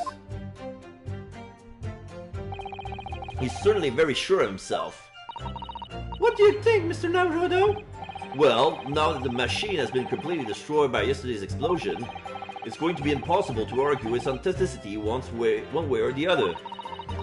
But if we're unable to establish that it was a piece of stage trickery rather than genuine science, we still have no grounds on which to demonstrate Professor Hairbrain's innocence. Both Mr. Asman and this man in the stand tricked the professor and used him. They took advantage of his naivety and his unbending belief in his work, and I won't let them get away with it. And seeing as the professor is an old friend of Lord Van Ziek's, what on earth must he be feeling towards Drebber?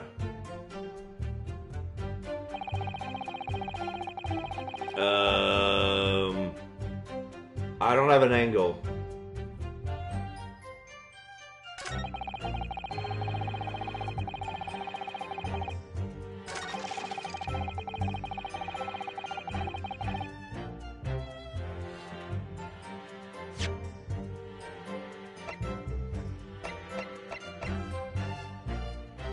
Photograph of the victim.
Did they now?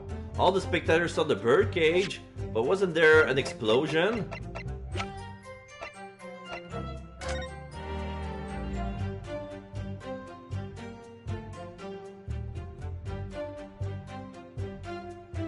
Yeah, there was some smoke.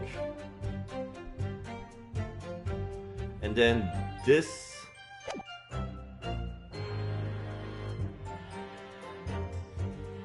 I'm gonna try this. Objection! No.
So what am I to understand is that the angle here is to prove that he tried to abuse the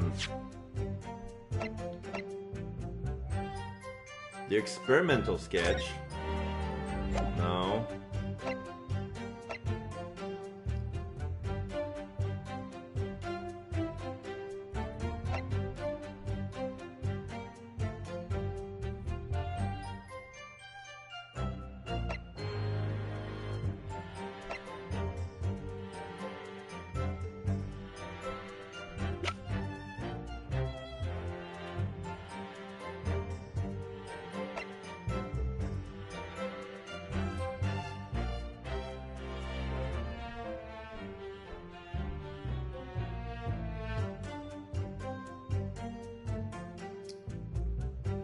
So apparently this birdcage crashed into the crystal tower, but it was found near the experimentation site by the stage, so that doesn't make sense.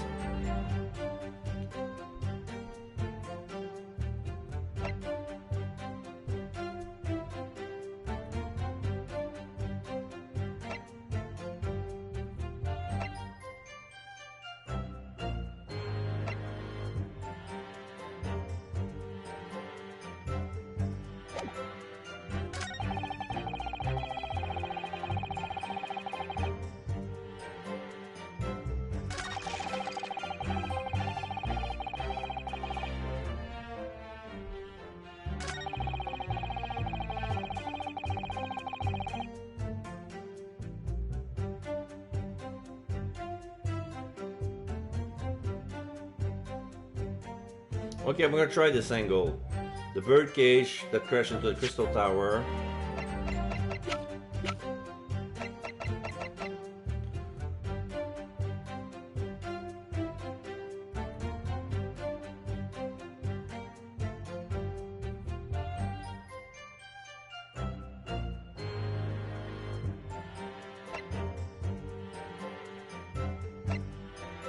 There's no contradiction here. Objection! No, I knew it.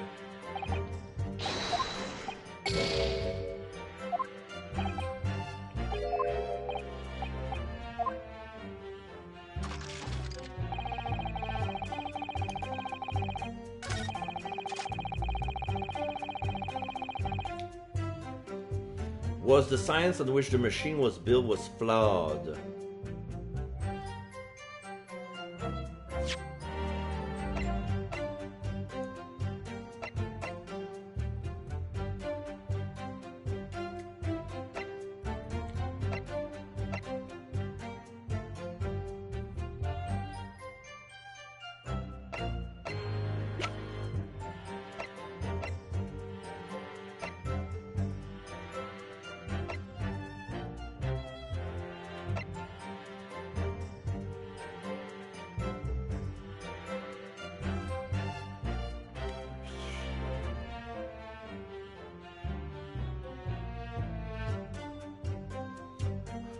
We're gonna try the science trophy on this because apparently the trophy here claim that it's a prestigious award for a young scientist. Like he would have been able to understand the science behind it because he was a genius, and this trophy proves it.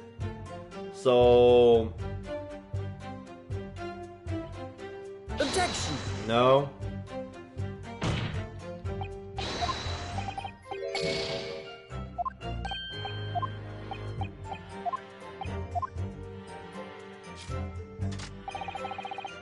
I'm gonna try and repress everything in case there's something else that's been added.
Objection!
The metal floor of the stage has been blown open by the explosion.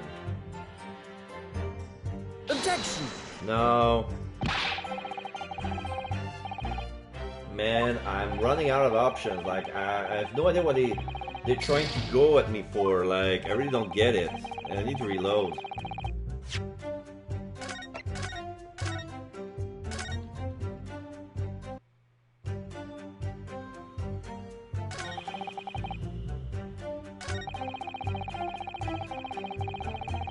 I'm gonna have to press story mode if I want to continue here.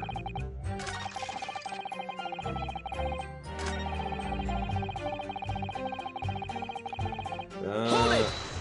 Oops.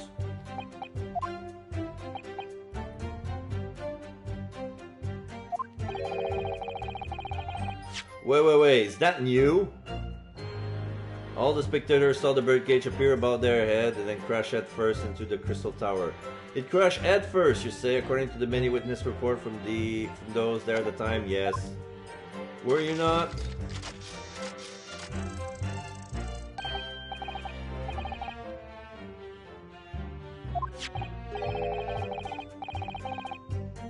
Okay, so this is I have to press it again. So according to the many witness report from these timelines, were you not there at the exhibition ground on the day? Unlikely, I rarely leave my workshop. Yet another of your unique invention was found at the scene.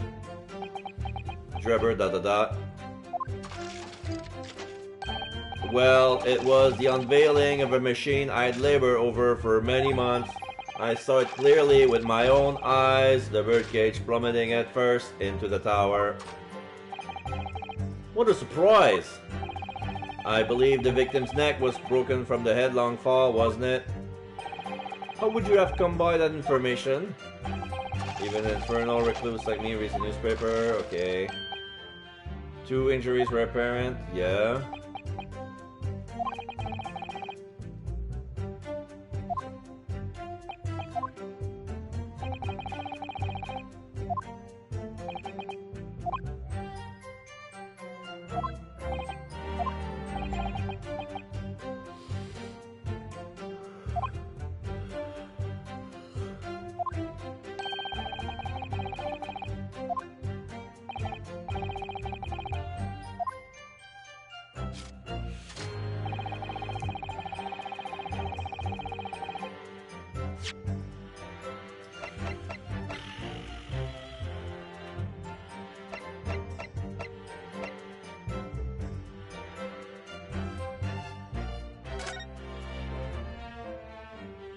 We don't see a broken neck here.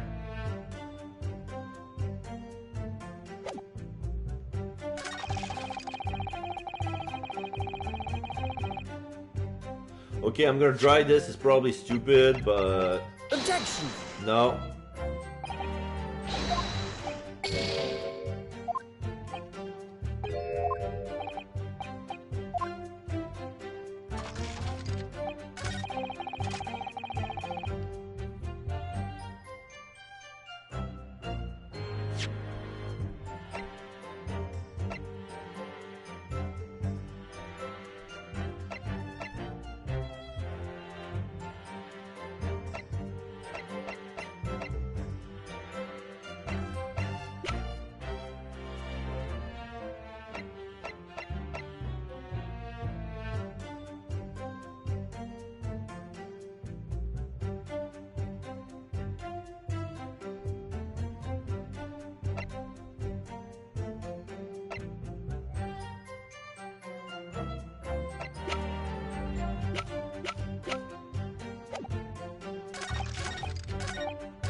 Alright, fuck it, I'm gonna press story mode to see what was the answer. Second.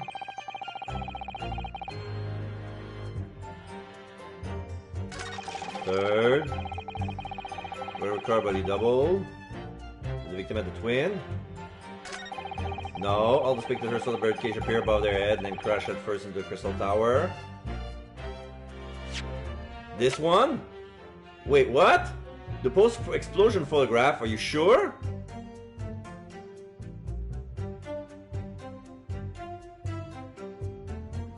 Oh, really? So they're saying that, oh no, it's impossible that they saw the birdcage appear above their heads because the way the machine has been made, the floor was meant to drop the birdcage, so it would have been, okay, I'm gonna try this. Objection! Oh no, that wasn't it. No, I unpressed story mode too early. Alright, so we know that this is a statement number 4. Alright. I didn't want the whole answer, I just want a clue.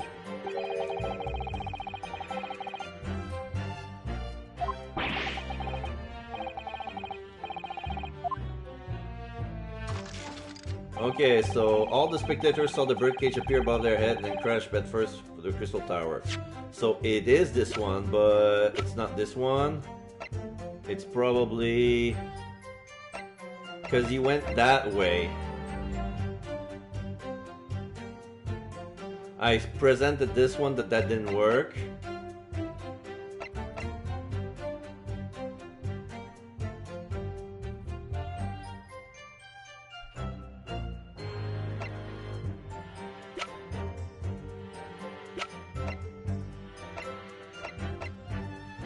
You know what? Oh, fuck it. I'm gonna reload.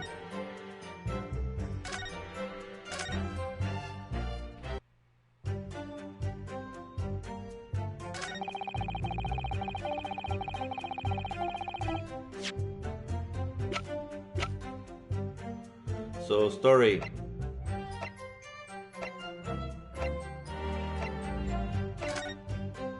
Oh my god, there was something in the wooden cage I could explore. Oh fuck. Okay.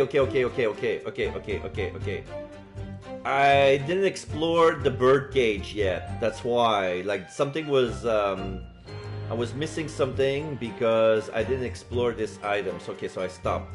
Oh, look here, Miss Susato. Oh yes! The wood's cracked and broken a little. I suppose because it fell from such a height.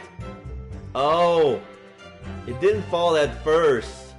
Like, the birdcage showed that it broke from the bottom, not from the top. Yes, from the height at which the balloon was flying down into the crystal tower below. A fall from about 30 feet or 9 meters. Leaving the man inside tragically dead. The wooden cage that was used for the demonstration crashed down with the victim inside into the crystal tower, causing damage to its base. Okay, so that was the correct piece of evidence. It's just that I didn't examine it yet. So yeah, we see it's broken here. Is there anything else? Yeah, even the base here. We see the base that's shaped like a tip. This thing is broken over here. Alright, so we present this. Objection! There you go. We examined the birdcage that crashed into the crystal towers ourselves. As you can see, the cage, which is a wooden construction, has sustained damage in one particular spot. Following the explosion, it fell some 30 feet into the glass of the crystal tower. That level of damage is to be expected, surely. I agree, the damage itself is entirely understandable. What doesn't make sense is the location of that damage. Trevor, exclamation mark. All the breakage in the wood are at the base of the birdcage, not the top. What are you saying? That's the opposite of where they should be. That's right, my lord. The birdcage that was at the scene is damaged at its base. So we have reports of the birdcage falling headlong into the crystal tower, yet the damage is at the bottom. The only way to reconcile these two facts is to accept that there were two bird cages in play that day, which were at some point switched. Switched during that wasn't a scientific experiment at all, but an elaborate piece of stage trickery. Gag.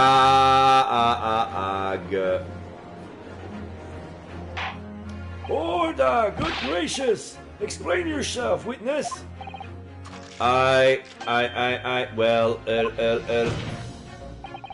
if we examine the facts, there's only one logical conclusion we can draw. The damage on the base of the birdcage clearly indicates that it crashed tail first into the tower. Objection! But multiple witnesses report claim it fell head first. The birdcage materialized in the sky next to a balloon flying over the stage following a spontaneous explosion. And an altitude that's at 60 feet above ground level. Which is approximately 18 meters.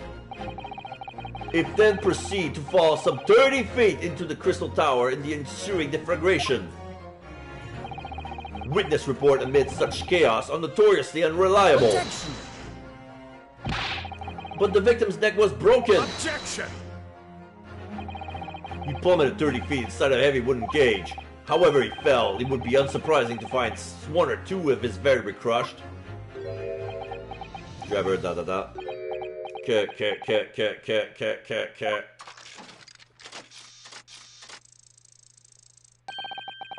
riveting scientific analysis of events from the prosecution there.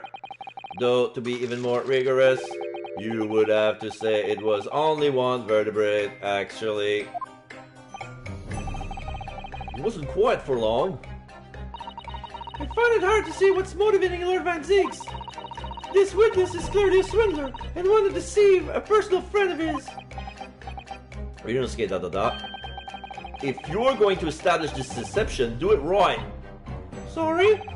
I feel like that's the undertone here. Yes, and there's one more point. The defense appears to have forgotten. It obviously wasn't a trick, as a certain truth very explainly demonstrate. What? It seems to me that the cross-examination had better continue until we resolve this matter. Mr. Drebber, you will amend your testimony with details of this truth. Of course, we must treat the matter scientifically after all. Arg, I nearly had him there. Move like a robot, move like a robot.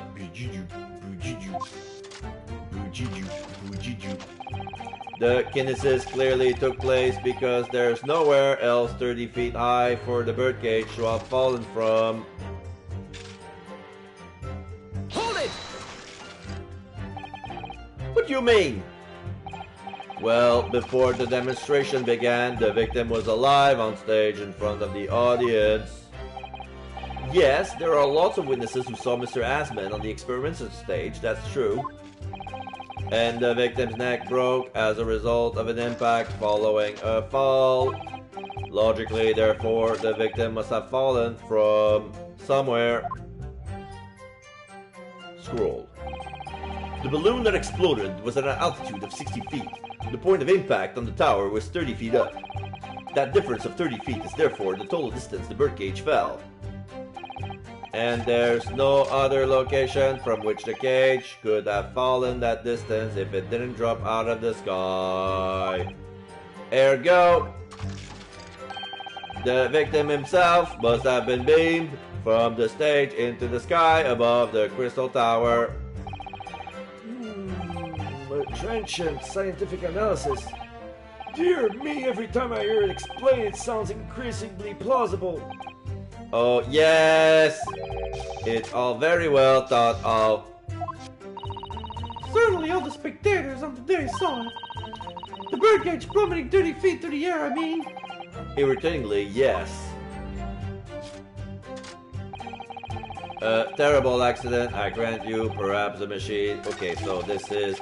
Kinesis clearly took place because there's nowhere else 30 feet high for the birdcage to have fallen from. No, wait. The stage is high as well. Okay, now we present the picture. Objection! No.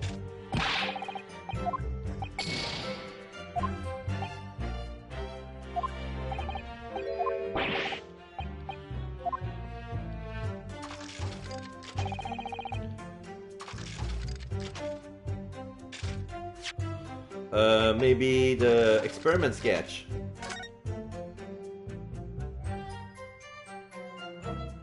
Can that be 30 feet? Okay, let's try this, the experiment sketch. Objection! Yes, that was it. This is a diagram of the experimentation stage and its surroundings.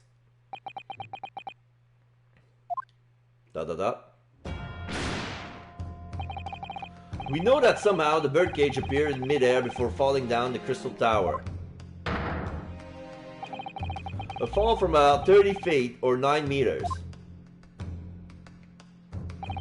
However, if you examine the diagram carefully, you'll see that there is one other possible location from which a birdcage could have fallen. The same distance of 30 feet. No. Trevor, Well, it appears the defense has a possible explanation to put forward. Go ahead, Counsel. Yes, my lord. Of course. You will indicate the place to which we are referring on this same diagram. The alternate location from which the birdcage could possibly have fallen the requisite 30 feet. From below. Here. Take that!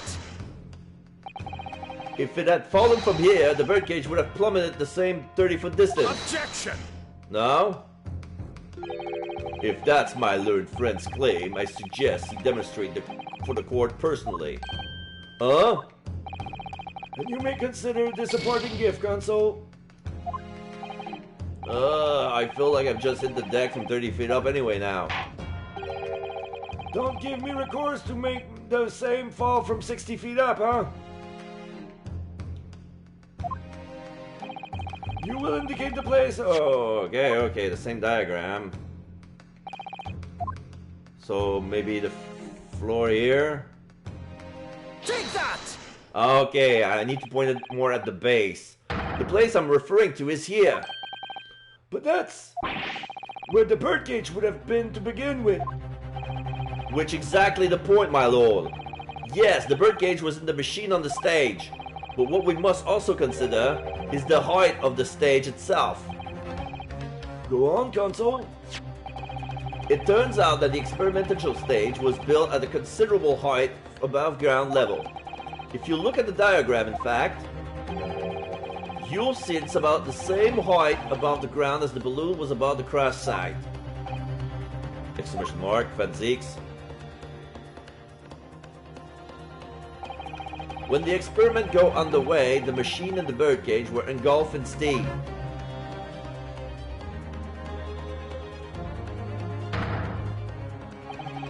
At that moment, the floor on the stage gave way, and if we assume there to be a void underneath, this birdcage and the one seen by the audience would have fallen almost exactly the same distance.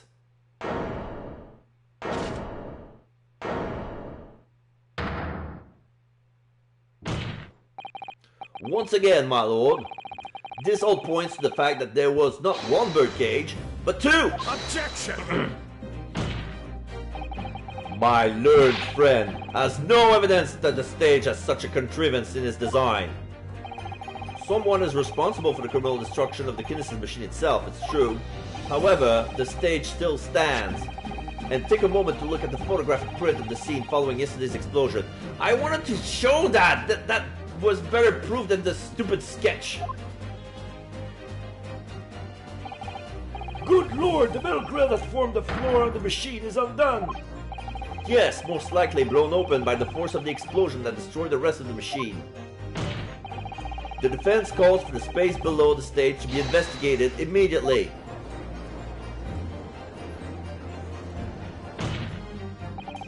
Mr. Drebber! Exclamation mark. It was you who built the Kinesis machine, which means that it was you who built the two birdcage that was used to carry out this deception.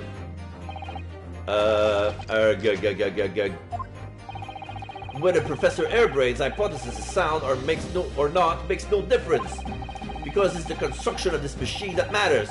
A machine designed to take Mr. Asmon's life and lay the blame firmly at the professor's door, something that could only have been carried out Why, you, Mr. Enoch Drebber! Gergi, ar. He's punching the stand with both fists. Uag! And now he moved like... Objection! Like a broken robot. Korkov. Thank you. If my learned friend has reached the end of his wild assertion... There's no sheening sound. Okay. He breaks it. The prosecution would like to crush the defense's argument slowly, but surely. What? Your argument fails to hold water on 2 counts. 2? Firstly, before and after the experiment, this witness went nowhere near the kinesis machine. Every relevant member of staff from the exhibition has attested to that. And I believe members of Scotland Yard have also been on watch duty at every public experiment. In other words, Mr. Drebber had no opportunity to switch the alleged pair of bird cages. Objection! But I've already explained why he wouldn't have needed to. The nonsense with the crossbow, that doesn't bolster your case at all.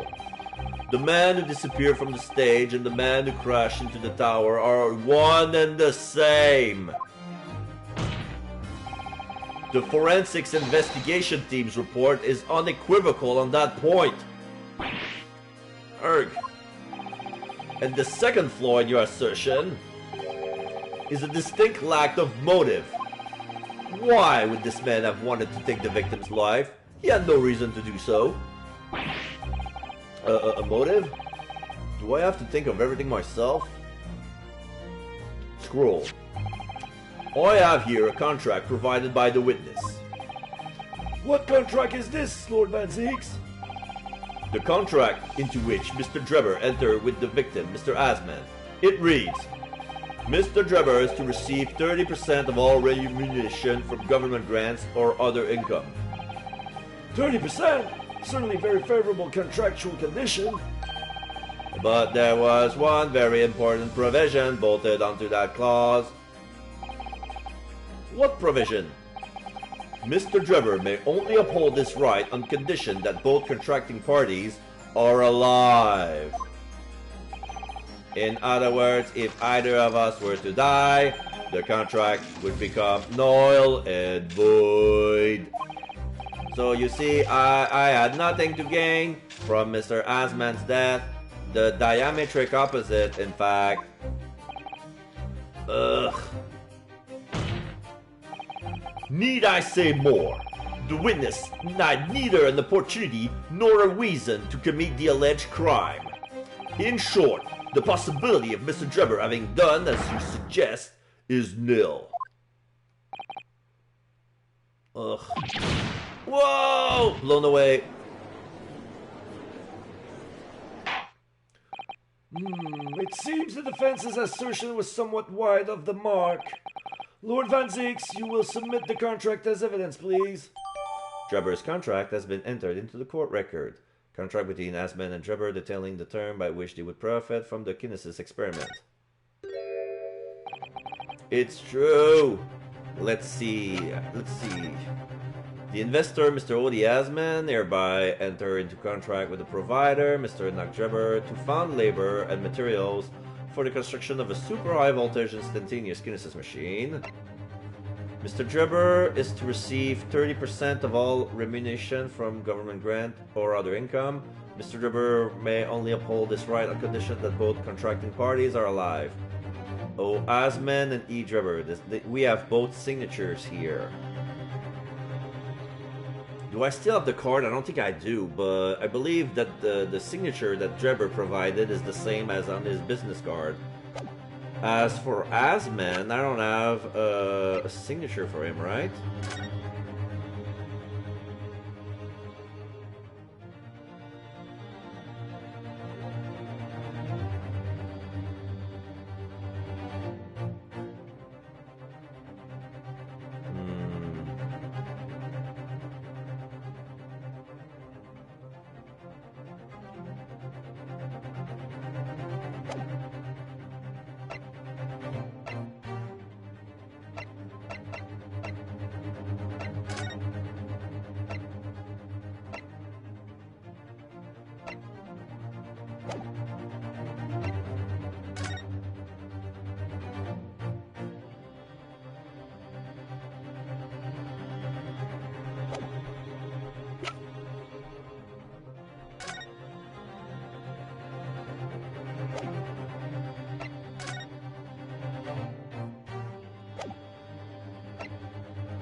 Nope.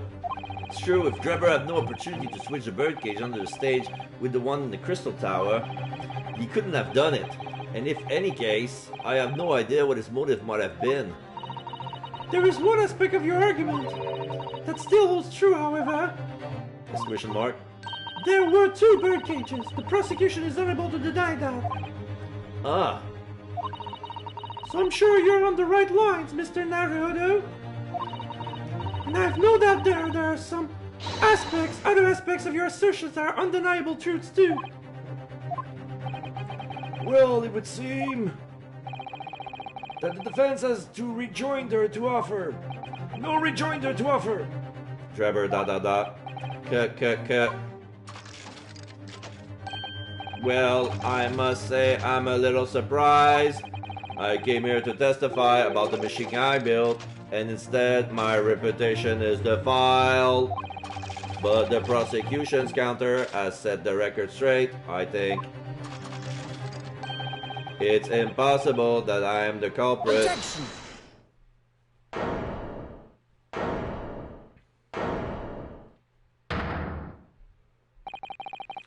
At the beginning of this trial, we believed that there was only 1 birdcage. Yet now we know there must have been 2. In other words, there was more to the demonstration than we realized at first. Drebber, Oh, I think it's abundantly clear that the same applies to the culprit. There were 2 culprits? Get to the point. The stage demonstration was constructed and set up entirely by you, Mr. Drebber. Therefore, it's inconceivable that you had no hand in the events that transpired. So if circumstances mean it's impossible that you could have carried out the crime yourself, it points to the fact that someone else was involved. Someone else? Counsel, are you suggesting? Yes, my lord. Mr. Drebber had an accomplice. Objection! An accomplice now. Well then, I presume you're prepared for what's to come. Now that you're accusing not only this witness, but someone else of the most serious of crimes. Exclamation mark. If these accusations turn out to be false, then make no mistake. The prosecution will demand an equally serious punishment for your slander. Well, counsel, do you intend to pursue this course and formally accuse another party of involvement in this matter? What do I do here? At the moment, this is a little more than a hunch on my part. I don't know for sure if Drebber has an accomplice, or ever if he really is the culprit here. One way or another, though, I have to make my position clear, as a lawyer. So, what's my stance going to be? Did Drebber have an accomplice or not? Name the accomplice or back down. Let me check the court record. Who could it be? There's Odiasman.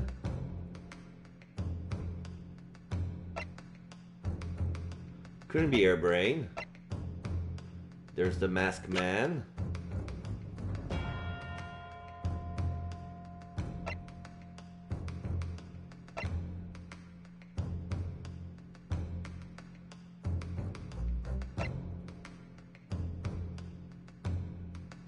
I want to see maybe the balloon guy. The guy was shady as hell. So, you know what? I'm going to try and bring forth the balloon guy. I think that was his accomplice. But...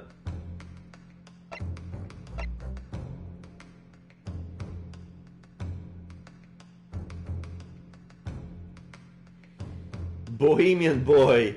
He's 11 years old. Like, they call him Guts, but it's like... He's a young prince from the royal family of Bohemia with an excessively long name. He witnessed the explosion at the Great Exhibition. And then we have Courtney Scythe, age 39. And Enoch Drebber, age 35. Alright, we're gonna name somebody. Name the accomplice. The defense is ready to name Mr. Drebber's accomplice. Somehow, the 2 birdcage must have been switched. Everything points to that. Yet according to the coroner's report, that's not a possibility. But that inconsistency itself is a clue. Counsel, My lord. you have received a stark warning already. If you are nevertheless determined, then I must now ask you to identify this alleged accomplice by name.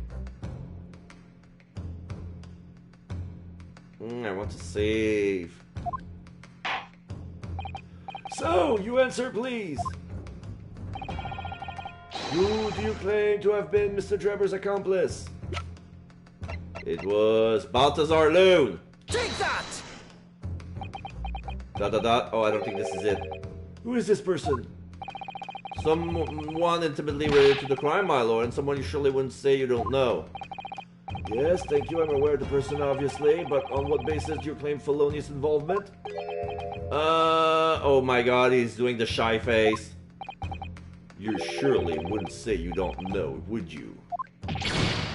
Or... I'm sure you simply slipped and pointed out the wrong person, didn't you? There's no other explanation! No slip-ups this time, please, Counsel. Who do you claim have been Mr. Drebber's accomplice? Odiasmin himself? Take that! No.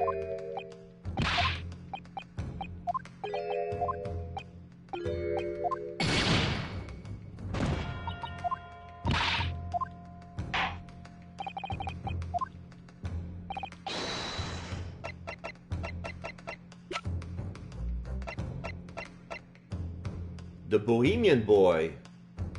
No.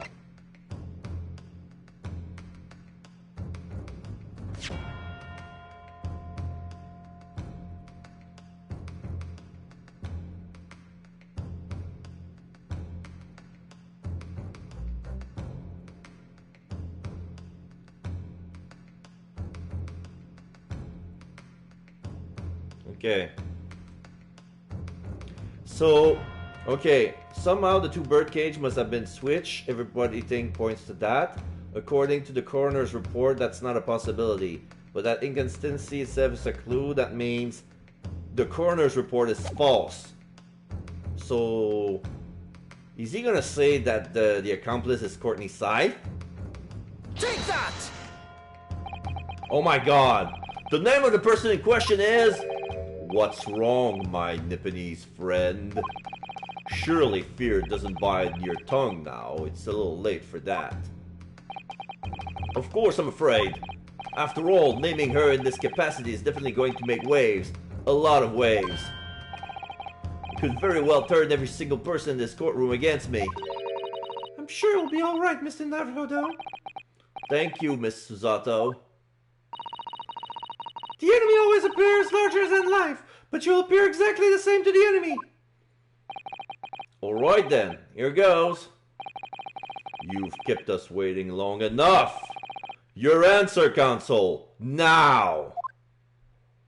The person who colluded with Mr. Drebber in order to carry out this wicked crime is Scotland Yard's coroner, Dr. Courtney Scythe. What the blazes are you talking about? Dr. Scythe? The head of the forensic investigation team? And the coroner who conducted the autopsy on the victim?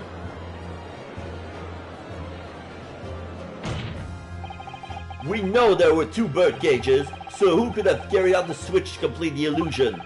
The accident happened in front of a huge crowd of spectators, and the area was immediately sealed off. Then everyone, police officers included, were banished to make way for the forensics investigation team. When else could the switch have occurred? It can only have been in that team's presence. It's essential that the court determines exactly what happened following the incident. The defense demand that Dr. Scythe be summoned to the witness stands at once to testify. Robble. The magician doesn't seem to faze, but everybody is like fidgeting. The policeman is sleeping. You've got a nerve, lad! Standing up there, dragging the yard's name through the mud. Oh, I didn't mean to, jury number 6. I know the woman very well. There's no better than room worker out there. How dare you call her a criminal? My learned friend's imagination appears to be wilder than the East End at night. Exclamation mark. But the recklessness of your accusation aside, there's another grave problem with your argument. One which the prosecution demands you address at once. A grave problem? Oh my word! Who do you claim acted as the victim's doppelganger? What? Certainly, if the birdcage containing the body of the victim was exchanged for another, that cage must also have contained the body. And yet, no missing persons or accidental death or anyone even remotely resembling the victim has been reported. Which means there was no one, dead or alive, who could have not fulfilled the role of a body double for Mr. Asman. Oh, that's true. More argument is that where there were two birdcages, there must have been one person inside of each. But I don't know if I got an answer to this yet. Have I? What can I do to reveal how this body double storm was achieved? Name someone, presents evidence, nothing at the moment. I'm gonna present evidence, because it has to be the mannequin. Very well, the defense will address my learned friend's concern by presenting evidence that reveals the true nature of Mr. Asman's body double. Good gracious, evidence? I do hope this isn't filibustering, Console. The court is expecting a name. If you think you have relevant evidence, present it now. The body double in the birdcage were hiding inside the balloon that was floating above the stage, which means that any witnesses could have seen them from 60 feet away. So who was it that appeared after that explosion some 18 meters above the spectators? Aha! The body double inside the second birdcage was... the stolen waxwork body. Take that! We know that the victim, Mr. Asman, was in the birdcage that was situated inside the kinesis machine on stage, and therefore it couldn't have been inside the second birdcage. Instead, that contained something else. What's been described as a body double, which is what fell from the sky and crashed into the Crystal Tower. Yes, Console, according to your somewhat elaborate version of events. And that body double inside the second birdcage was in fact... and he's got his shy eyes. It's alright, Mr. Naruto, you're ready for this. Just still yourself and come up with it. Thank you, Mr. Zato. I needed that. As I was saying, the body double inside the second birdcage was, as unbelievable as it may seem, that thing right here. Oh, they brought the mannequin into court. They brought the mannequin of the professor in court. And now it's standing in front of the audience. When did it appear?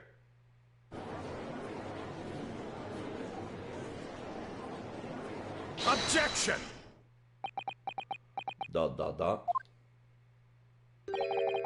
Open your eyes and look into mine, my Nipponese friend. Opening my eyes. Now tell me, what are you playing at? Stand firm now, Ryunosuke. This is the time to show your Japanese spirit. As the court will observe, this is a waxwork model. A model, in fact, of an infamous London murderer from 10 years ago, the Professor. Objection! You started by indicting the leader of the forensic investigation team as an accomplice in this crime. And now you've moved on to indicting waxworks? Yes, that's about the size of it. But why? And why this waxwork? It looks nothing like the victim. In fact, it could hardly resemble him less. What possible justification can you give? If you want to know why, ask Mr. Drebber. Exclamation mark. What? Just days before Professor Hairbrain's performed his public demonstration, Mr. Drebber abducted this model from Madame Staspels. Did you say abducted? And 2 days after the incident at the Great Exhibition, he returned it to the museum. than the timing. Is this true, Mr. Jabber?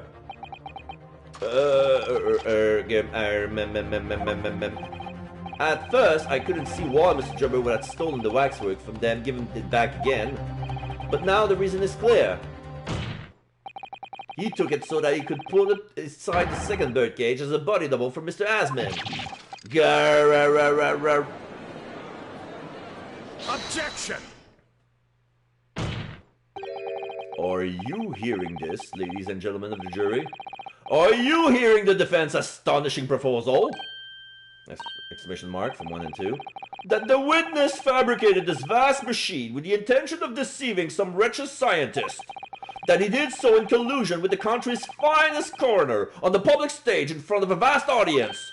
3 and 4. Exclamation mark. And that, to effect the deception, he used a waxwork model that in no way resembles the victim. Are we really to believe this far-fetched tale? What do you decide? Objection! Wait!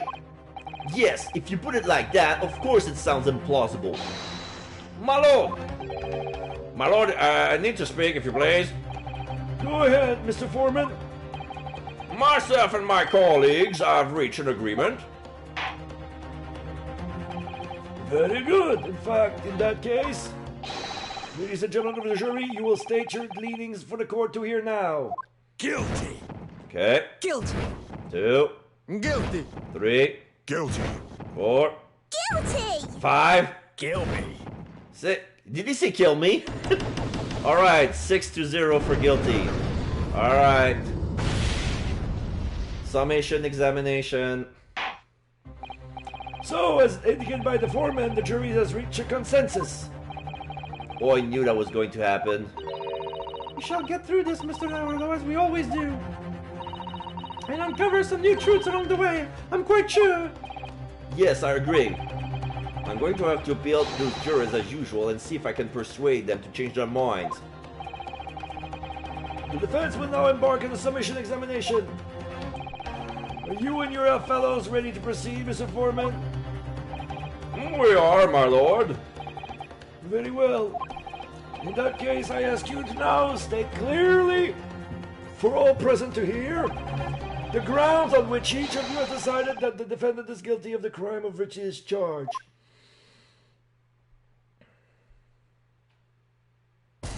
Judicial findings. The juror's contention. I've known that woman for years. She'd never be accomplice to anything. Number 6 speaks first. Number 1. It's utter nonsense to think those two would never be conniving with one another. Number 2. Oh dear, this is most troubling, but surely the waxworks the man stole has nothing to do with the coroner, is it? I have my own problems with members of the police. I do not trust them much. Number 4. I've seen no rigorous proof that his waxworks was ever inside the birdcage. It's conjecture. Number 5. Accusing someone without the right evidence is not a proper job, is he? I won't have it. Oh no, that's not the voice I gave her. Accusing someone with that weapon. Yeah, it's like a little Cartmany voice. Accusing someone with what evidence? It's not a proper job, is he? I won't have it. Alright, Accusing someone. Okay.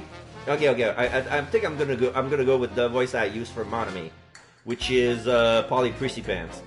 Accusing someone without right evidence is not a proper job, is he? I won't have it. There it is. Alright.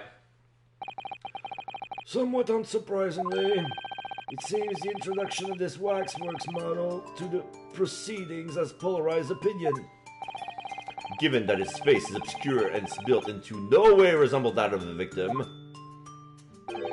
I can only applaud my learned friend temerity at suggesting at Mr. Asman's body double.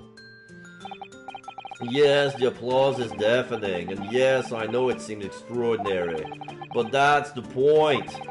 That's why I have a strong feeling it's actually a greater clue than anyone else realizes. What are you thinking, Mr. Naruto? I can't explain why at the moment, but I feel as though there's a specific reason why it was used. Why it has to be this model. Really? A reason why nothing else would do, you mean? Yes, and I'm convinced it's something far more significant than whether or not the model looked like the victim. Well, if that's the case, we must prevent the trial from ending prematurely at all costs. Yes, agreed. I have to find a way out of this. If you are ready, Consul, you may proceed with the submission examination. Yes, my lord.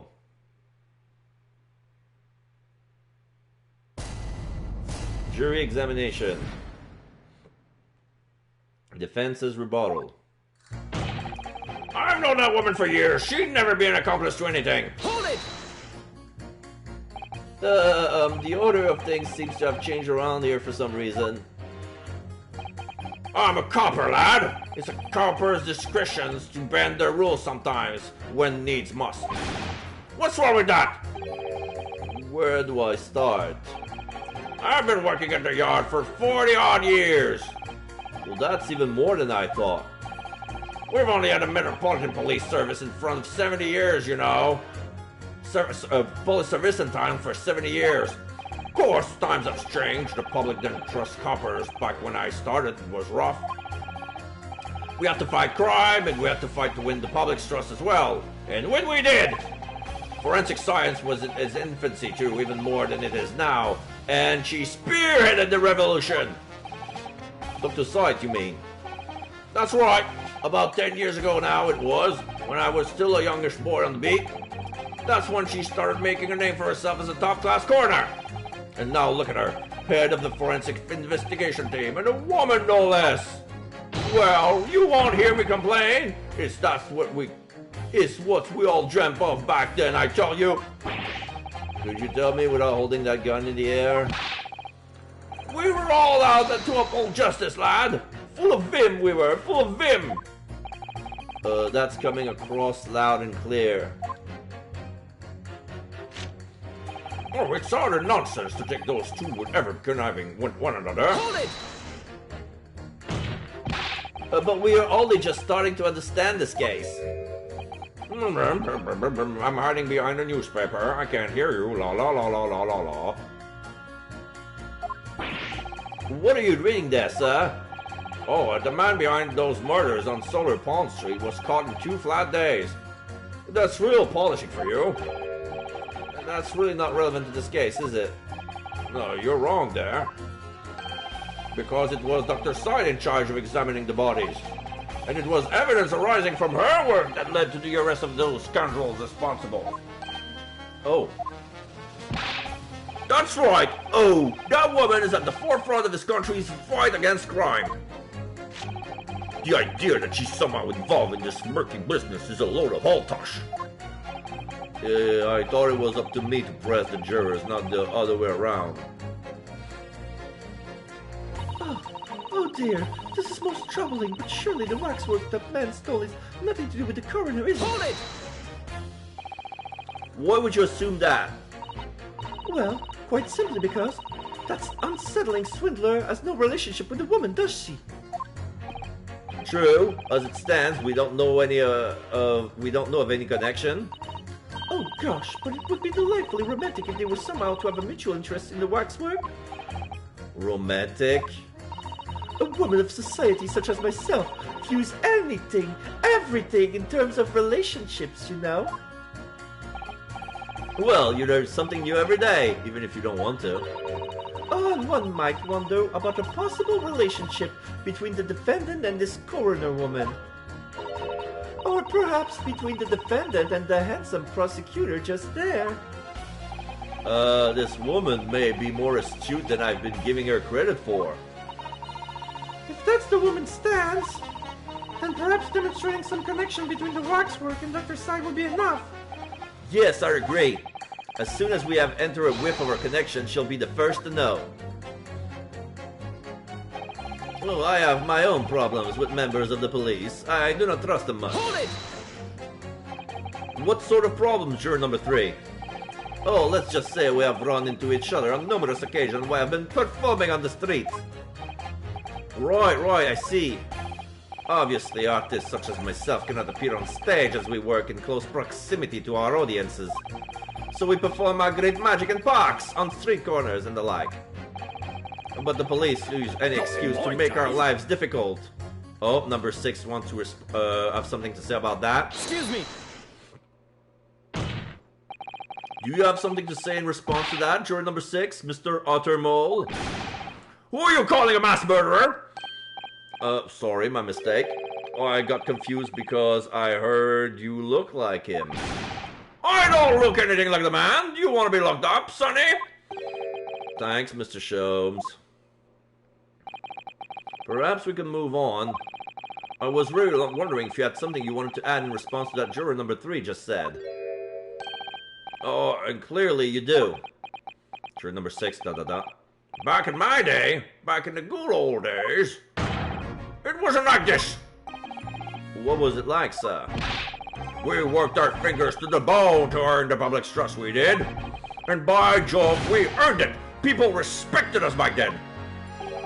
Respected you? No one would have called a coroner into question in them days. A coroner's report was the hallmark of an investigation done right. Especially when Dr. Courtney Stevens put her name to it. Courtney Stevens? Wait. Courtney Stevens is Courtney Scythe? They're the same person. We have our connection then. Cause she signed the autopsy report for the professor back then. So they say, oh, she's alive. Oh, the professor is alive. Oh, then he was not. So wait a minute. What if Drew Burr is actually the professor? That would be hilarious. No, wait. It's supposed to be Odie Asman. What if the professor was Odie Asman? That would be funny. But that means that somebody would have the key to the Iron Mask. Especially when Dr. Courtney Stevens put her name to it. She was the best of the best, and the apple of the Force's eye. Hold on a minute. What are you talking about? Who's Courtney Stevens? Oh, sorry, I got a bit carried away there. Stevens is Dr. Scythe's maiden name. Her maiden name? So that was before she was married. Oh, of course, yes, silly me. It's Scythe now, is it? Stevens. I'm sure I've seen that name somewhere recently. Anyway, the point is, those were the great days of policing, not like now. Sorry to interrupt, sir. But do you think you could change your statement to include that name? Well, yes, I don't see why not. So, she was Courtney Stevens back then when I knew her, of course, a legendary coroner even then. And what was the... Jury number 2, this is most troubling. Surely the wax with the men's stone has nothing to do with the coroner. Okay, I think we can pin her now. Number 2 with number 6. Objection! There you go. Those two statements clearly contradict each other. Good gracious! To whose statement do you refer, Consul? So, juror number 2? Oh gosh, me? What can I do for you? I presume that you heard what juror number 6 said in his statement. It's brought to light the maiden's name of the coroner, Dr. Scythe, which in turn has revealed a connection that wasn't apparent before. Well, naturally, as a woman of society, I find such connection and relationship irresistible. But oh golly, I'm afraid I fail to see what you mean. Dr. Scythe's maiden name is Stevens, and through that name, the coroner is very definitely linked to the waxwork of the killer. The defense has evidence to prove it. My goodness, evidence, you say? How utterly enthralling! Counsel, the court cannot overlook that last remark. I very much hope like its substance to your claim. Of course, my lord. I would ask the court to look at this. The evidence that clearly linked Dr. Scythe to the mass murderer from the professor. That would be the killer autopsy report. Take that! I have here a certain autopsy report from 10 years ago. A 10-year-old autopsy report? What relevance does that have? It is, of course, from the autopsy of the person portrayed in the waxwork, the killer known as the Professor. Exclamation mark. From Van Zeeks, no less. The Professors? But the man was a capital offender, so... That's right! This is the certification of death that was drawn out after the convict's execution. The identity of the killer was never made public, so the report gives few details. But what's important is the name of the coroner who wrote it. Courtney Stevens. Oh my! Courtney Stevens! Strike a light! It appears that the professor's autopsy was conducted by Dr. Sight 10 years ago. And a few days ago, Mr. Drebber was very deliberately stole the waxwork of the professor from Madame Taspel's. A waxwork that doesn't in fact resemble the victim, Mr. Rasman, at all. And do you suppose there's some unsavory relationship between those events? Absolutely, I'm sure of it. There is no doubt in my mind that the professor's case is at the heart of a link that we have yet to uncover. Between Dr. Courtney Sight and Mr. Enoch Drebber. Juror number 2, ... Hidden links, mysterious connection, secret relationships! This is almost extraordinary! Oh, we're surely obliged now to explore this further. I'm switching to white! 5-1. Quite right. We can't let this trial come at an end now. No, well, there's this cloud of suspicion hanging over the yard's best coroner. I wasn't like this back in the day, but we're still here to uphold justice in the end. I'm switching to white. 4-2. Okay, so we need 2 more. It's the professor! That's what links that frightful swindler and the coroner. Okay, so let's continue with juror number 3. Hold it!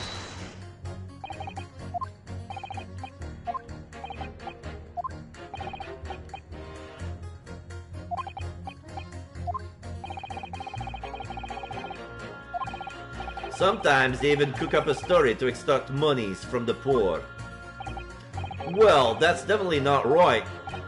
Yes, it is why I say if you trust the police, you will have trouble. But here you are, claiming this Voxworks model was stolen to star in as an illusionary spectacular. The idea is so wild, I think I will take my chances and believe the authorities on this occasion. This is how the public at large view Scotland Yard, is it? Our old police force in Tokyo is not even 20 years old yet, is it? Perhaps we should view what's happening here in London as a measure of what may happen at home. Yes, like a Scotland Yard stick. I wonder how a policeman would feel listening to the way this juror speaks about the force. I'm sure he'd have a word or two to say in response. Oh, we already covered that. So there's gonna be number 4, number 5, right? I've seen no rigorous proof that this waxwork was ever inside the birdcage. It's conjecture.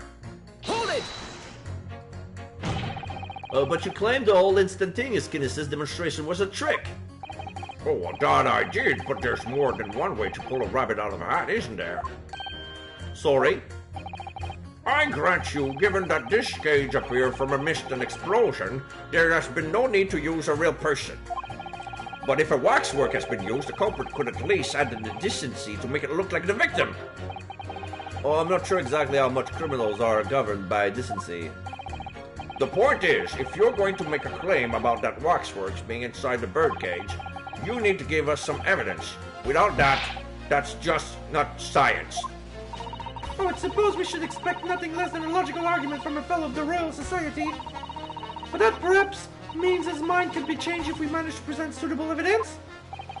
Evidence that the Professor Waxwork was inside that birdcage. Can I produce that or not? I have evidence. Actually, I have something I would like to see, sir. Oh? I must warn you that I firmly believe it's only wise to trust men in white coats. So given your jet black outfit, I don't mind admitting to a sense of trepidation there. So you don't trust anyone in black? Looking in the mirror must be very trying. Oh, I do have some evidence that proves the waxworks was inside that birdcage, namely, the piece of broken glass here. Take that! What's that? A piece of glass? Though it's unusually thick for glass. Yes, it's a piece of broken glass that we found inside the jacket of on the waxwork. As you say, it's not ordinary glass though. It's very thick, including made of extra strength. Much like the special glass that was developed for the construction of the Crystal Tower. The Crystal Tower. Holy smoke! Exactly, the centerpiece of the Grace exhibition where the very incident we're talking about took place. On the day in question, the birdcage fell from above and smashed through the window that had special glass. From whence this small piece originated. Is that it? Precisely. So, what do you say? Now that clear evidence in support of the assertion has been placed before you? Well, as I said, I only trust men in white coats as a rule, however. When the reasoning is sound, it's fair to say color shouldn't come into it. In light of what you've shown me here, yes, I feel obliged to change my position on the matter. In that case, juror number 4, you will amend your statement now, please. Okay, the presence of that piece of glass leaves me in little doubt that the waxwork was indeed inside that birdcage. Accusing someone without right evidence is not a proper job. I won't have it. Oh, okay, so now these two contradict each other, number 4 and number 5. So I'm gonna pit number 4 with number 5. Because we said we don't have evidence, but we just presented evidence to number 4. Objection! There you go. These two statements clearly contradict each other. Good gracious! To whose statement do you refer, counsel? If you could put down your cord for a moment, juror number 5.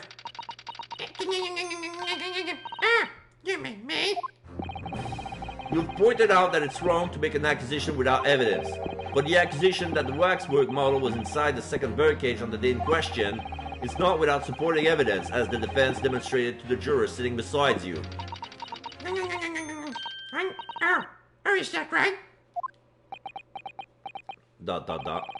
Would it be fair to say you didn't follow the argument?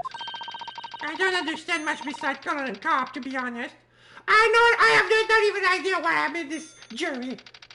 I'm not supposed to be here. I'm a fucking child. I'm like 11 years old. Why am I here? I only want to keep corn.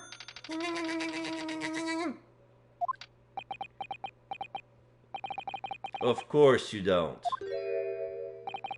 Oh, if I could interject here. Please do, sir, number 4. Now that this assertion of yours about the waxwork have been backed up by some solid evidence, it would be wrong of me as a man of science not to pursue the matter further. Switching to white. 3-3. Ah, well, me too then. I have no idea what I'm doing anyway. Sorry? If this pretty gentleman says he's right, then he must be. See, I wouldn't dream of going against Colonel Cobb or anything who's got stuffing between the ears. He's the guy next to her called Colonel Cobb. Yeah. Alright, so we switch to not guilty, so we have 2 guilty and 4 not guilty. Success! Oh, if you can call it that. Thank you, counsel. That will do. As a result of the summation examination, the jury's overall leaning has changed. 2 jurors now called guilty against 4 who call not guilty. Accordingly, the court has failed to reach a consensus at the time. And the trial must continue. We did it. Oh, well done, Mr. Naruto. Another wonderful victory. Bravo.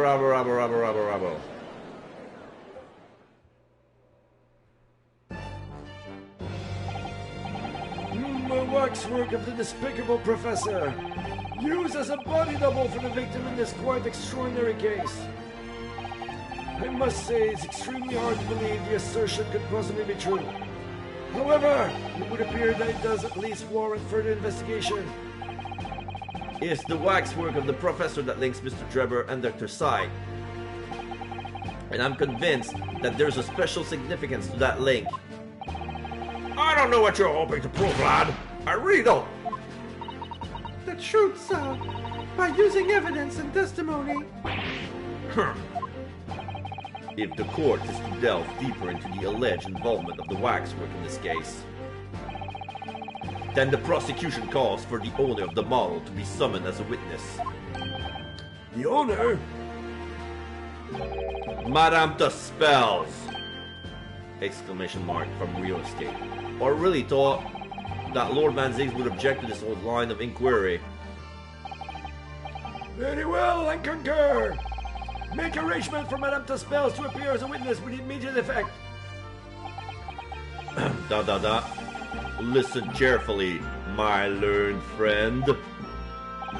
Oh, yes!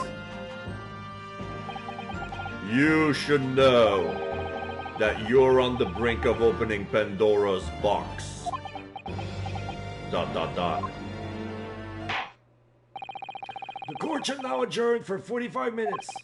During that time, the prosecution will summon the new witness and prepare her for taking the stand. Madame Tuspels. Yes, I shall see to it at once, my lord, as he bow. Is it to be continued? I think it is. Yes, it is. All right. As per the rules, to be continued.